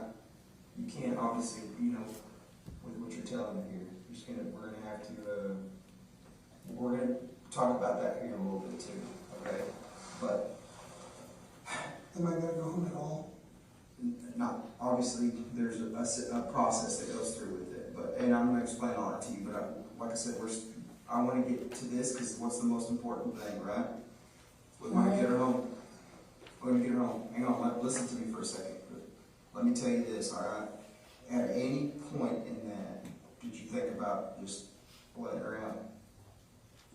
I did. Okay, why did you do that? I was just telling me not to.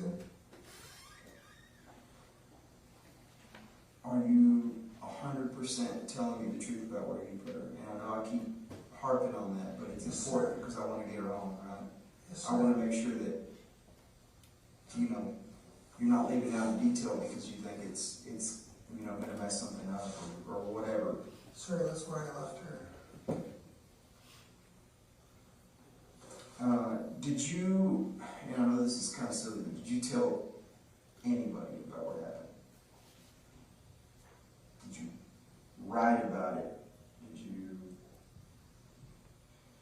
Did you do anything to kind of get it off your chest? No, sir. No? You just kind of kept it inside? It's just kind of been fucking with me a lot. Can I?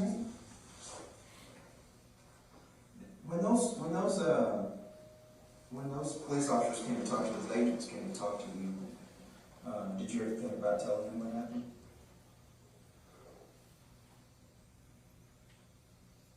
You did. I was told you got emotional at one point. Tell me about that. Dude, I hurt a kid. There's a fucking child.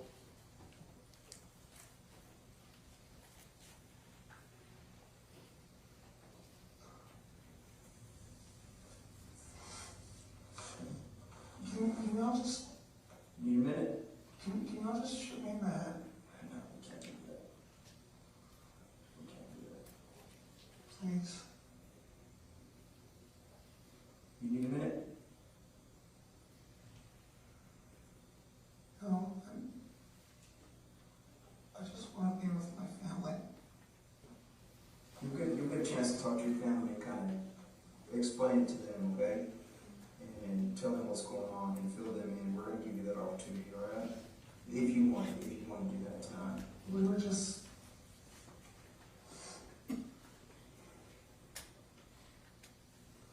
We're finally getting our shit together. Where are you staying? It occurs to me that this piece of absolute garbage monster demon is, to me, it comes across as if he's feigning remorse. I think if he feels remorse at all, it's only for himself. I think he's remorseful about some of the things that he did, which is what led him to get caught so soon. That's what I think he's sorry about. Hold on a second. I don't want to cough in y'all's ear. Nothing having to do with what he did to that sweet girl, a 7-year-old. And then he lied. You thought I was napping? Are you kidding me? Go lay down, Woofy. You go take a nap. I can't take a nap and be live. What's the matter with you? You hear me snoring?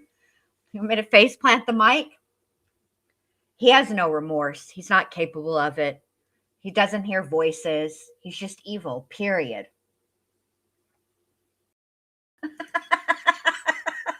Yes, Woofy.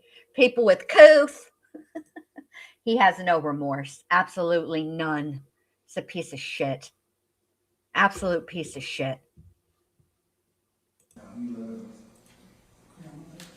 Who's on? But also, he's very worried about seeing his family. You know, Athena had a family too, and she's never going to get to see them. Do you think that she knew on that day that you snatched her up, you human garbage, that that was going to be her last day? Of course she didn't. So why should you be afforded an opportunity to say what you need to say, to get some things off your chest to your family, to explain to them about the situation? Also, I would also like, I'm very curious if we're going to, where is it? Hear from the fiance, like Amber was asking. I'm very, very curious if we will hear from her. All right, let's keep going. Who's on in the house? My mom, my little brother, and my grandmother, and me and Cassie, Which is your and brother? several annoying dogs. What kind of dogs? Itty bitty little ankle biters. What's Cassie's full name? Cassie Marie Waite, W-A-Y-T. Okay, and what's your birthday? February 17th, 2001. Is Cassie C-A-S-E-Y? K-A-S-S-I. A. Listen, can I, how does the attorney thing work? I don't give legal advice. I'm not going to give you legal advice. Okay, that's something that's up to you to research. I can't give you any type of legal advice. Does that make sense? Okay. What's you said that's Cassie. What's your mother's name? Melissa. She's still, like, even though her and my dad have been split up for a while, it's... So she's your stepmother that you call mom? No, she's my actual mother. Okay. What's her last name? Oh, you're allowed to say, babe. Are you talking about, hold on. Are you talking about, why can't I think of his name? What is wrong with me? Duty Ron? Or are you talking about Chris McDonough? Those are the only two I know. Is there maybe there's a third option, but you can absolutely put it in chat. I'm not like, yeah, I don't care about that, babe. But thank you for asking. Split up, but she still has the last name. Yes. They never got a divorce. I don't know his name. Jackie. Is it Jackie's house? You're staying in? Yeah. And her last name? Hardison. H-A-R-R-B-I-S-O-N. Is that correct? Yes, sir. Okay. You said somebody else was living there as well? My little brother, What's his name? Nick. Is it Nick or Nicholas?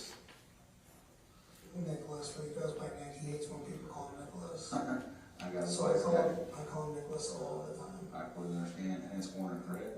No, Voss. V-O-S-S? Yes, sir. He has his dad's last name. Ah, how old is he? 10 years younger than me. And then you are 31. 31. So he's 21. So you said you're living in the shed out back? Okay. Hey, are you the only one staying in that shed? Who? You the only one staying in the shed? Or is it you and Cassie? Me and Cassie, our cat, and an annoying little shit named Draco. What breed is Draco? Not sure exactly, but he's part Chihuahua. Okay. Part Chihuahua, part annoying as shit. Okay. Hey, there's something that clicked to me real quick about when you said you found the sock and when you were cleaning the truck. Did you find the sock at the Love's? No. No, it was on I side found it when I pulled over to go throw up. on side road. You remember where that was? Somewhere on 114. Yeah. And then you just threw it out there on side of the road or what? Yeah. Okay. I tell you what, this is a lot for you, and I can tell that you kind of probably need to catch your thoughts for a minute. So look, give us just a second. I need minutes. while they're taking a second, which they're not really, they're going to skip through, but I want to rewind it just a little bit because I think this is the real Tanner. Hold on a second. Let me find it. All right. This is where he talks about the dog. Watch him here. So you said you're looking at the shed out back? Hey, are you the only one staying in that shed? Who? You the only one staying in the shed? Or is it you and Cassie? Me and Cassie, our cat, and an annoying little shit named Draco. What breed is Draco? Not sure exactly, but he's part Chihuahua. Okay. Part Chihuahua, part annoying as shit. Okay. That right there, that little tiny glimpse, that is the real Tanner. And that's probably the face that Athena saw. Not this, yes, sir, I'm trying to be cooperative. I want to help. I'm a helperty-helperton. Hey, there's something that clicked to me real quick about when you said you found the sock and when you were cleaning the truck. Did you find the sock at the Lowe's? No. No, it was I found it when I pulled over to go throw up. on the side of the road. Do you remember where that was? Somewhere on 114. Yeah, and then you just threw it out there on the side of the road or what? Yeah. Okay. I tell you what, this is a lot for you, and I can tell you kind of probably need to catch your thoughts for a minute. So look, give us just a second. I need nicotine. Nicotine? I'll tell you, I can do that. Let me get you a cigarette or something. A cigarette or tobacco? Chewing tobacco? What do you like? Cigarette, for sure. Let me find you a cigarette, and then we'll talk a little bit more, okay? Hang tight. Obviously, you can't go anywhere, so stay in here for me, okay? Did you go grab my stuff out of the... Yeah, I got it. Yeah. And I'll get your phone and all that good stuff, okay?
Just hang on. I'm just saying.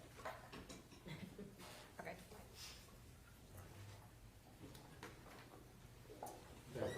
Yes.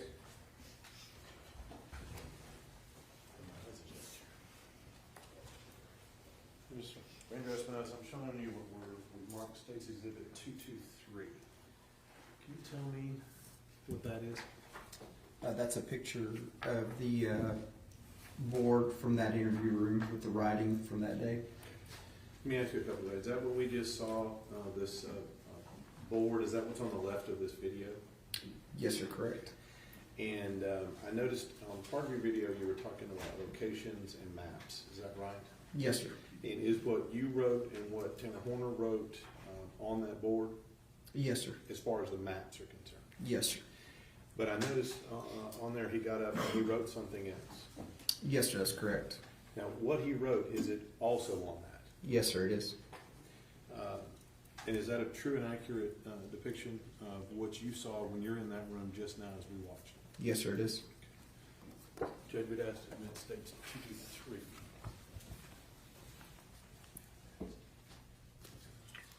Yes, let's admit that and then show the class. I need to see what that is. I need to see what he drew.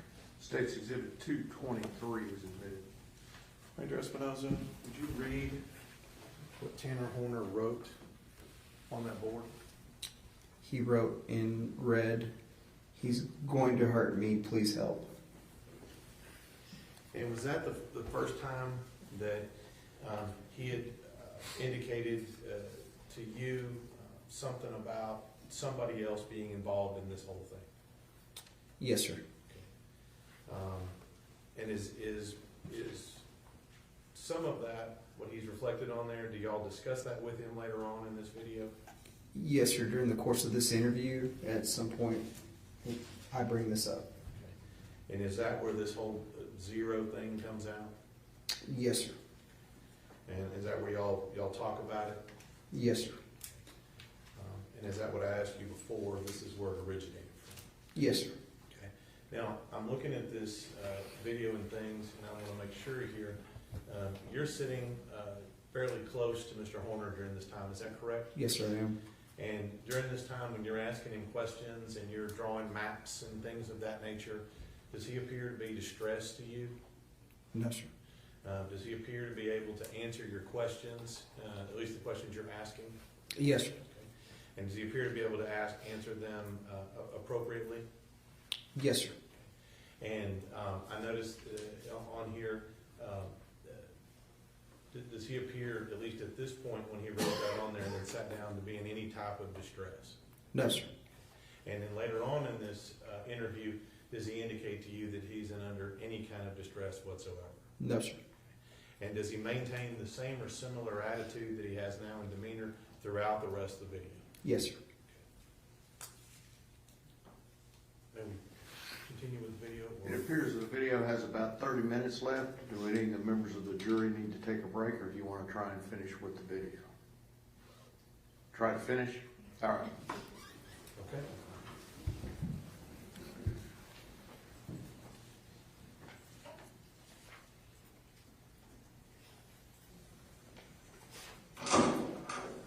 Alright, Tanner, I got working on the smoke for you.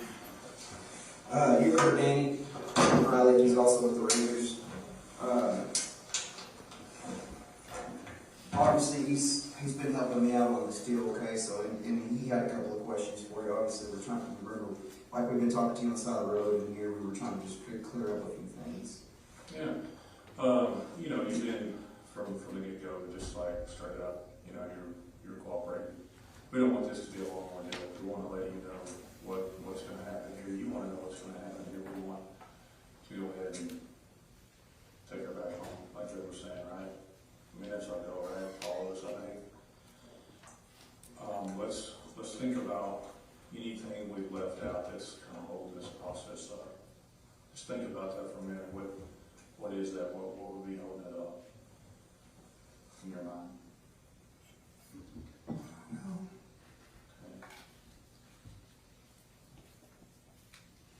Something.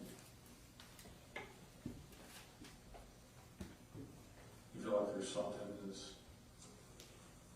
getting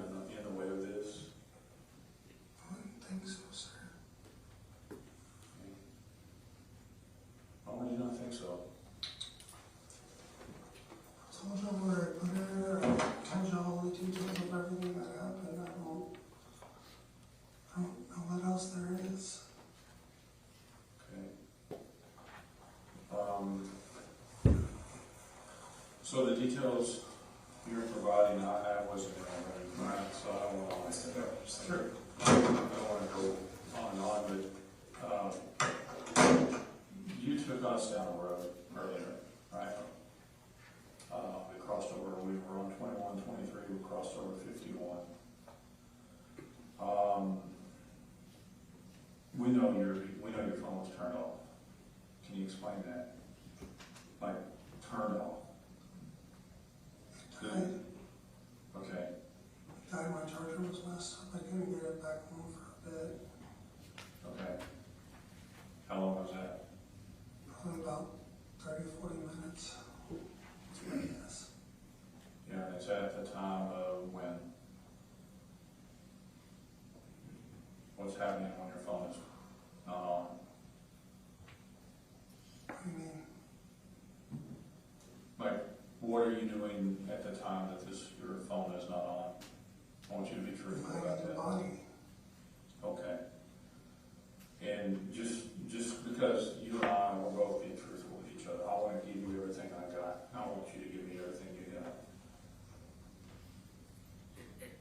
I want to test your truth, okay, for a moment. The phone was turned off because you're hiding a body. That's what I would do.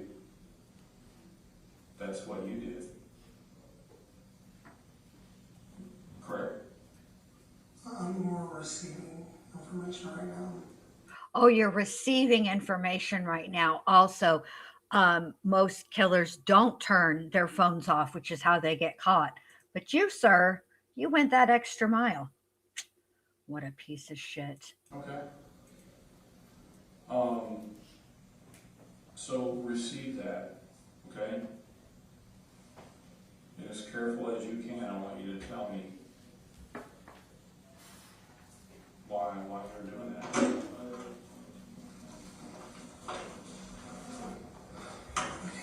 So,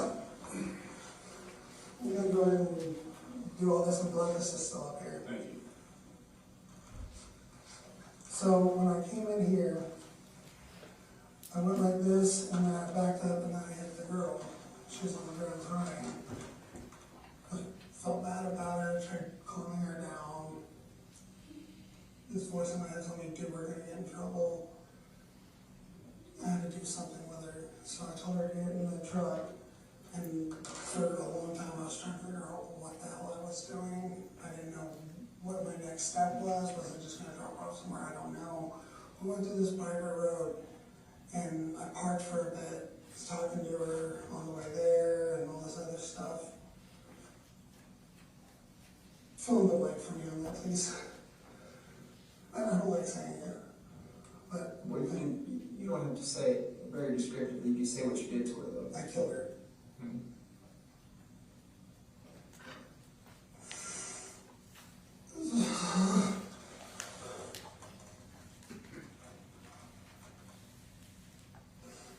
So I was trying to figure out what I was going to do. And this, ladies and gentlemen, is what we call the Letitia maneuver. Pretend that you're having a psychotic moment. The Volturi are talking to you. They're in the middle of taking your intestines, your liver, your teeth. You failed potions class. That's what you do in these moments. This is a Letitia move. We know better than this. You're not fooling anybody. Not over here. So we left here and started going down like I was heading back to where I remembered the bamboo brush area that was across 151. Well, not 51, that was across on the other side of 51. So I stopped there, waited for a couple cars to pass, took her out of the back and I put her in there. Just kind of tossed her in.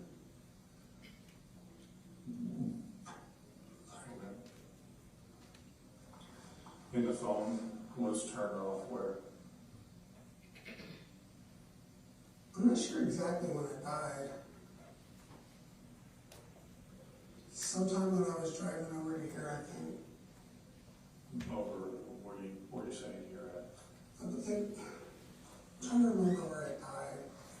I was really paying attention to my phone. I was worried about other things at the time. I imagine you were. Yes, Coffee and Skeletons, the Volturi from Twilight. Yes. Yes, that's exactly. He's giving us the Tisha Shuffle right now. What kind of cigarettes do you smoke?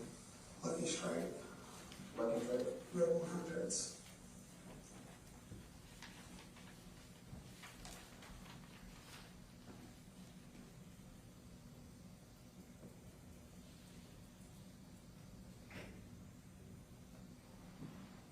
Phone was off for a bit.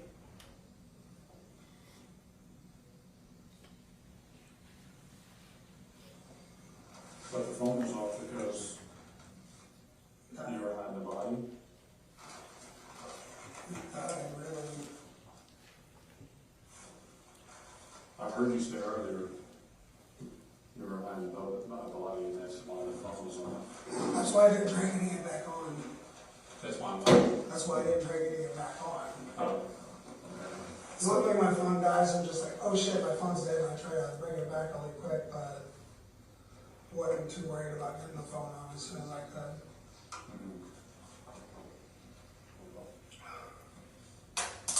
So we're still, that's where the body should be. What we're probably gonna do, is we're probably gonna hop back in the truck, and we're gonna drive out there again, okay? Does that work? Sure. So we can walk you through it again? I think that's some of the folks that are trying to get home, that's what they want to do. So that's what we're gonna do. So we'll probably let you get smoke and do that. Does that sound like a plan? Yes, sir. Okay. Danny, do you have any questions you could ask? When we were talking earlier, you were 99% sure she was there. Yes, sir. We talked a little bit more and you were 100% sure. So, I mean, there is some changes in your percentage, so I'm just trying to see. I was saying the exact, like, right there, Okay. like there's like maybe, 30, 40 feet of that stuff. Yeah. So that's where the 1% came in. Okay. Is it possible you went further in there than you think? I didn't even technically go in there. Okay. I was right outside the edge and just kind of tossed her in. When you say tossed, are we talking like a hard toss, like as hard as you can in there far, or is it like right there? Like right there. Okay. Well, did you try to hide her? I tried to make it to where somebody would find her Where somebody would find her? Now, how did you do that? by not throwing her too far in. Why would you want her to be found? Because I'm a parent. I wouldn't want to know. I wouldn't not want to know. Okay.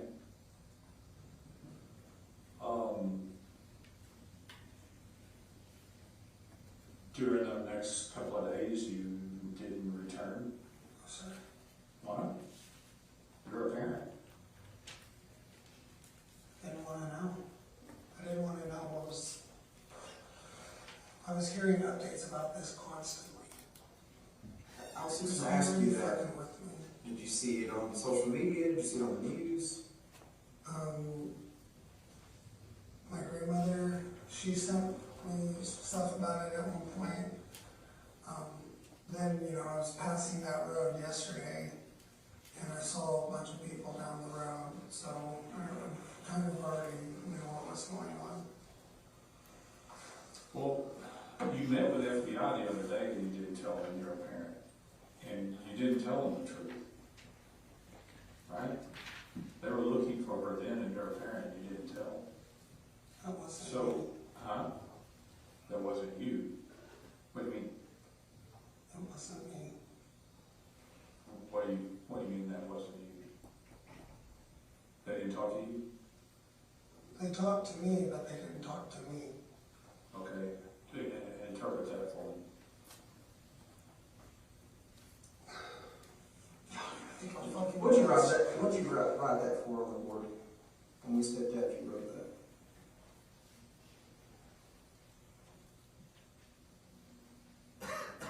Why'd you write that?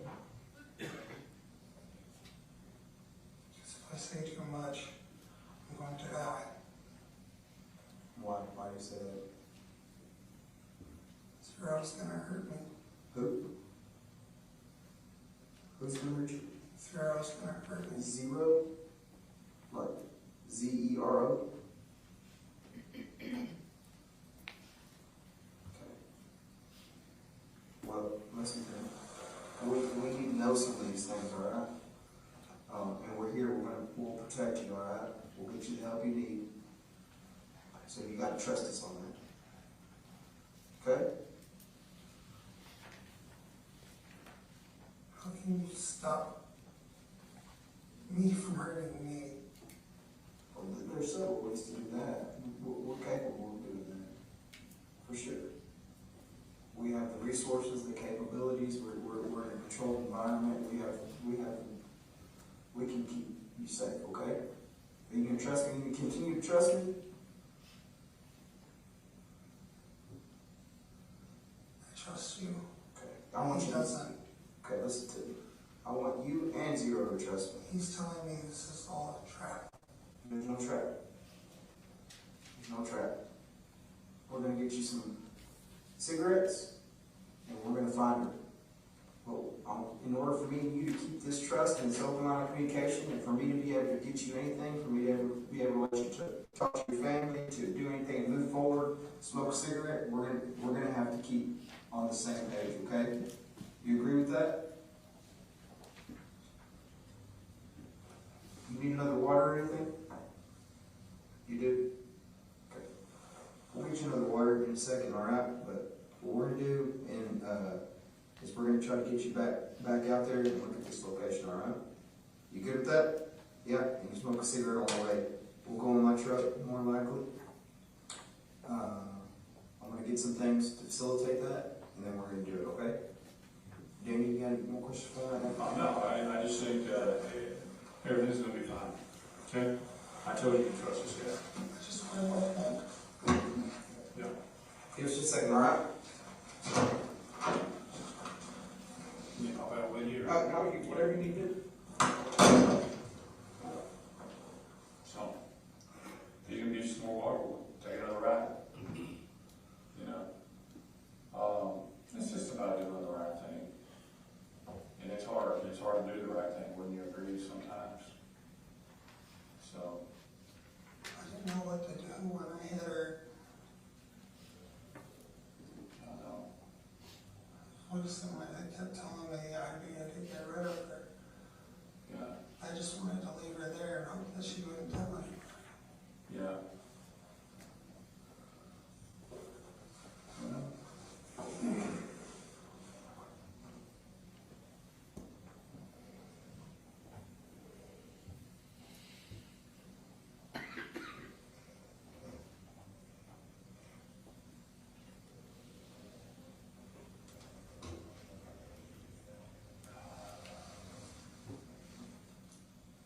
I want to find her, I want. Can you show me? Oh, no, man, this is something that can be overcome. This is something, I'm gonna miss out on the best parts of my child's fucking life. Okay? I can't. well, I don't know if I would say that. I mean, This isn't one of those probation things. This is one of those I'm going away for a long time things, and I'm gonna miss out all of my fucking son's life. I would rather die. it is, this is a hard thing. It is a hard thing, but I'll tell you this, Tanner, you're gonna be okay. No, I'm not. Why do you think that? I'm gonna miss out on all my son's Christmases, his birthdays, him growing up. I'm gonna miss out on everything. All because I listened to some stupid voice that isn't probably even there. A lot of people have I disagree that I'm gonna be away for a long time. I'll bring this out. Okay. Thank you. I'm doing cigarettes right now, right?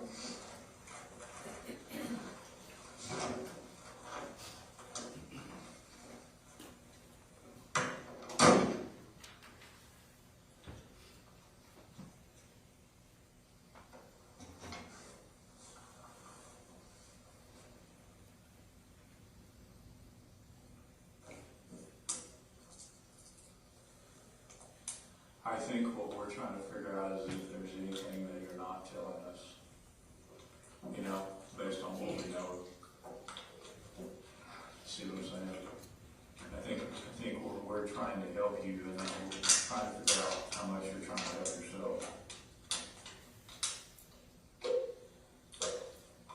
Thanks for that.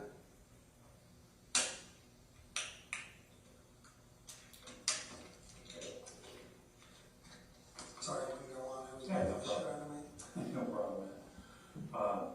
We want you to help you, and for us to help you, helping us is beneficial, right? Our expectation with where you took us is that we're there, we got her. That hasn't been what has happened, so it leaves us curious. I understand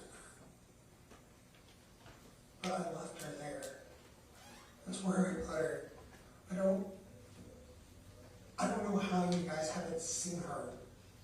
Like, I did not throw her in there far, like, at all.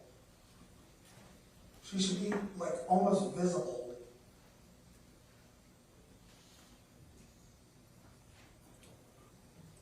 Throw her in there, you. Ugh. Listen, we have now reached the help me, help you, Jerry Maguire portion of the interrogation. This is when you know the cops are frustrated. They've tried everything else, and now they want to help him. This is how you know they're frustrated and ready to get on with it. You thinking something maybe not visible?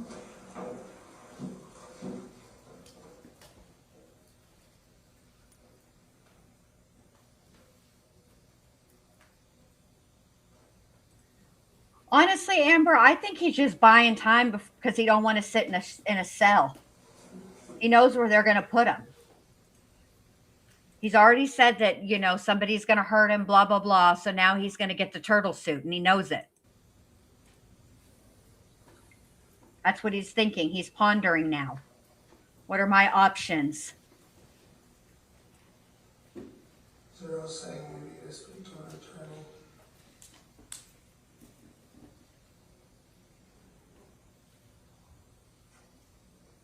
I don't know the implications of that. Yeah. Well, we'll, Also, I need to pee. okay. I think they're trying to get your cigarettes. So as soon as they do that, we'll get you up and out of here, and you can have cigarettes. And go to the bathroom. Do you need to go bathroom real bad? Yeah, I kind of got through an entire bottle of water and a little bit ago. Okay, hang on just a minute. Let me see. I'm not from here. Let me see where the bathroom is. Just have a seat. I'll be with you just a minute, right? These guys, bro. This is also a classic Letitia Stout move. I need to pee. And then the cop is going to have to explain why the door is closed because she was being detained. And part of detaining means you cannot leave. And therefore, the instrument used to implement the detention is the door. Are we going to have that conversation? Holy shit, that was quick. There's a process here, okay? Whoa. Is that one from my dick? That was terrible. This is more of a comfort thing, okay? So what we're gonna do first is we're gonna put this one on here. So turn around, guess that way. Okay. Bro, you're in custody because you murdered a 7-year-old kid, a 7-year-old little girl. All you've talked about is you and your child and your family and how you're going to miss out on this and you're going to miss out on that. And you haven't given a rat's fat kneecap this whole ass time about what Athena's family is going to miss out on, what Athena herself is missing out on, what you robbed from the world, which was her potential, you piece of fucking shit. And then you make that joke. Bruh. I'm not going to rewind it so we can hear it again because I can't do it. I'm sorry.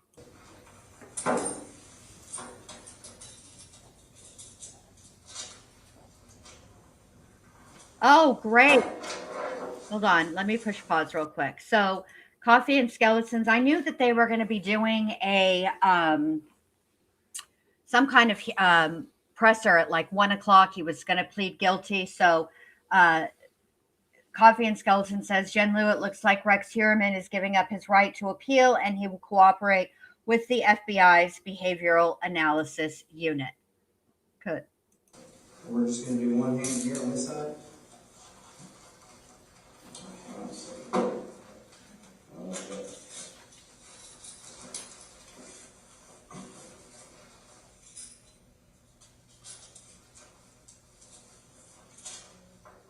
Is that too tight? No, Is that too tight? no. Okay, we're gonna go up here like this. Okay, but you gotta pee, so what we're gonna do for now is just lift it through there and just hold it like that. So just hold, do that. Just keep one hand up because you gotta pee, all right? Right? Can you say how to pee? Well, Kelly says, sorry for asking this, but I'm working only catching bits and pieces. Has he thought he was going home up until just now? I mean, if he just said that this isn't one of those probation type things, right? So how could he possibly have thought that he was going home? He doesn't. It's just bullshit. I feel like. I don't know. 7 life sentences. Wow. Good. Yeah, exactly. Oh, there's an ankle strap. That's a great thing. You just walking around with those. Alright. You want your water, right? Hang on a second, actually. Evie, give me a right towel right here for a second.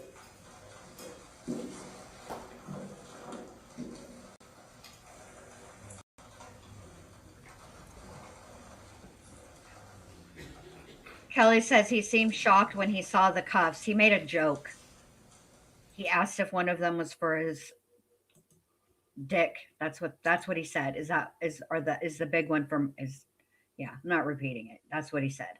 Those are the words he used. It's disgusting. He doesn't think he's going home. He had to have known that. That's why he's dawdling.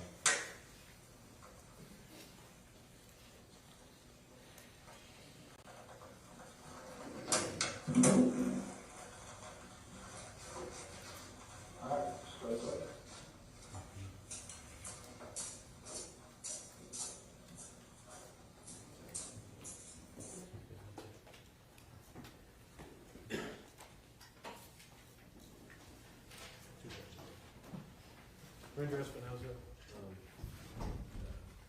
now that you're aware of this conjured persona, this zero person, what is your plan to do with that at a later date? Obviously, it's something I'm going to put into my toolbox based on my training experience. That may be something I can utilize to elicit the truth. Essentially, utilize it to gain further rapport and potentially find Athena. And was that the case in this case? Yes, sir, it was. And so this video, when it ends, I notice where you're still in the interview room that you described before. Is that right? Yes, sir. And then where do you go next? We go to my state-issued pickup, and we go back to drive the routes to see if we can jog his memory. All right, let's pause, take our break. We'll come back in about 5 after 3, okay?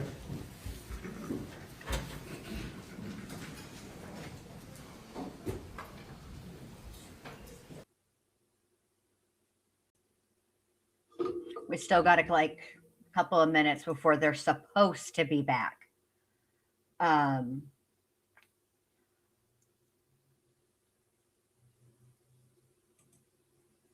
Amber says, I think he's stupid enough to believe that if they at least thought he was cooperating, they would let him go. Now he's just grasping. But he 100% knew deep down. I mean, there's probably a little truth to that. I would imagine that,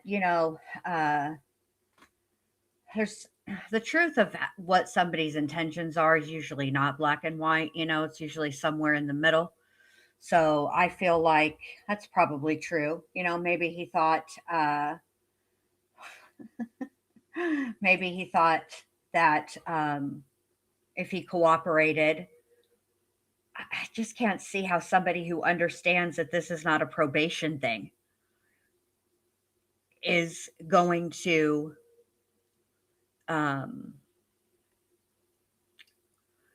think that they're going to go home if they you know what I mean? People who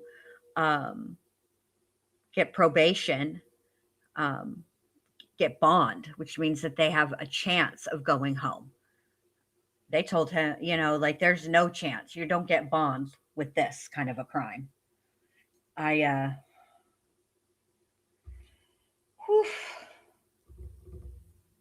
He's making you change your mind about the death penalty, Jonah's mom. Yeah. I mean, listen, I always, this is the way that I feel about the death penalty. And I was having this conversation a long time ago with somebody, and I said, no, I don't believe in I don't support the death penalty. And here's why. And the reason I don't support the death penalty for personally, right? I support whatever the families want. If the family says they want the death penalty, it's their loved one, then I support that. The reason I'm against the death penalty is because it's extremely expensive. Okay. The thing of it is, when somebody gets the death penalty, they get automatic appeals, both at the state level, but also at the federal level. Okay. And who do you think is paying for that? Because after somebody's been convicted, they're not working, right? So they're declared indigent. And where the taxpayers are paying for that. So it's extremely expensive, that process of it. And I also am against the death penalty because I think it affords the perpetrator an opportunity that they didn't afford their victim or victims, right? They get the opportunity. They know when their execution date is coming, right? They're told of their execution date. Krista Pike is scheduled for execution in November of this year. She knows when her execution date is. I can't remember exactly what day it is, but it's in November of 2026. Anyway, she knows, right? And so she knows that her appeals are over. She knows there's no real chance at a stay, right? So she has, since she was told her death date, which would, I think that I learned about it like either the very end of last year or the beginning of this year. She has all the way until November to say what she wants to say. She gets a last meal request, all of those things that she didn't afford her victim, things that this guy didn't afford Athena. Athena didn't know it was her last day on earth, and so they have time to like make amends or talk to their family, say goodbye, say what they want to say. They even get to make a statement, and they don't afford their victim that. And so I think that them having to live their life in prison, not knowing when or how they will die, is more of a punishment than the death penalty. And while the death penalty it's not painless, but it's nothing like what their victims went through. I mean, imagine poor Athena. He's a big dude. He's 200 some odd pounds. She's 7 years old. First, he tried to break her neck. And then he choked her. He strangled her. And if he receives the death penalty, he'll get lethal injection. Yes, one of the medications they use in the lethal injection does burn, but I can assure you it is less painful than what Athena went through. So those are my reasons. And somebody asked me one time about, what if somebody did something to like Minnie Bendy? And I said, nothing. I don't want to go through the appeals process with my heart in my throat every time there's an appeal and wondering if it's going to grant that person a new trial.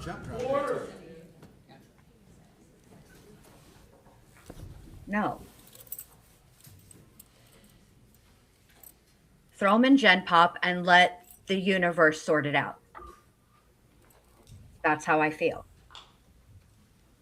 Now, God forbid, I don't know how I would feel if circumstances changed, if it was personal to me. I don't know how I would feel, but that's my reasoning now. But that's me being, rational and also having the benefit of nothing having happened to somebody that I love and care about.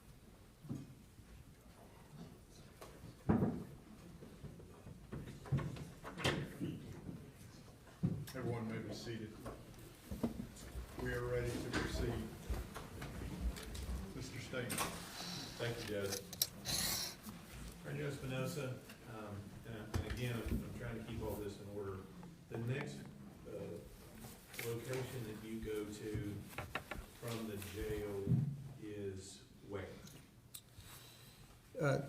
This next interview will be from the Wise County Sheriff's Office to my pickup, and then driving his route, Horner's route, in my pickup.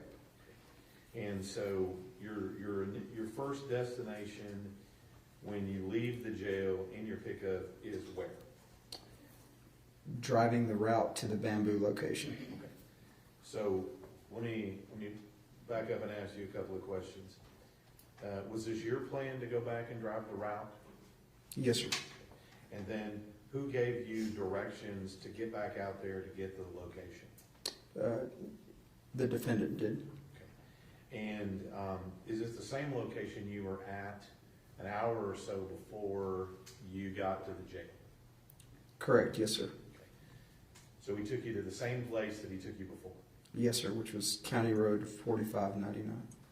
Hey, Kelly says, I love you, Bendy, and if I didn't know better, I would swear I just irritated that crap out of you with my question. It sounded worse the second time I heard it, LOL. So I know this case is getting to you. Yes, but I'm not irritated with you, babe. And if I sounded irritated, look, I've been watching Little Nugget, my Chicky Nugget, every day this week, plus Saturday and Sunday of last week. And today's the only day that I didn't have her. I don't have her. I have her the rest of the week and the weekend. I've been getting up at 4:30 in the morning, and today I was like, yes, I'm gonna get to sleep in. No, ma'am, Pam. My body was like, I didn't even set my alarm. Here comes my body at 4:37 this morning. Wake up, ho. Wake up, ho. Yeah. So now I'm freaking tired. So I'm not, I didn't mean to sound irritated, babe. You know I adore you.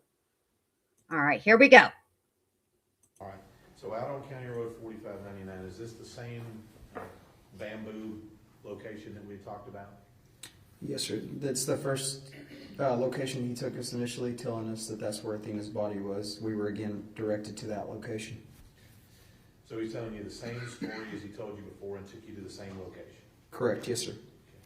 Now, during this time, you go back out to the bamboo. What do you do when you get back out to this location? And let me ask you, back up, ask you one question before that. What time was it when you got back out to the bamboo? I can't give you an approximate time. I've been going all day. The sun was down. It was nighttime.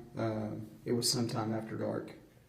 The second question is this the same place that you had been before? Yes, sir. And then when you get there, who all is, when I say y'all, if you will, who is the y'all that gets to this location on 4599? At that time, with me in my vehicle is myself, Tanner Horner, Investigator Oliver, and Ranger Danny Briley. At the location, we have multiple resources still there searching the area. Okay, so let me make sure I've got the scene here. You guys have been at the jail for an hour or so, maybe more, maybe 2 hours doing this interview? Yes, sir. And you have resources that are out on 4599 doing search for Athena, is that correct? Yes, sir. And what kind of resources were being used out there at the bamboo? I still had all the resources. I didn't let anybody off the hook, so to speak. I still had air ops up. I still had our special operations group out. I had multiple rangers out. I had all the Wise County Sheriff's Office, all personnel there. Game wardens were still helping us. We had still K9. We had every resource that I had initially asked for still actively looking. So you get back out to the bamboo where Tanner Horner sent you the first time. And what are you asking Tanner Horner when you get back out there the second time? I'm again going back through, direct me, show me where she's at, to what am I missing here? We're searching this area. Are we missing something? Are we missing the drive location? Are we missing something? Okay, if we drive it back, is it going to jog your memory? Again, let's bring Athena home. We need to give family closure. We need to bring her home. And what is his response to you asking those questions again? He continues to give me the same answers and responses as before. She's there. That's where I put her. That's where she's at. Same lies over and over. When we do overviews, it's the same things that I know to be lies. Now, in this particular area, what level of detail about where he put her body is he still providing you at this time? He's still providing the same details as before. Has anybody located any trace of her body out there at all? No, sir. And so with regard to that statement at that time, he's telling you again that she's out there. What do you know about that statement? I know that's a lie. Now, Hey, Justified. Good to see you, babe. I'm sorry things are not going good, but I'm going to send you all the good juju, okay? during this process, we had talked about some of your questioning of Tanner Horner. At some point, do you change tactics when you're out there at the bamboo and you're questioning Tanner Horner? Yes, I do. At that point in my investigation and throughout the course of the interviews with Mr. Horner, I knew that I was going to have to play his game. And I knew that I was going to have to address him as zero in order to find Athena. And let me just ask you, at some point, do you do that? I do. And let me ask you, when you do that, does he respond? Yes, sir, he does. And when you do that, is there any change in his attitude or demeanor when you do that? Yes, sir. And what is that? At the time when I made the decision on the side of the road, keep in mind we've got tons of resources out there. I make the decision to do this and make another attempt at getting some truth out of him. When I tell him that I know what I've been missing is that I've been talking to the wrong person, that I needed to be talking to zero. His physical demeanor changes. His head goes into a sideways motion. His eyes roll into the back of the head, and he pretends to turn into zero. All right there in front of your eyes? Yes, sir. Like magic? Yes, sir. All you had to do was ask? Yes, sir. So this goes on. He has this change in body language and everything else. Where do you go from there? At that point, I ask him to take me to Athena, and he says that he will, and we get into my pickup, and he directs me to Bolo's Crossing. So after 2+ hours at least or more of him telling you a story that she was in this location with significant detail. Now he's telling you, oh yeah, I know where she is now. Is that correct? Yes, sir. It was more like a combination of 4+ hours. Okay. And so once this goes on, you go directly to where her body is located. Is that right? Yes, sir. He then directs me directly to her body. And the location, what's it commonly called? Bobo's Crossing. And do you know the actual county road that it's on? Are you familiar with that? Yes, sir. Okay. And how long does it take you to get from the bamboo scene over to the Bobo Crossing location? If I recall correctly, I was driving pretty fast to get there. I think it didn't take me long, maybe 15 minutes, maybe less. So at this point in time, what are you hoping for at this time? To find Athena and bring her home. So you get there to, and I'm just going to say Bobo Crossing, okay? Does that work for you? Yes, sir. You get there and you get on scene. Is Tanner Horner able to tell you the various details about how he went about dumping her body there? Yes, sir, he is. Okay. Let me, Judge, if I may. Yes.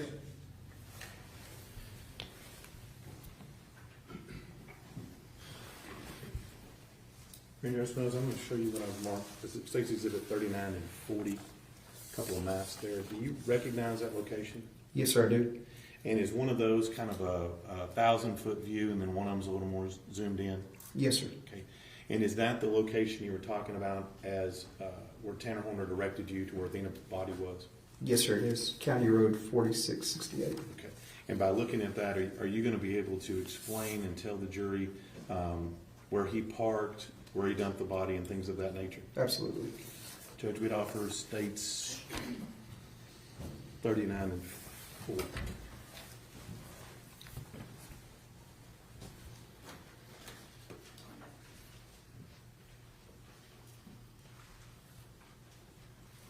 No objection.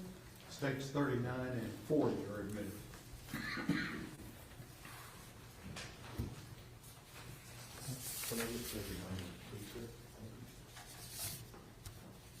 Well, Mr. Berry's working on it. I'm going to ask you a couple more questions.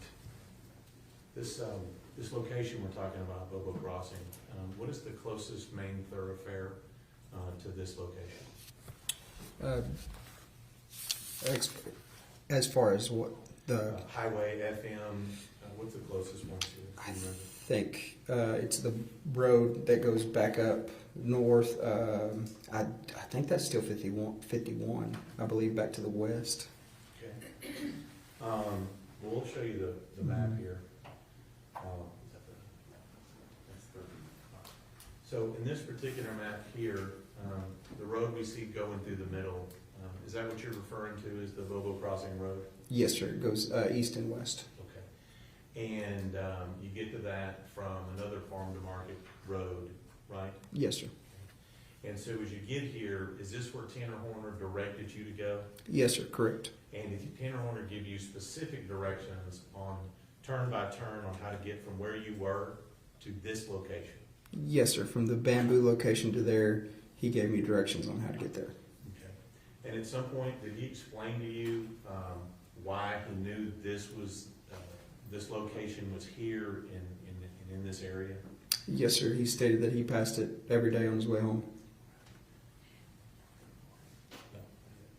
So in this particular map here from up above, we see what is looks to be a creek or a river there going north and south. Is that correct? Correct. Yes, sir. And do you know what that creek or river is? Yes, sir. It's a portion of the Trinity. Okay. And so we get here. I'm going to show you the zoomed in version here. And I just want to make sure where we are. Same as before, just zoomed in? Yes, sir. Correct? Yes, sir. And where did Tanner Horner tell you that he parked his truck at this location? If you look at your first 4668 marker there, if you go up, there's a rail that goes across. You can't hardly see it too much from the picture as it depicts, but there's a guardrail that goes essentially north and south. He told me he backed his truck there, and then from there he took Athena to the edge and put her in the river. Let me slow you down a little bit and ask you a couple questions. Okay. The little dirt spot we see just on the north side of the highway, that's what you're talking about, right? Yes, sir, correct. And then, as we see, and if we were to walk down through there, and I think we'll see a little bit of it on your video, but as we walk down through there, you said there's some form of barrier that one would have to cross to get from the dark parking spot there to the actual river. Is that correct? Correct. It's like a guardrail to keep vehicles from going further down. Makes sense.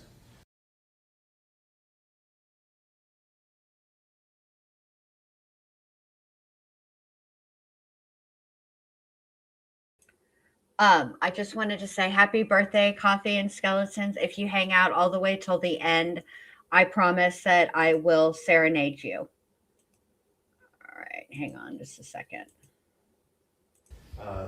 And so at this point, did Tanner Corner say that he pulled in straight towards that guardrail or backed in, or how did he say that he parked his vehicle? I believe the initial statement was that he backed in. So he told you he backed in there, and then what did he tell you he did in order to retrieve Athena's body from the back of the truck? What did he do? He told me he grabbed her and dragged her down to the creek. And let me ask you a couple of questions. This vehicle on the back of it, does it have a door that we would open, like a back of a van door, or does it have some form of roll-up door? On that particular truck, it's a roll-up door. And so he told you he would have rolled up the door and removed her body from the back of the truck. Is that correct? Yes, sir.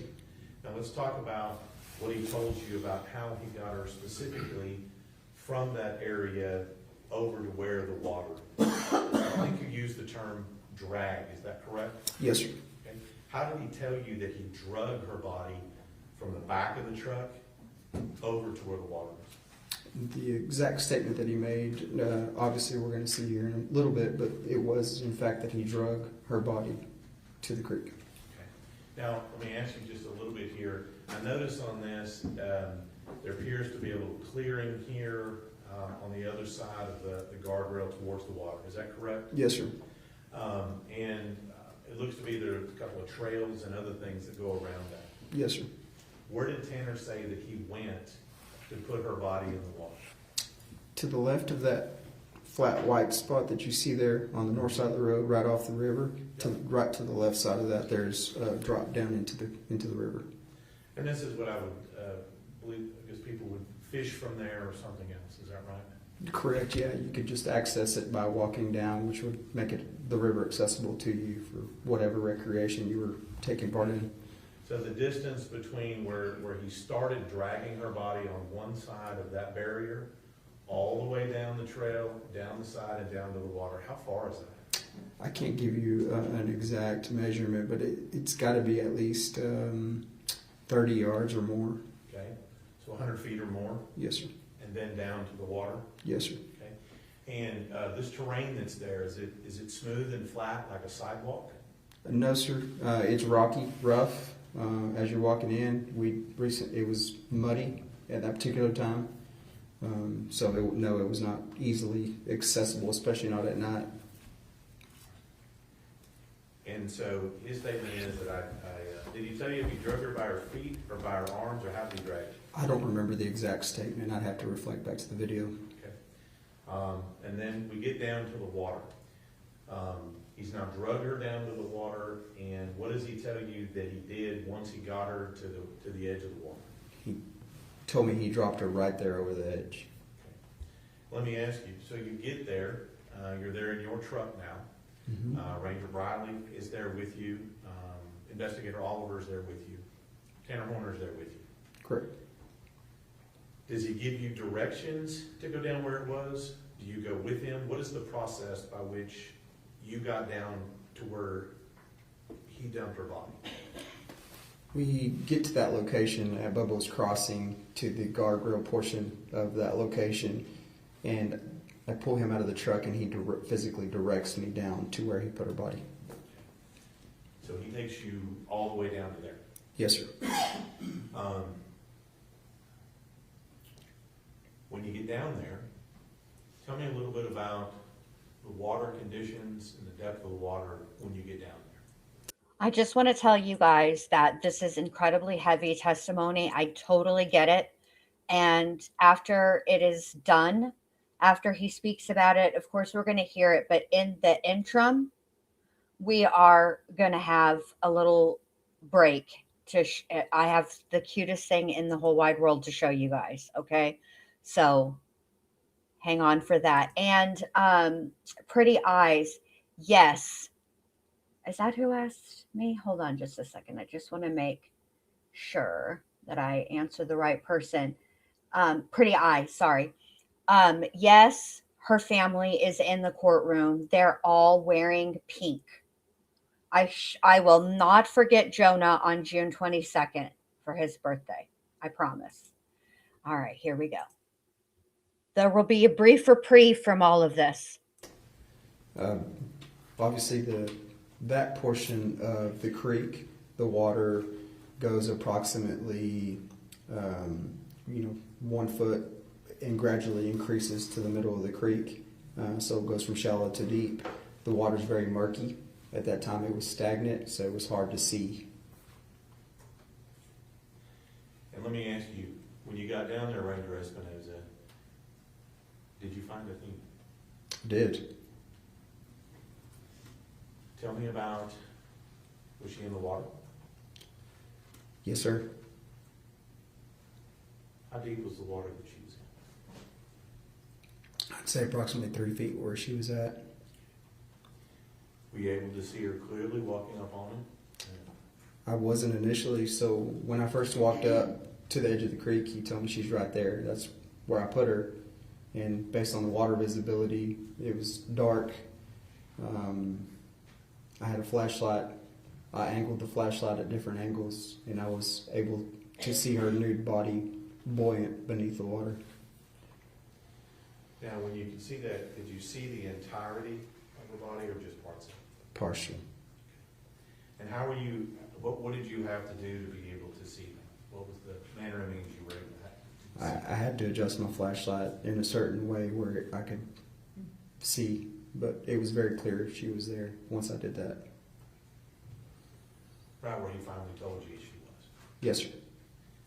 Now, in the water, what is her position in the water, if you remember?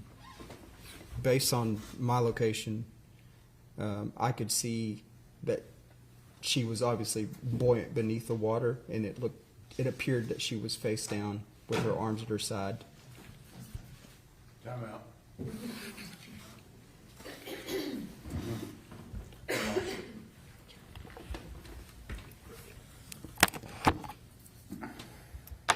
All right, while they're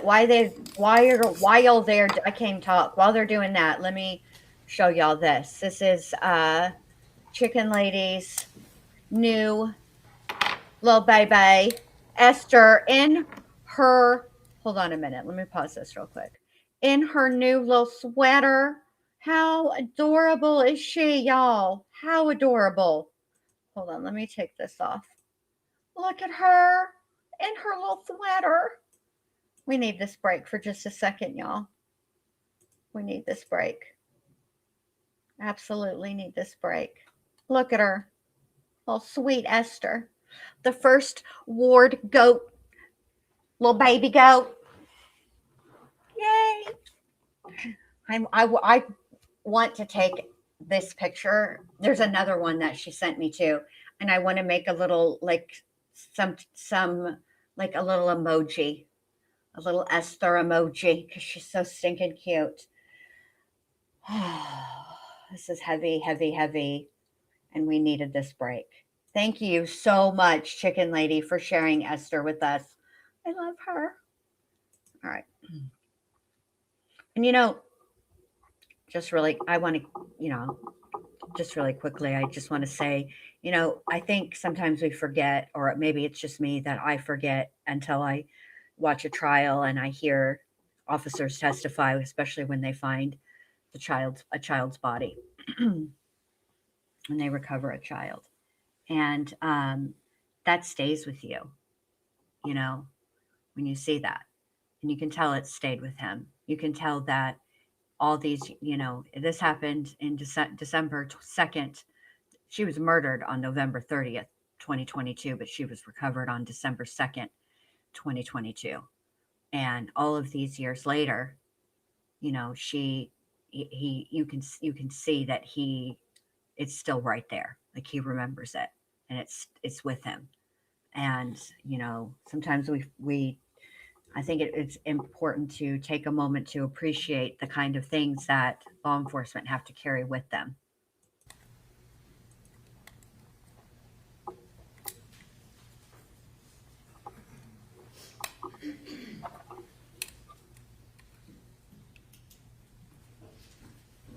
But just one more time, we need to see a little Esther, because there she is, sweet little baby, little sweet little baby goat.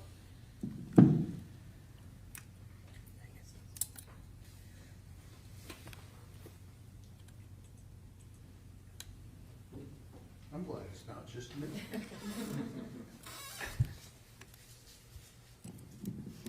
Oh, chicken lady. Chicken lady says, I just switched out her sweater and thought about you. I made that sweater while listening to you. Thank you, sir. So it's Ward Special Edition. Loves it. Thank you, Judge.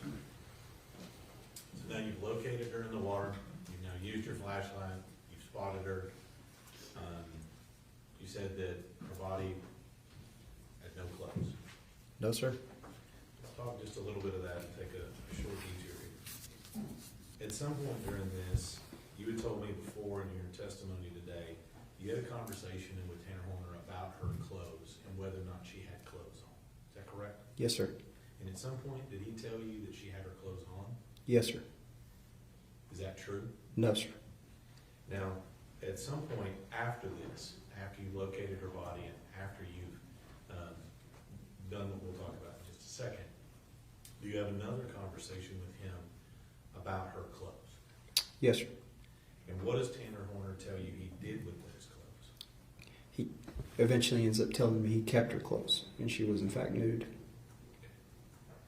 Now, about how long is this video from when you leave until you've now found her body? I would say maybe 45 minutes. And once you find her body, what do you do in response to locating her body? There's obviously everybody following me because they're wondering where the heck I'm going.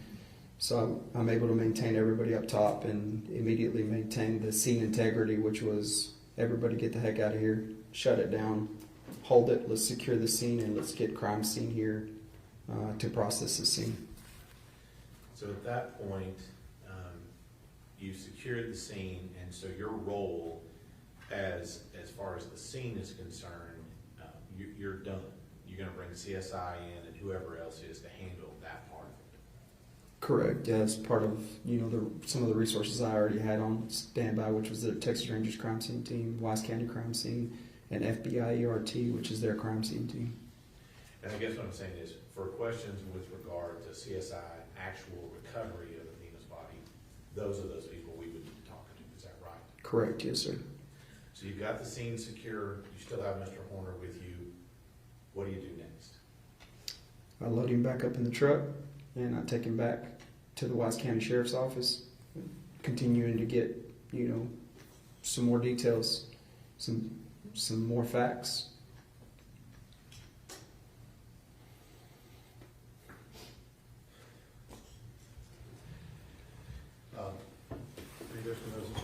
Yes, sir. Let me show you State's Exhibit 37. Similar to before, have you reviewed that? I have. And how do we know that you've reviewed that? It's got my initials on it. And what is that? It's going to be essentially what we deemed body recovery or the field interview. And that would be from the jail as we saw leaving, all the way until we located the body? Correct, yes, sir.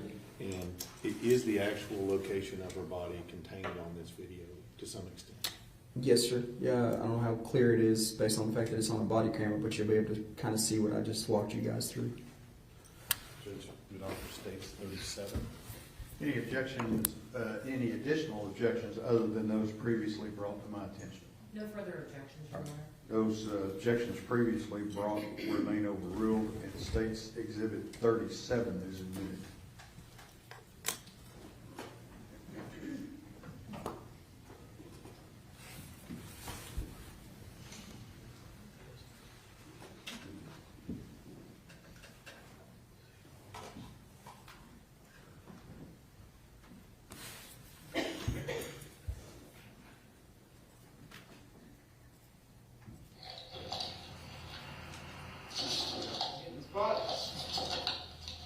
I bet.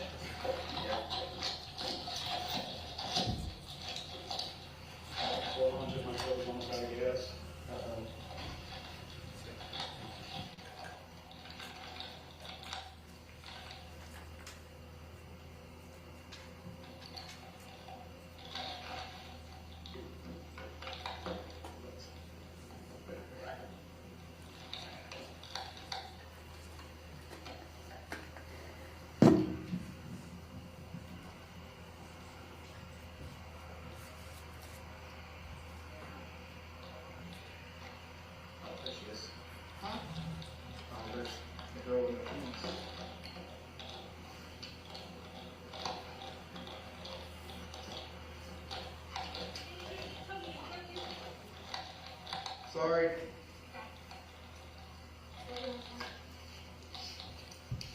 Oh, thank you. You're welcome. Well, just want to finish, or you have to get out and do it.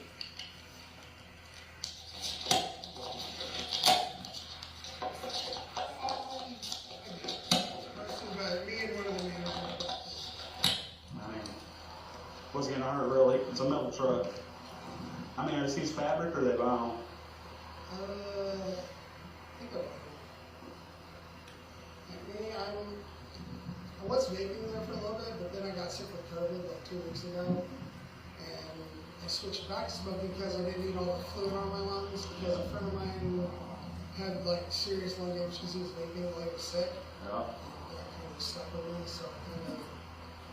Well, they say there's more chemicals in vape stuff than nicotine. I mean, there's a lot of chemicals in nicotine, but they say it's like double what's in vape or vapes. Well, with the vapes, really all it is vegetable glycerin, some nicotine, and flip.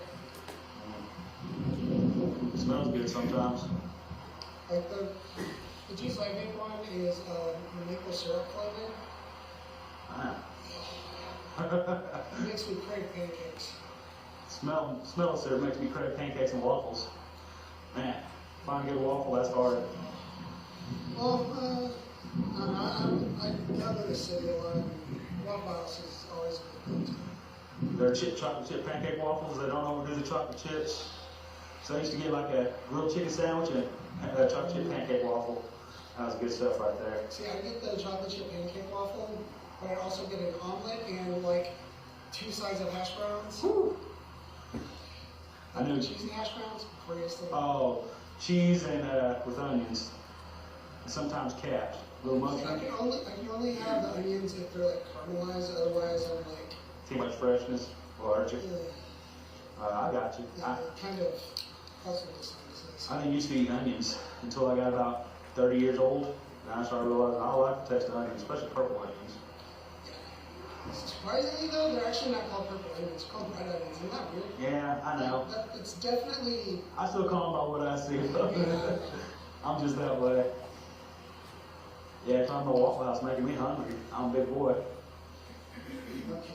Somebody was talking about a patty melt earlier, and I'm like, Whataburger? Oh. yeah, Whataburger patty melt. I was like, what? Whataburger patty melt, some fries, and that strawberry shake. Have you tried the Dr. Pepper shake? Not too much of a fan, honestly. I like Dr. Pepper. Yeah. See, I don't like regular Dr. Pepper, but I will drink the Dr. Pepper shake. I mean, I like Dr. Pepper, but their shake just doesn't seem quite right to me for some reason. So, I don't know if it's just me or what. Oh man, I'm just thanking the Lord it's not 30 degrees right now. It's crazy though. Goes from 28 degrees to my conversations with God right now are a little bit different. I do understand. This is not a great situation. I appreciate you being honest with us. So, What happens if I get an attorney right now? you get an attorney right now? I mean, that's your choice, your legal right. And I But don't know what happened. you're still going to go through the process of going to jail. You're still going to do all that. So, I'd like you to be honest with us and finish this out. I mean, But I've told you guys pretty much everything at this point. oh, I know you have. I was gonna grab the cigarettes and like light up another one. Did you stick them in his pocket? You sure did. Dirty dog. Oh, I'm sorry. That dirty dog. It's not down here. What a letter on. Oh, you good. We got trustees that, you can toss it down and swap it out. Because we got trustees that come out here and clean up, and they'll find it and they'll take care of it. Because Still, it doesn't feel right. Like, I understand. So,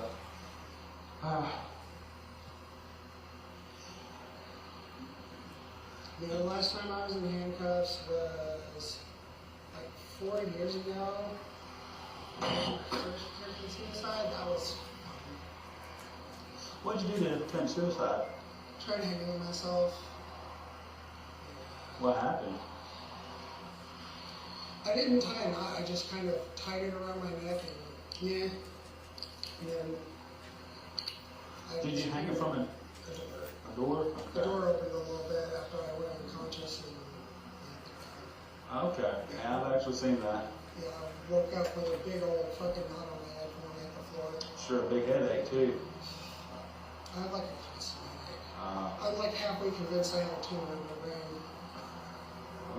I mean, people have them sometimes, man. You ever get checked out?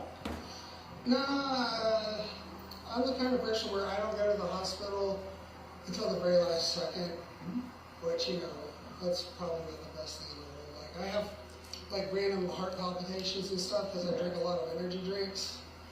Like, I even had a mild heart attack, like, a year ago. Like, that's...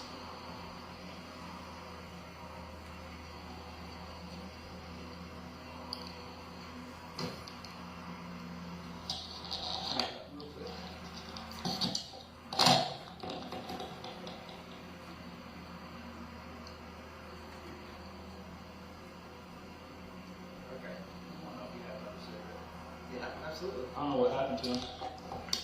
Yeah, those too. Did he take them? Good. The other guy. That was good. You got the cigarette? I think I put them on shirt. Hang on.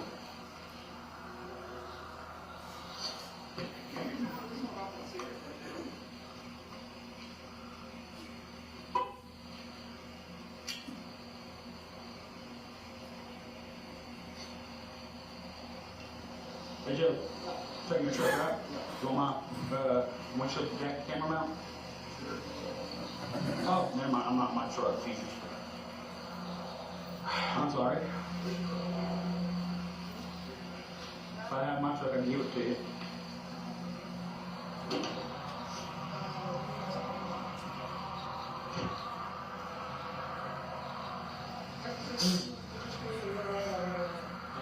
Yeah. 5-star review, remember that, 5-star review. I had 6, effectively got 6 stars there. It's free too. Yeah. Free. How was my driving? Not as bad as the cops report were.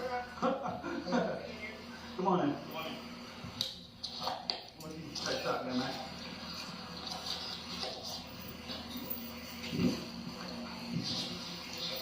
I got you, brother. You still got my man. Somewhere.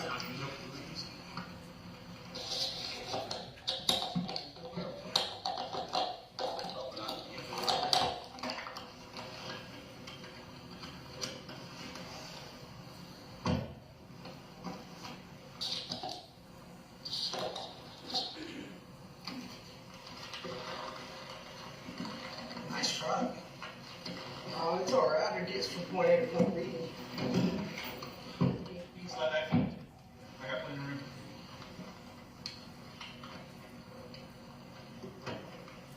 All right.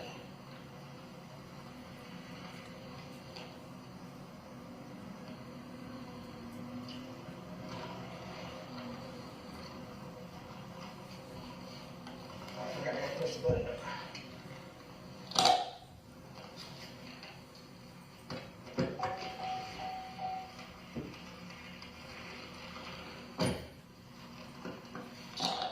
Thank you.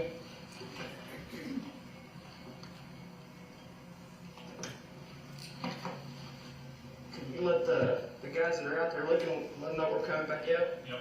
I'll let them know, or I'll let our guys know.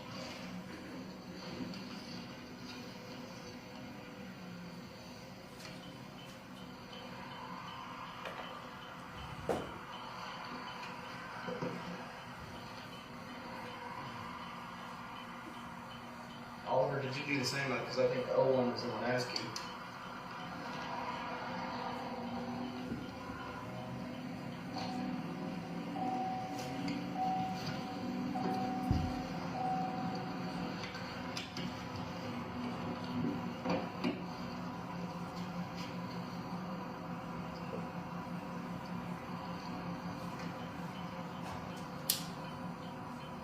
Guess I'm not going to be able to make it into work on Sunday?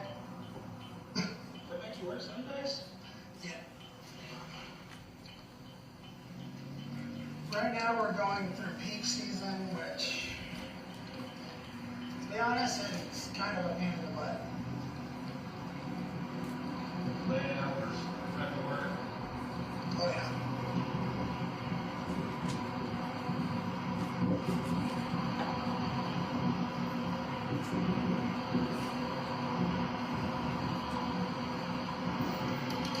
Alright, roll that up. Oh, here you go. Yeah.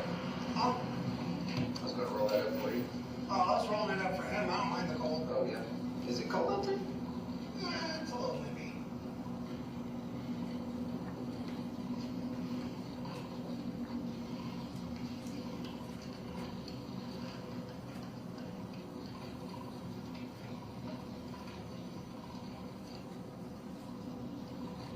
Cassie is waiting on my call to come pick me up from work. Yeah, what's the latest you usually call? About an hour ago. Okay. Well, let's just get this kind of thing behind us and then we'll go from there, okay?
Don't worry, you're usually a good driver.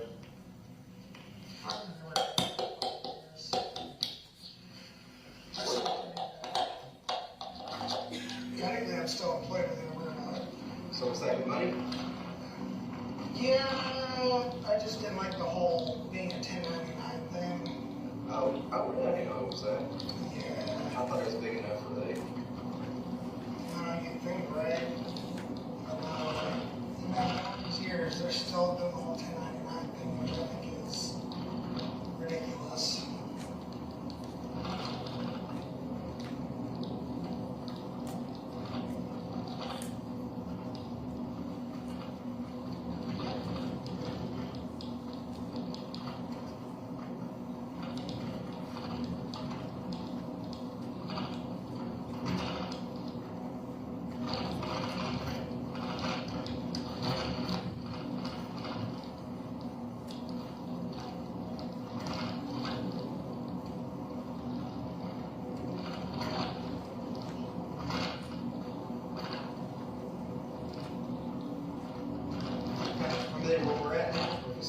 51 south.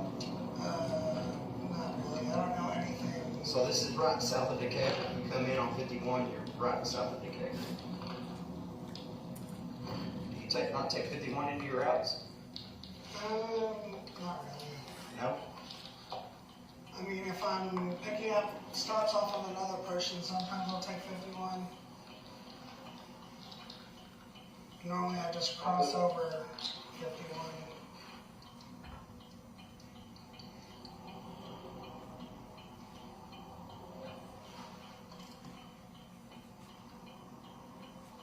The thing about 51 too is it's very busy.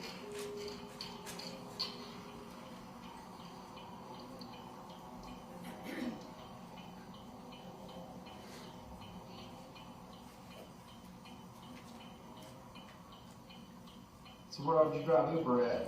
Just around Fort Worth? Yeah, Fort Worth. I tried to stay out of Dallas, but I know it was better money, so sometimes I would go to Dallas. Keep me honest, Oliver, on is it 2351? Sorry, what? Which road are we going to? We're gonna turn left on 114. Or we're going back to 4599? Yeah, we're going to be crossing right where he showed us the bamboo. Yeah. So we'll just turn left on 114, then right on 51 again, and then 4599, right across the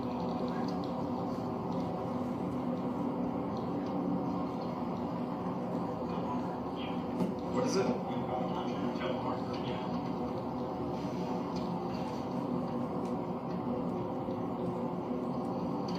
You kind of recognize where we're at now, Tanner?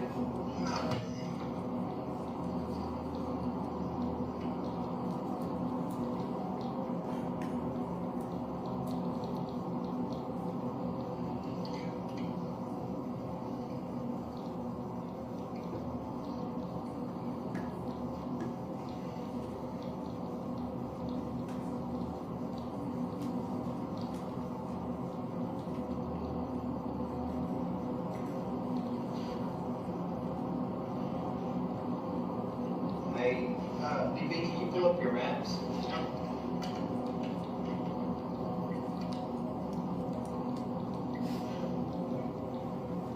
Oh, never mind. No more questions. What you trying to do?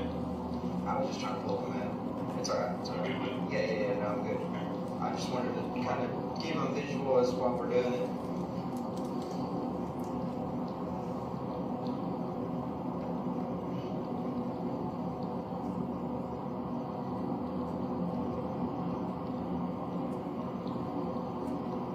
Another cigarette too when we get out here. Roll the windows down, let you smoke. Does that sound good? Yes, sir.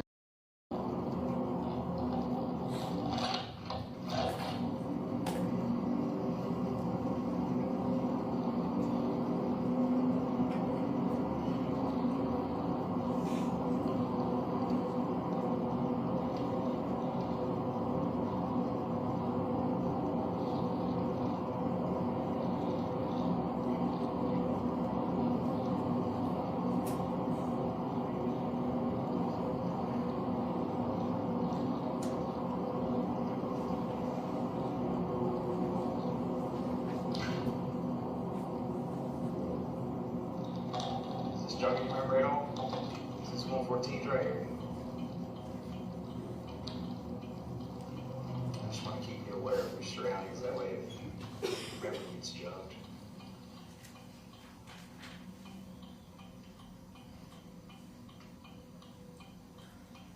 I think I know this area. I think I've delivered here a couple times.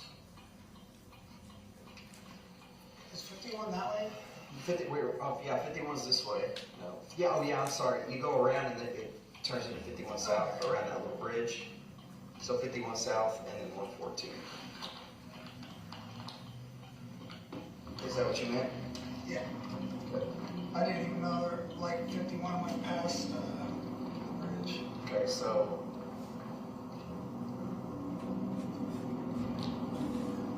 we're 114. Do I need to turn on 50? Yeah, I need to go 51 to them. Yeah. Okay. So remember you cross-track. We cross-track over. Technically, you don't even have to take 51. Yeah, off 114, but we want to retrace your steps, so we're gonna cut off on 51 and go that way. Okay.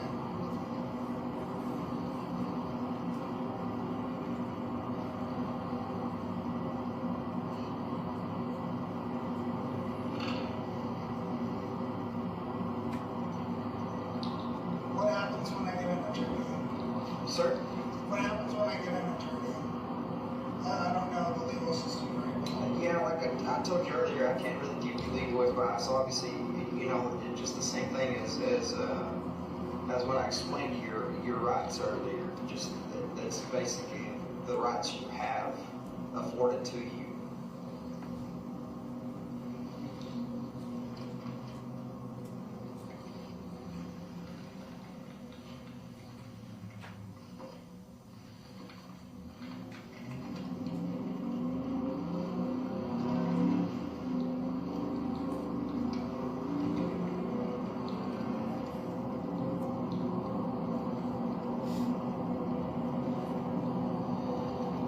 We are like right at a mile from that road.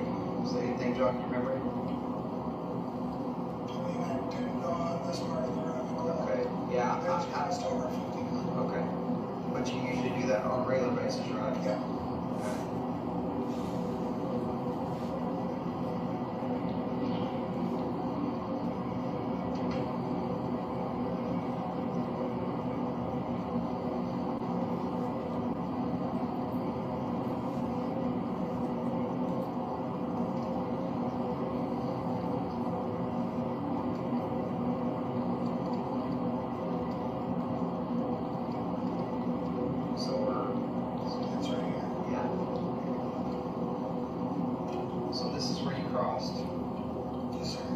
Actually, at the time, there was someone being pulled over. I think they're getting a DOT inspection. And they were pulled over like right there. Okay. Now we're on the road. Thank you. Okay, so now we're on the road.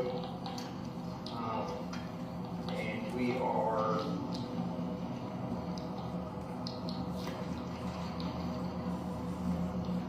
I'm going to slow down a little bit just in case something comes back to you, okay? So are you going normal speed, I guess? And anything out of the norm, or you... I guess that truck has monitors and stuff in it that keeps your speed regulated, right? I mean, I don't know. I think if you go over speed limits, it like might ding something, but we never get told anything about it. Okay, so now we're approaching here, right?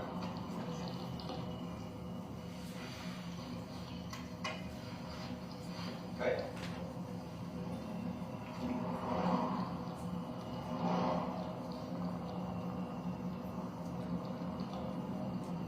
Anything?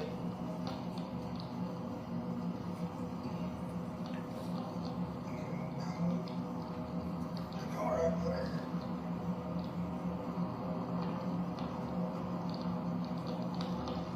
They know you know where you put her, so why don't you tell them where you put her and stop dicking them around, you asshole. Remember this intersection, obviously, 'cause you gotta make a stop. A couple times I've read this not noticing it when I'm heading the other way because it's kind of a little bit hidden. And it's at a weird spot.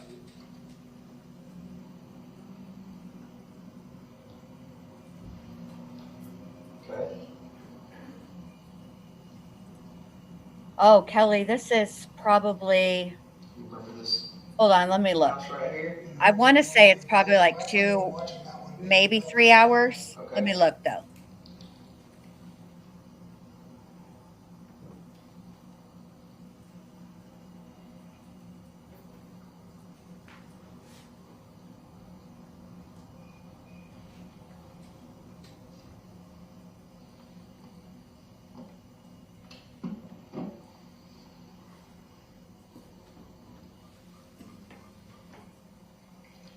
Sounds like Cassie's dog.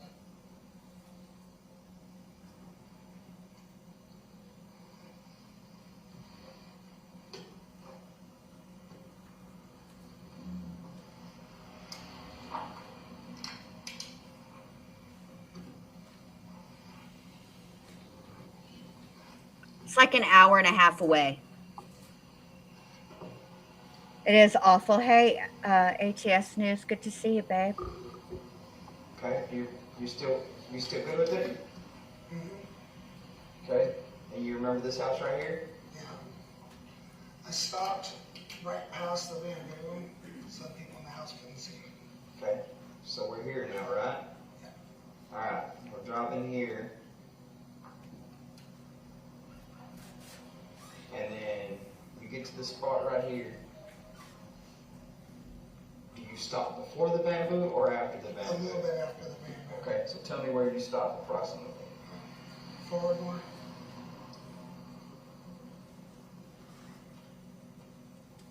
We're gonna rewalk your steps, okay? That's further. Further. Yeah. I did a judging based on Okay. how I can see the house. A little bit more up. Okay. And there. Right here? Yeah. Okay.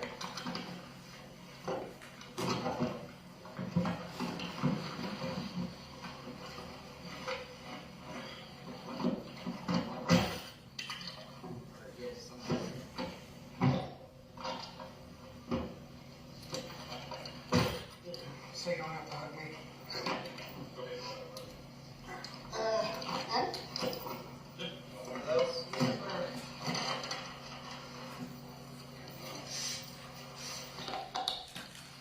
Okay.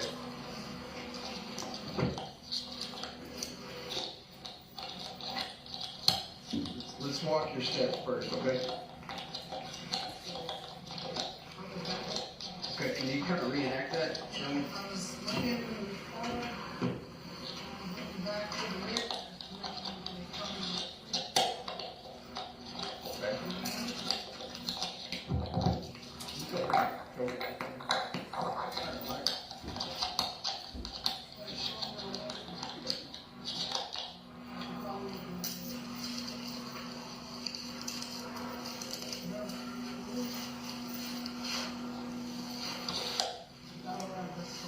Okay, and you think she was pretty close?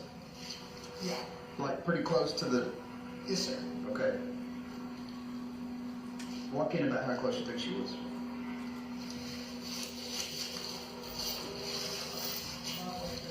Right there? That close to the road? Yes, sir. Okay.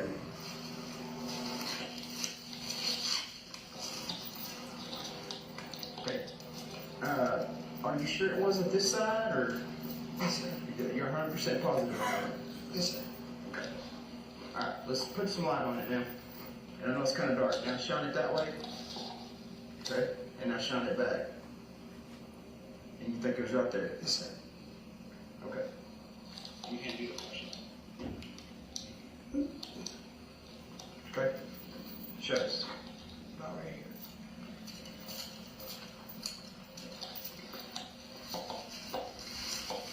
What were you thinking when you crossed it? Straight? Oh, sorry.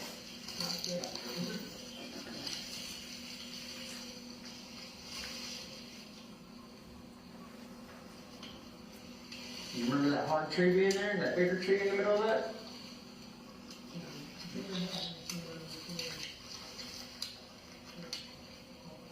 Can I go back there real quick? She'd be in this spot. This spot?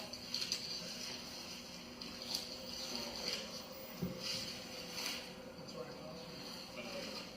My understanding. How do you know that's what you're talking about? I'm just saying this spot in general. I can't move my arms over very much. I'm sure around this. So about this tip is what you're saying? Yes, sir. Well, I believe it's this spot. Because this is where I heard. I understand. The part Hey, Neat, just real quick. We're finally now, we're driving around again. They've got him out walking. We're still at the bamboo. At some point here in probably, I think 20 minutes or 30 minutes, I think we're going to get to the actual spot where she is. But first, he's still, fucking around. And you know what I was thinking? No, of course you don't know what I was thinking, but I'm going to tell y'all. So I don't know how many of you guys have seen Stephen McDaniel's interrogation. You know, the two cops from Georgia. One of them was wearing a fuchsia, and then the other cop, I don't know how he did this, but he leaned all the way back in that chair. Anyway, I forget what Stephen asked him, but the leaned back chair cop said, "Well, Stephen, you're fucked either way." And I think it would have been way better if they would have answered him for the 11 billionth time about, "Well, should I get a lawyer?" If they would have said, "Well, Tanner, you're fucked either way." That's what I would have told them. Piece of shit. Can't believe he's got them all over Hell's Half Acre. Just enough to where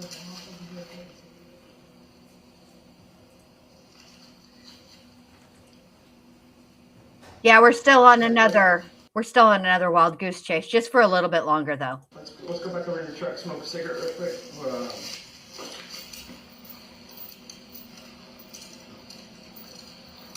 Back up. There you go.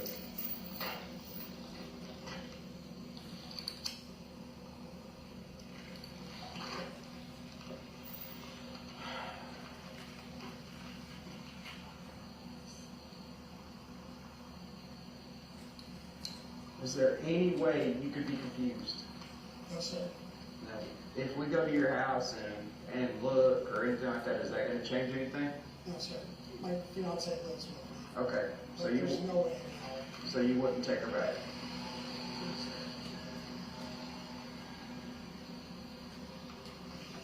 Doesn't they say you don't shit where you eat?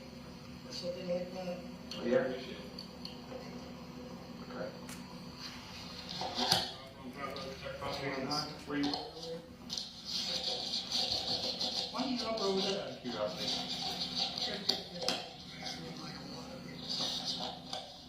Like 3 or 4 cars, like in a row. And I think that would have been way too obvious versus on an open road like this. Gotcha. So that's kind of a dead end down there? Like people are gonna remember a FedEx truck parked on a private road. I gotcha. Something like this, people will just think, oh, they're just trying to get their next package out. Yeah. That makes sense. Makes complete sense. I'm smarter than a lot of people think a lot of people think I'm dumb. Some people are pretty judgmental, man. So.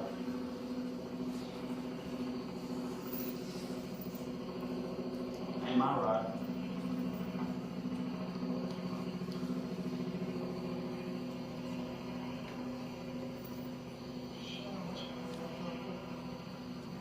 I just want to go over one time. Too expensive though. No need to rewind, Neat. You're good, babe. You're good. You saw his hold on. Oh. Fuck off, Tanner. You saw his interrogation. If you saw his interrogation, you're good. I've heard about the fuel cost of those things going up for a little while. What was saying? Well, yeah, this economy's kind of going crazy right now. Doesn't have to be, but. I try not to blame whoever's in office, but it's hard not to.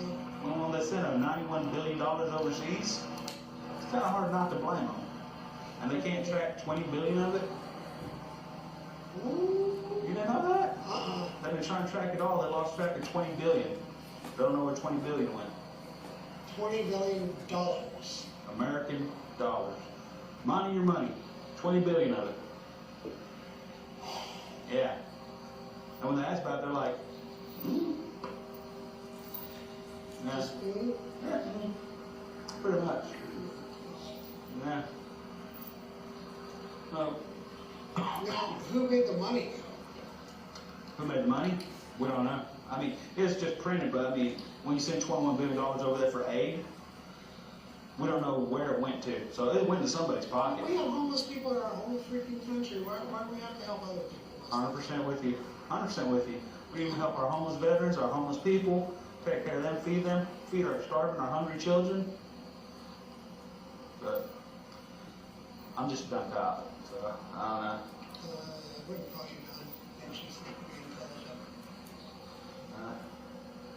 I'll be honest with you, man, it doesn't look like she's here. Do you was worrying. Do you think she was actually dead? I agree, I didn't check, I just kind of assumed because she defecated on herself. Yeah. You pick her up in your arms or by her clothes? What? I mean, which one? In your arms or by her clothes? By her clothes. Okay. Oh man, when I went in there, something stabbed in my eye.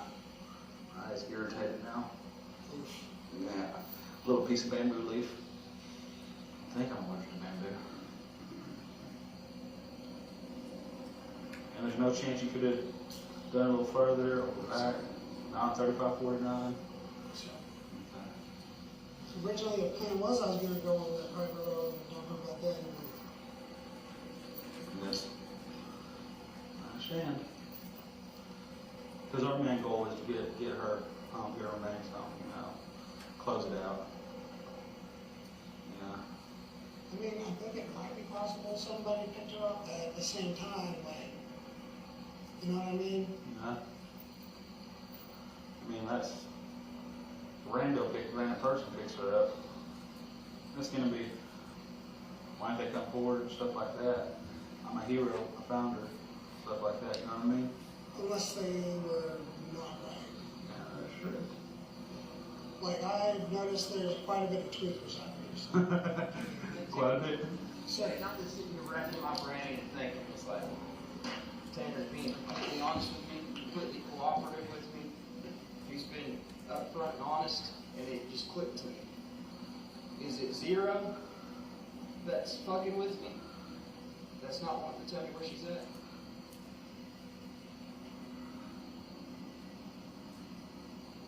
Zero, tell me where she's at.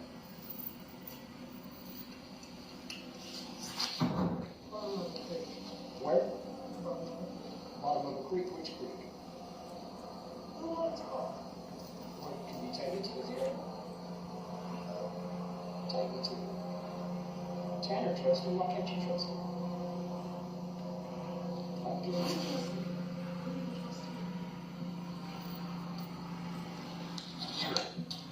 let me take her home. Let me take her home.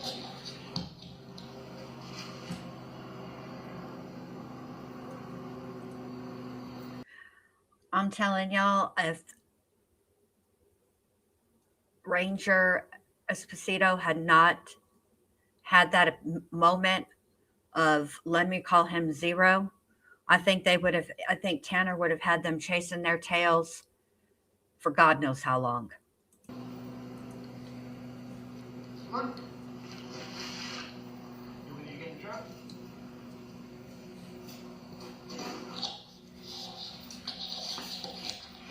Well, man.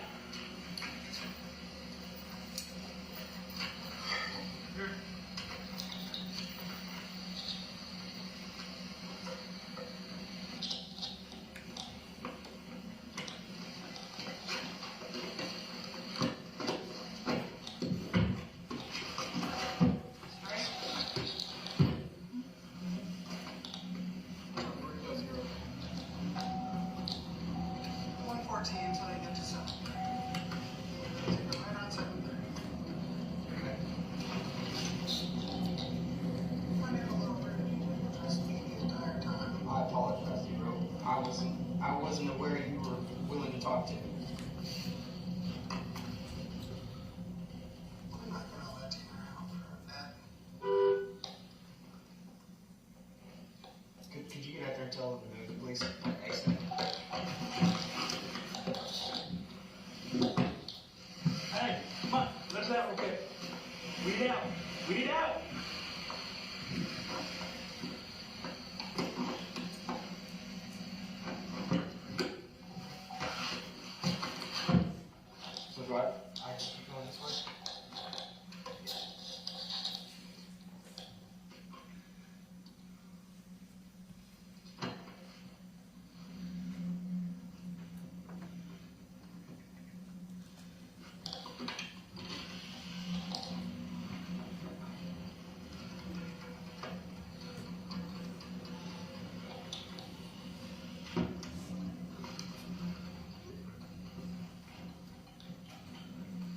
way. Left, yes.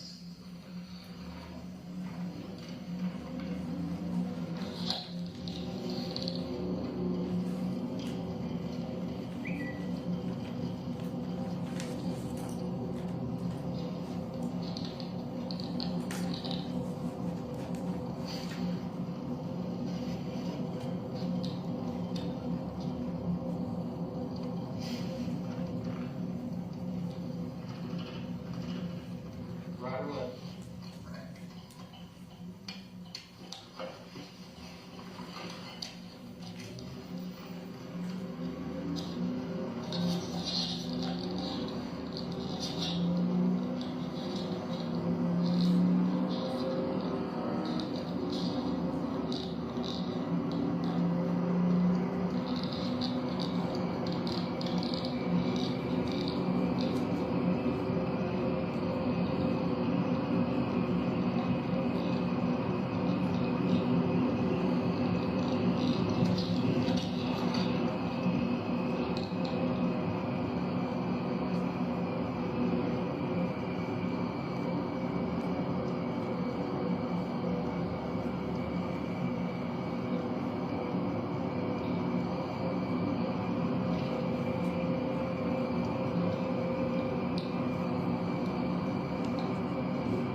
Direct light.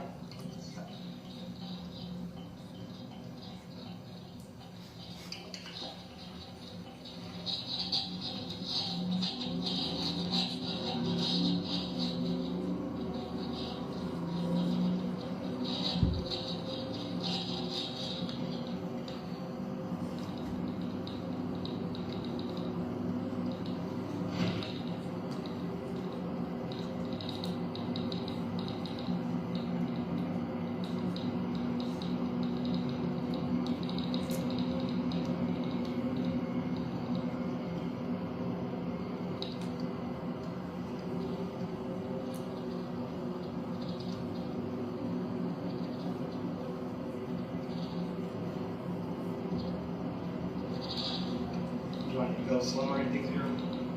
Getting closer or further down? Getting close.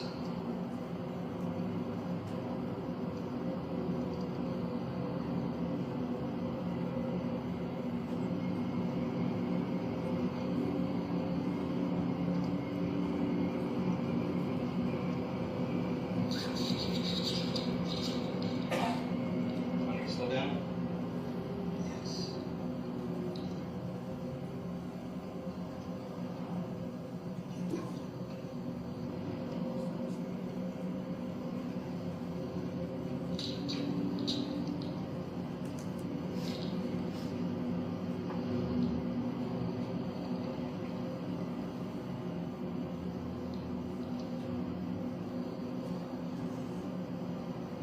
See where all those cars are?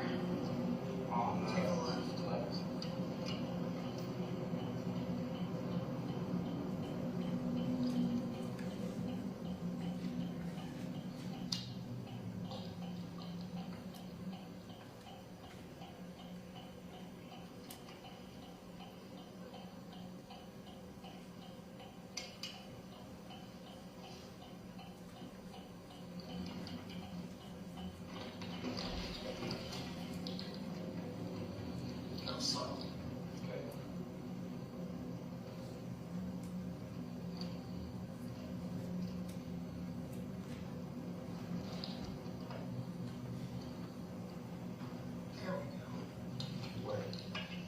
Where those trucks are?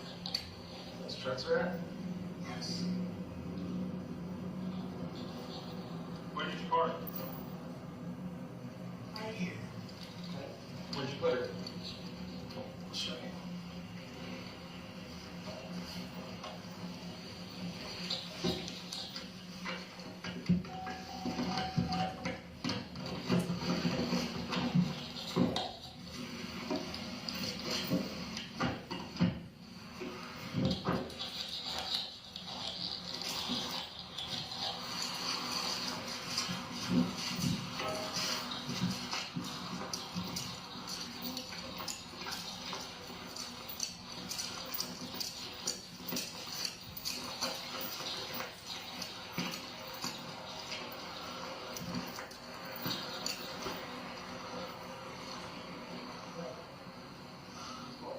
Did you put her in the water?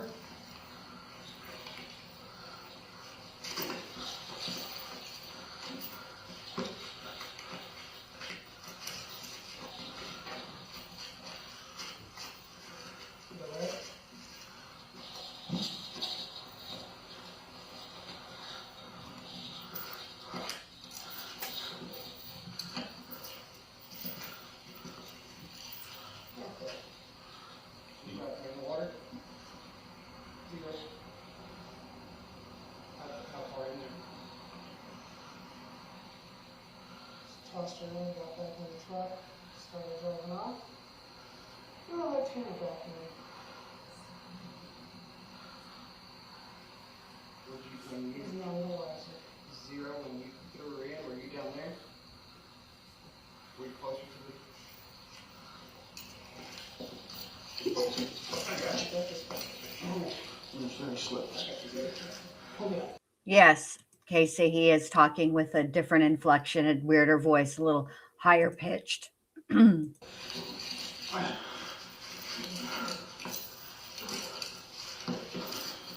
it? Were you this far down? Did you step a little? Right there. You tossed her in right there? Did she sink? She did sink? Did you tie something to her? Go left. Right there. Right there. Oh, yeah. She's there. There she is. Okay. Let's go. Thank you, Zero.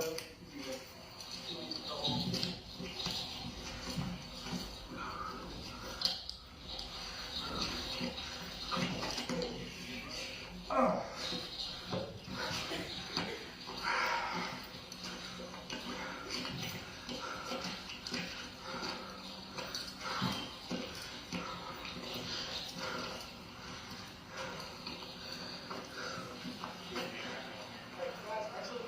Stand by. Stand by. I'll walk you down there. Hold on, hold on.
Zero, thank you for getting me here.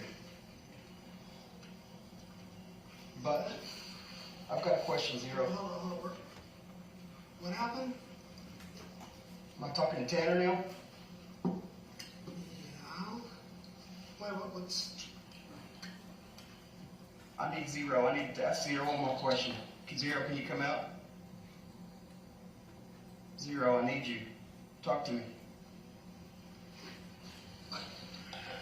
I know Tanner didn't sexually assault this girl. I know Tanner didn't hurt this girl, but I know you did. Did you sexually assault this little girl? No. Did you kill this little girl, Zero? Tanner wouldn't do it. Thank you for bringing me to her. Thank you for letting me get her home.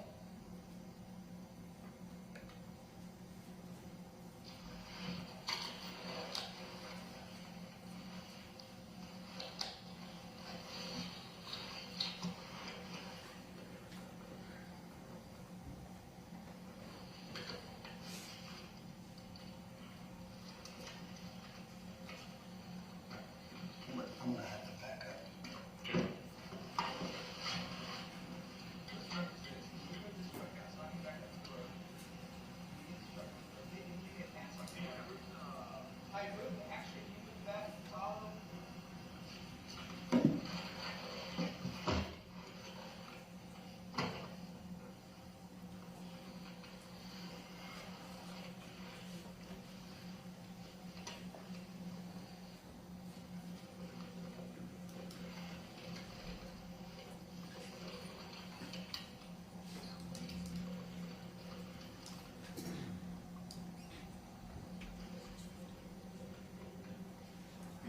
I'm glad the camera tilted up. I didn't want to see that.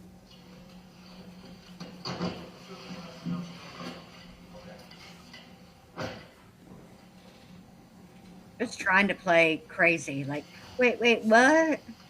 Ugh.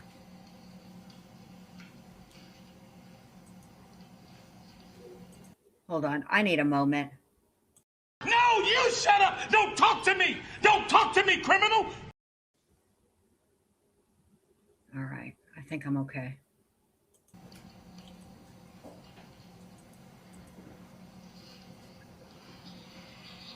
How do you feel? Like I want to hurt Tanner. Why do you want to hurt Tanner? Because he's a coward.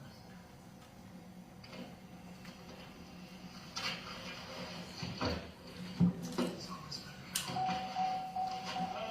I'm trying to get it. Who's been a coward? Bitch boy. Is that what you call him? He's kind of a bitch. Why do you say that?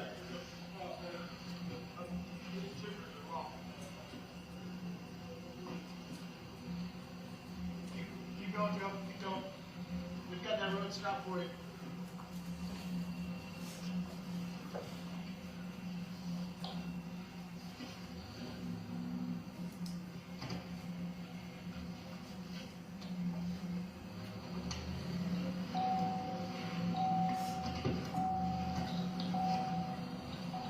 Zero, why do you call Tanner a bitch boy? Because he made me come out. He made me tell him, well, not leave me alone. He's mad at me. You did the right thing. We needed to get her home. That's the only way to do it.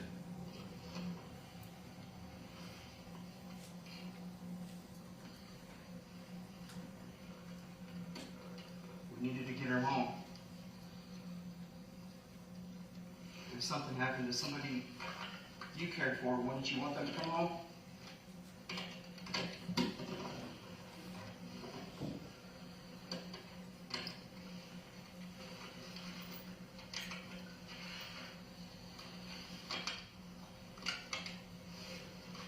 Well, damn, Hannah's all Zero, how do you productive. feel, Tanner? Oh, I don't know, a couple hours. How long we been at this? 3 hours? Let me see if they make the timestamp again. It's after dark. It's November.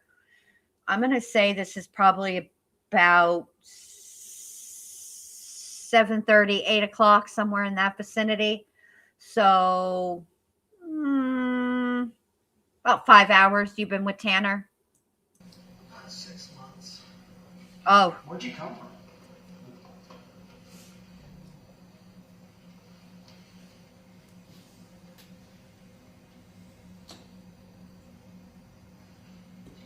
I don't know. What made you come to Tanner? It's vulnerable. Where did you find him? What do you mean, where did I find one? Where'd you find him? What was the location you found him at? Like, did you just find him at home? Did you find him when he was in a dark place? Did you find him when... Did he come to you? I found him when he started taking his medicine. That's when he first came out? He wanted to die. I wanted him to die.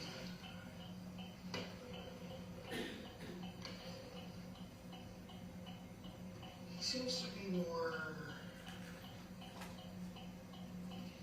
in control most of the time.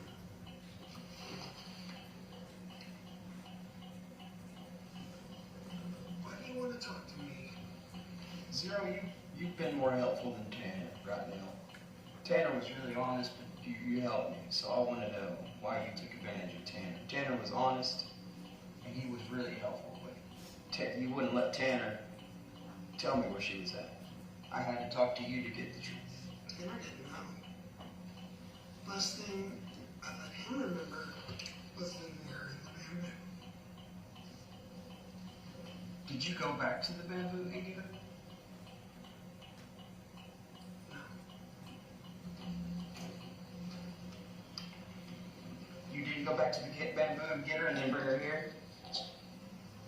Immediately after she was put in the bamboo, Immediately? Tanner couldn't handle this reality. So I took over. What was his reality?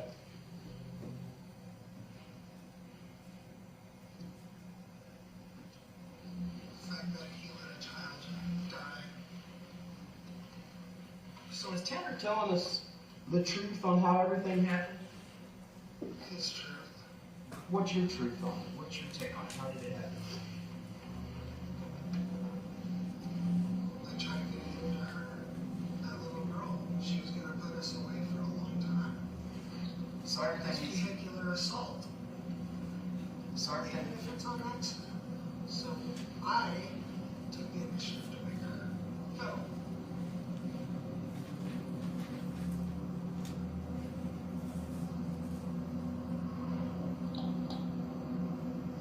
But everything that he told us is correct other than where you put her. Pretty much. Other than he didn't want to tell you about me. Why? Because he's clearly in that case. So, was that your attempt at getting me to talk to you when you were on the porch? Because obviously that wasn't Tanner. Or was that Tanner warning me about you? That was his warning.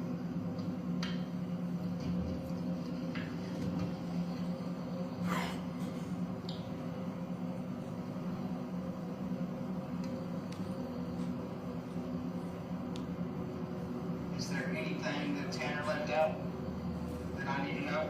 You think I need to know? Because obviously Tanner left out. Is there anything you left out? I was about to ask if you wanted to know anything else from me. Yeah. What did you leave out? I tried to set it up like someone else took her. How did you do that? Came up with an entire story. Is that where the story about the green van and the Hispanic male came from? Yeah.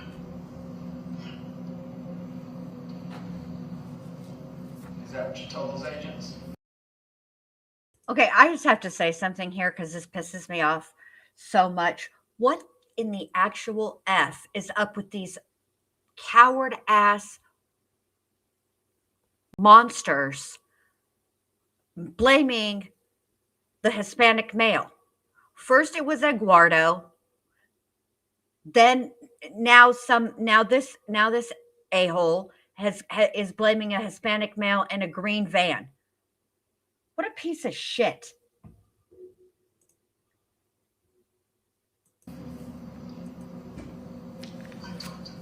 Oh, and let's not forget Quincy. I don't remember what his ethnicity was. And back in the day there was Susan Smith blaming the African American male. What is it with these motherfuckers blaming minorities? What is ugh. Oh, it's gonna go. This is just let me just push play. He was too scared. The guy was too scared to talk to you, to talk to Zero. Taylor was too scared. Same, Chief. As a Mexican, I am offended. Zero, is there anything else I need to know? Did you do anything else to that little girl?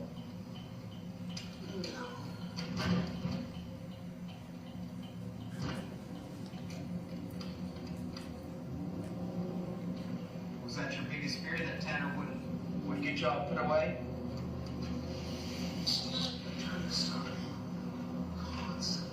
What was he saying to you?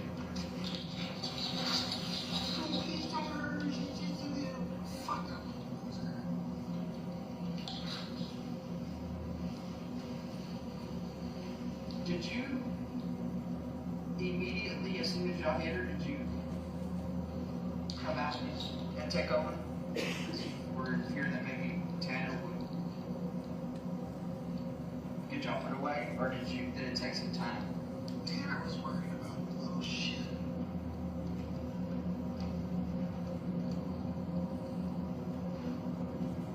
What about the poor little girl?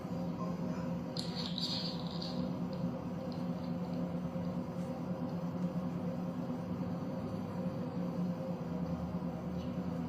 Why didn't you want to help her? Do you like to help anybody? No. Other than myself.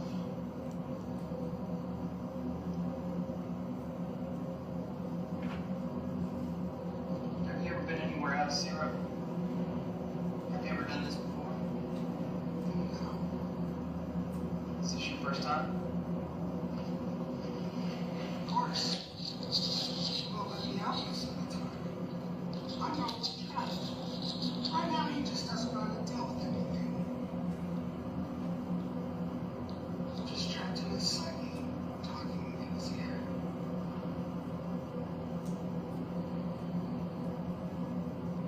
Yes. Have you ever made Tanner do this before? This time? No. There's never been a situation like this.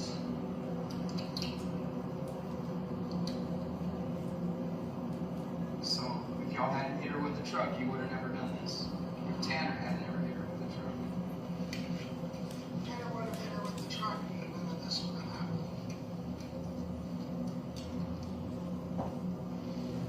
Right now, we've been getting ready to go out to the bar and celebrate our brand new car we got.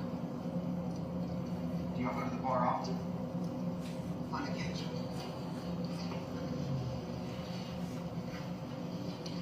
Tanner and Cassie like karaoke.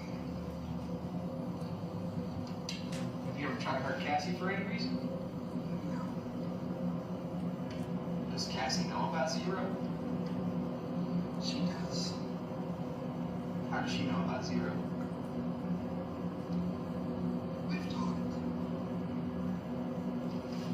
What does Cassie say to you? What do you think of her? Oh, I like her. She nice to you? Yeah.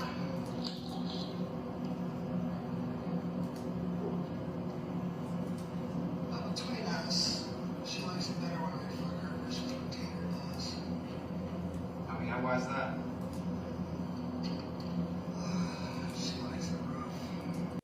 God. I need a break. I'm sorry, y'all. I can't do it. I mean, I can, I just don't want to. Hold on a minute. What can we, first of all, 0. Oh my God, who the hell cares? But also, What you just said is one of the most insanely idiotic things I have ever heard.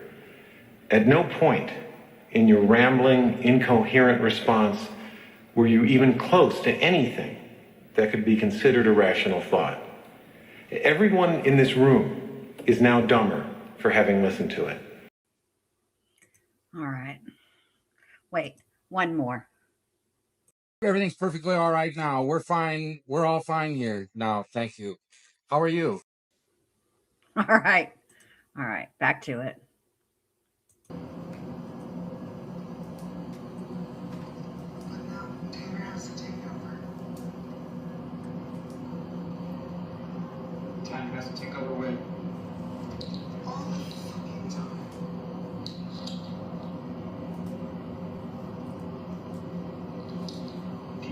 How long does Tanner stay away?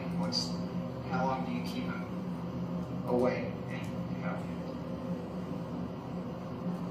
does it come and go, or do you take over for long periods of time? The longer I've been here, the longer I'm able to keep in control. I've even found ways to block Tanner out. How do you do that? I'm in it, sleep. So clearly he's watched Split because that's literally what they talk about. Jonah's mom says, I'm offended for the people that actually do have DID. It's not right that he is making a mockery of them.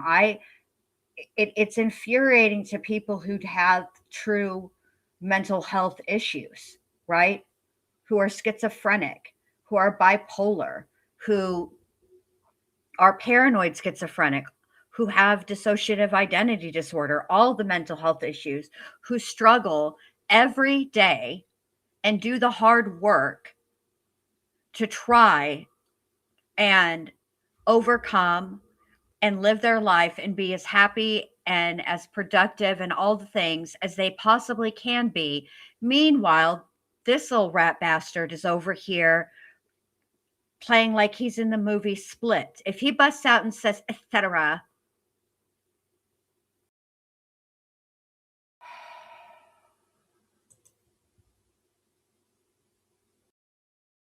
my head is going to explode. Here we go.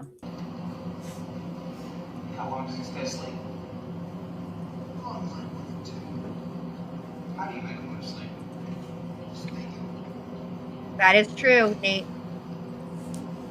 It is true that many psychological professionals don't even believe dissociative identity is real, etc. Someone's coming for you and you're not going to like it.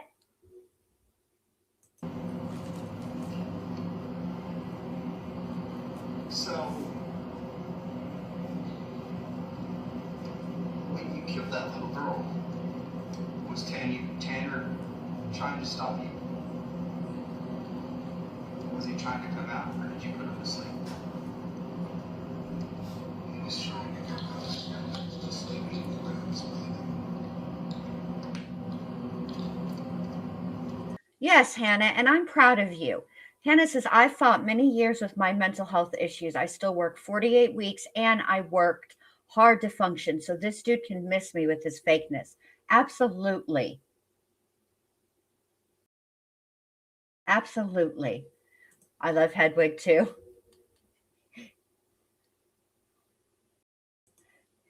Yes, his mitigation phase will make me enraged. I just know it. Yes, Casey, we're going to have to listen. We need to be spending our time productive. Okay, when we're away from each other, let's be productive and come up with some solutions ourselves. Something that we can do as a group. And Violet, I don't know if you're still listening. Nobody's doing no damn push-ups or sit-ups. I know we're getting ready for bathing suit weather, but let's be realistic. We need some type of mitigating something so that we can get through the defense's case. What did you tell him? I didn't do anything. He didn't stop. Trying to stop me. He would be next. What was his response to that? He gave up. It might be better to see.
Oliver, DB, y'all got any questions for Zero? I have a feeling we'll get to the sheriff's office if we can talk to me at a table. Better environment.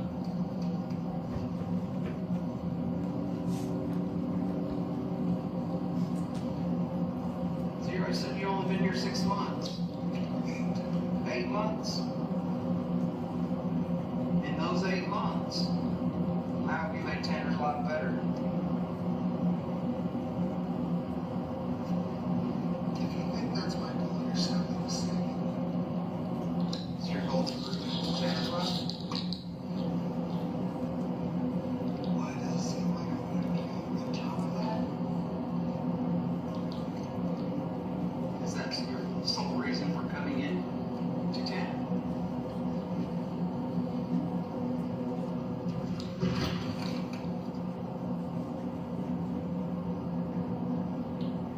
He doesn't have a way to go.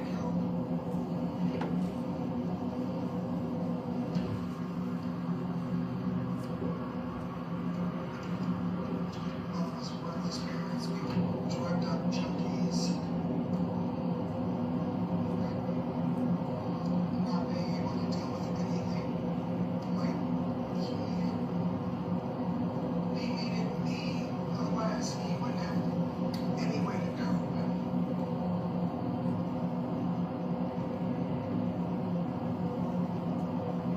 Did you come in at a time in Tanner's life where he was having trouble coping with everything? He was trying to kill himself. He'd been planning for 2 months. When I came around, 2 more months, and he was still planning.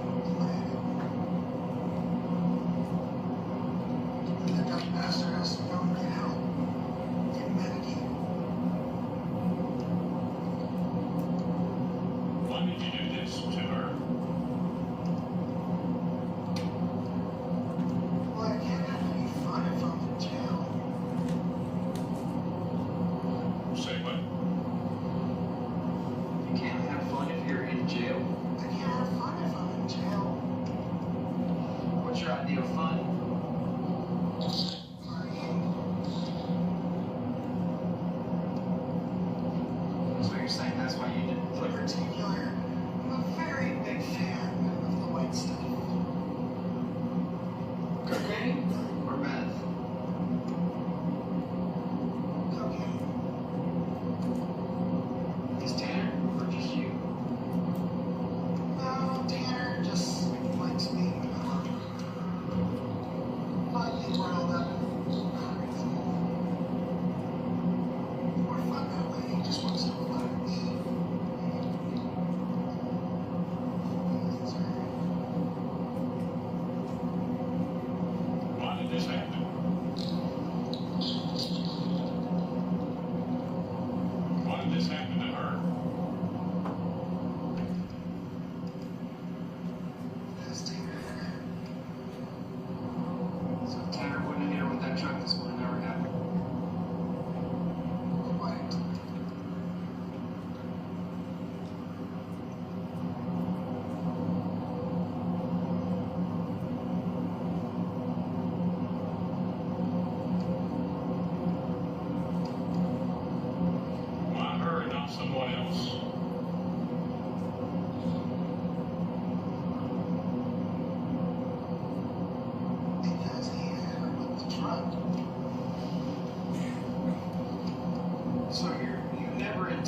hurt anyone unless it was going to potentially cost you your freedom. You would never just randomly hurt somebody. Tanner doesn't want me. So Tanner keeps you suppressed from hurting anybody. But if, when you hurt her, that kept you from partying, that kept you from your cocaine, that kept you from doing what Zero likes to do. So you knew if you didn't take control, that Tanner would get y'all put in jail. Is that right? Right.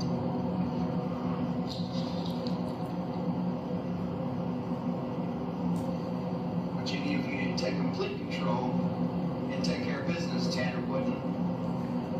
Because he's like, what?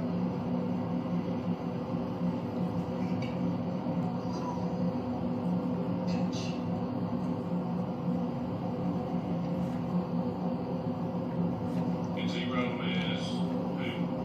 What is he? Wanted to get stuff done.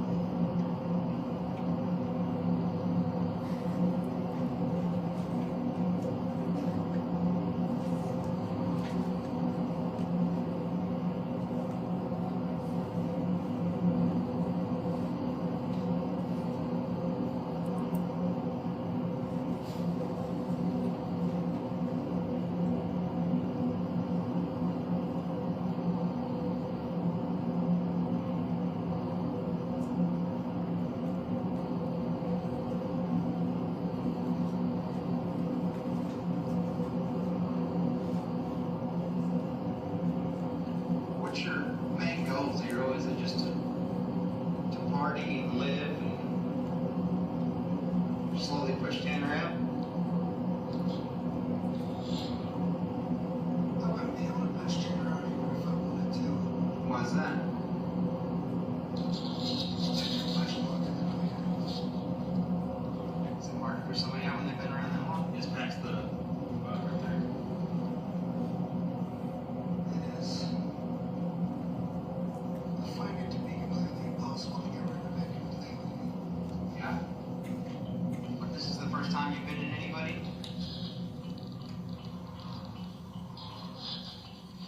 What do you mean? You've never taken on somebody else? You've never been in any other person? Only Tanner? Well, I was known for several years. Why? This isn't the first time I've been around Tanner. When were you around Tanner before? Not when he was 12 or 13. Did you do anything when he was 12 or 13? Did you hurt anybody then? Only Tanner. How'd you do that? You know what? Look at my arm. You'll know. So this is the first and only time Zero's hurt anybody. Other than Tanner. Other than Tanner. What did you do to him? How did you hurt him? I know you say look at your arm, but what did you do?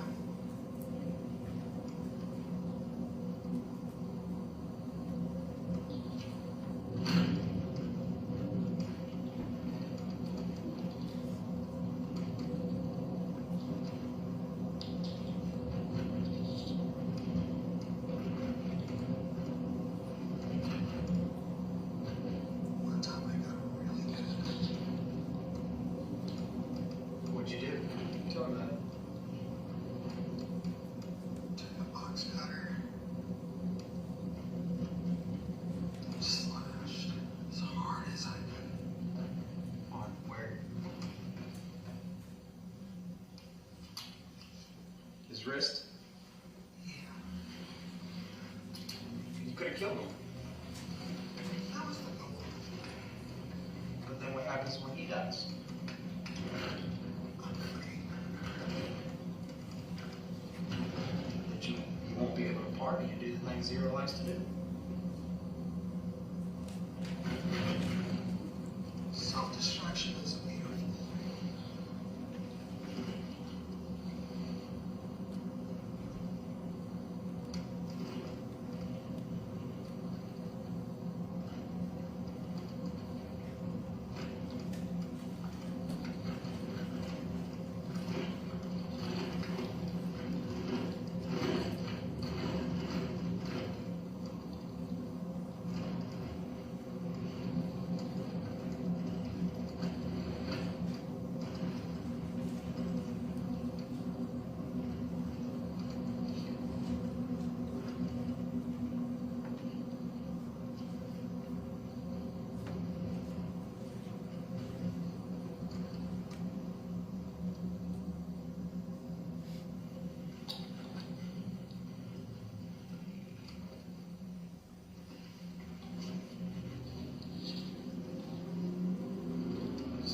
choose that spot? What do you mean? Why that spot?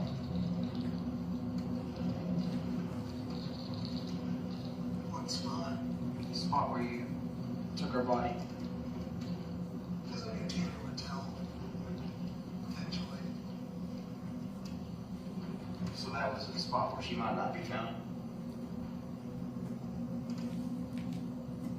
Did you wrap anything around her? Did you do anything to weigh her down? Like what? Like anything? Rocks, anything tied to her, anything like that? No.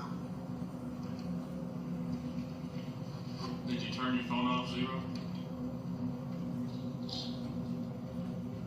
Yes. When did you turn your phone off? When I took over, What did you do that for? so nobody would know. Were you afraid somebody's gonna track you on your phone? Did you say so nobody would know? Where'd you get that idea from? TV.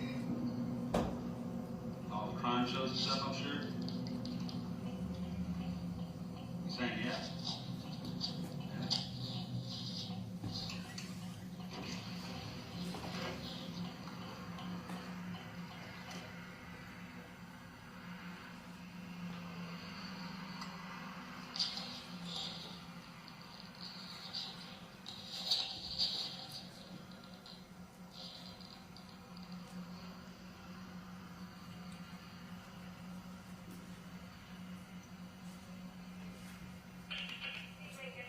Rangers coming back in.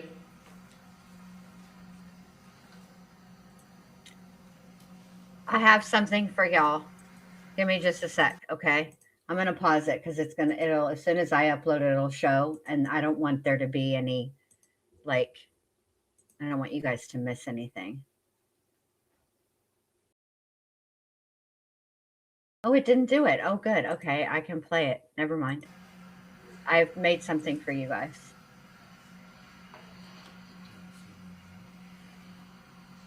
Espinosa with the Rangers coming back in.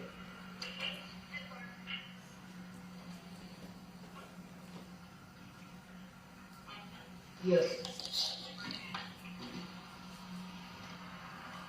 Sergeant Oliver, Investigator Oliver, we're going to the sheriff's court.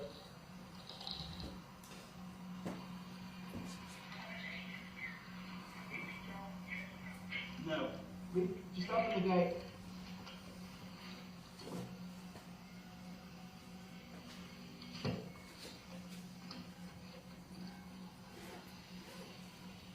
Zero, do you smoke? Let's get you another smoke. Good with that?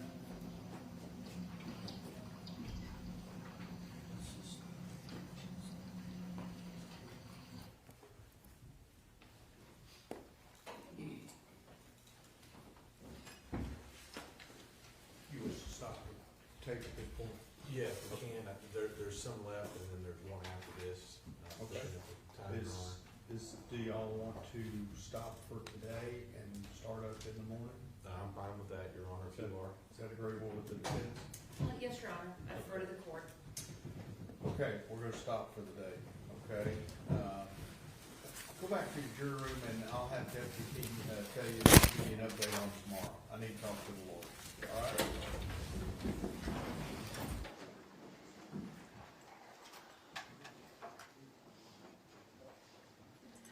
Ah, hell, it won't do the second one, but here's the first.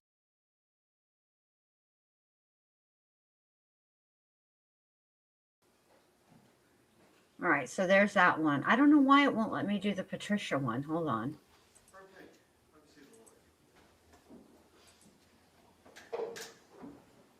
Let me see something.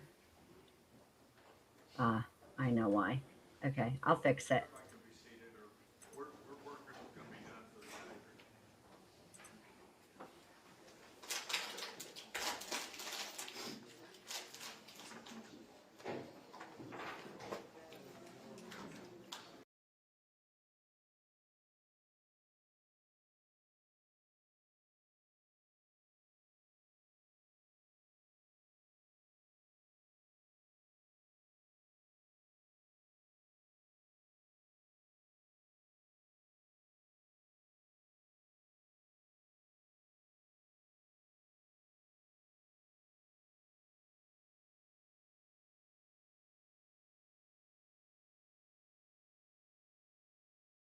I want to hear what he says to the lawyers. What is he doing? I don't appreciate this nonsense. Hold on. Think.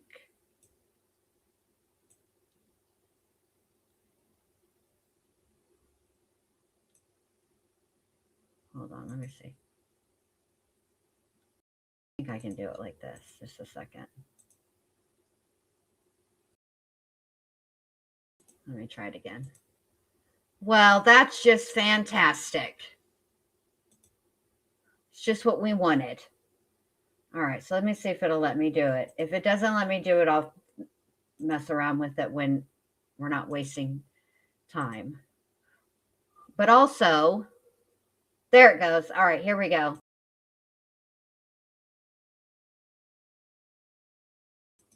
All right, so we have Hedwig, and then we have Patricia. Okay, so are you ready for your serenade, Coffee and Skeletons? Because here it comes. Happy birthday to you.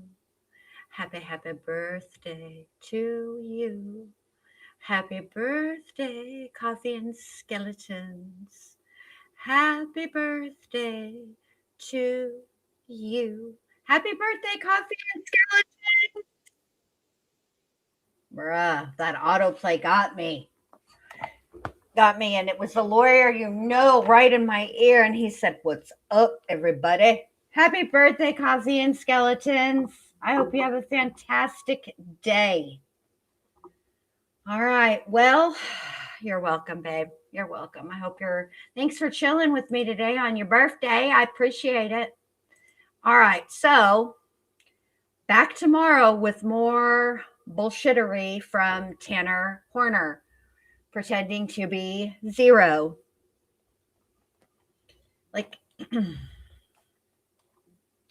Wow. All right. Thank you guys so much for hanging with me. I hope you have a fantastic rest of your day. I will see you all tomorrow. We're going to start late because it seems to work out better that way.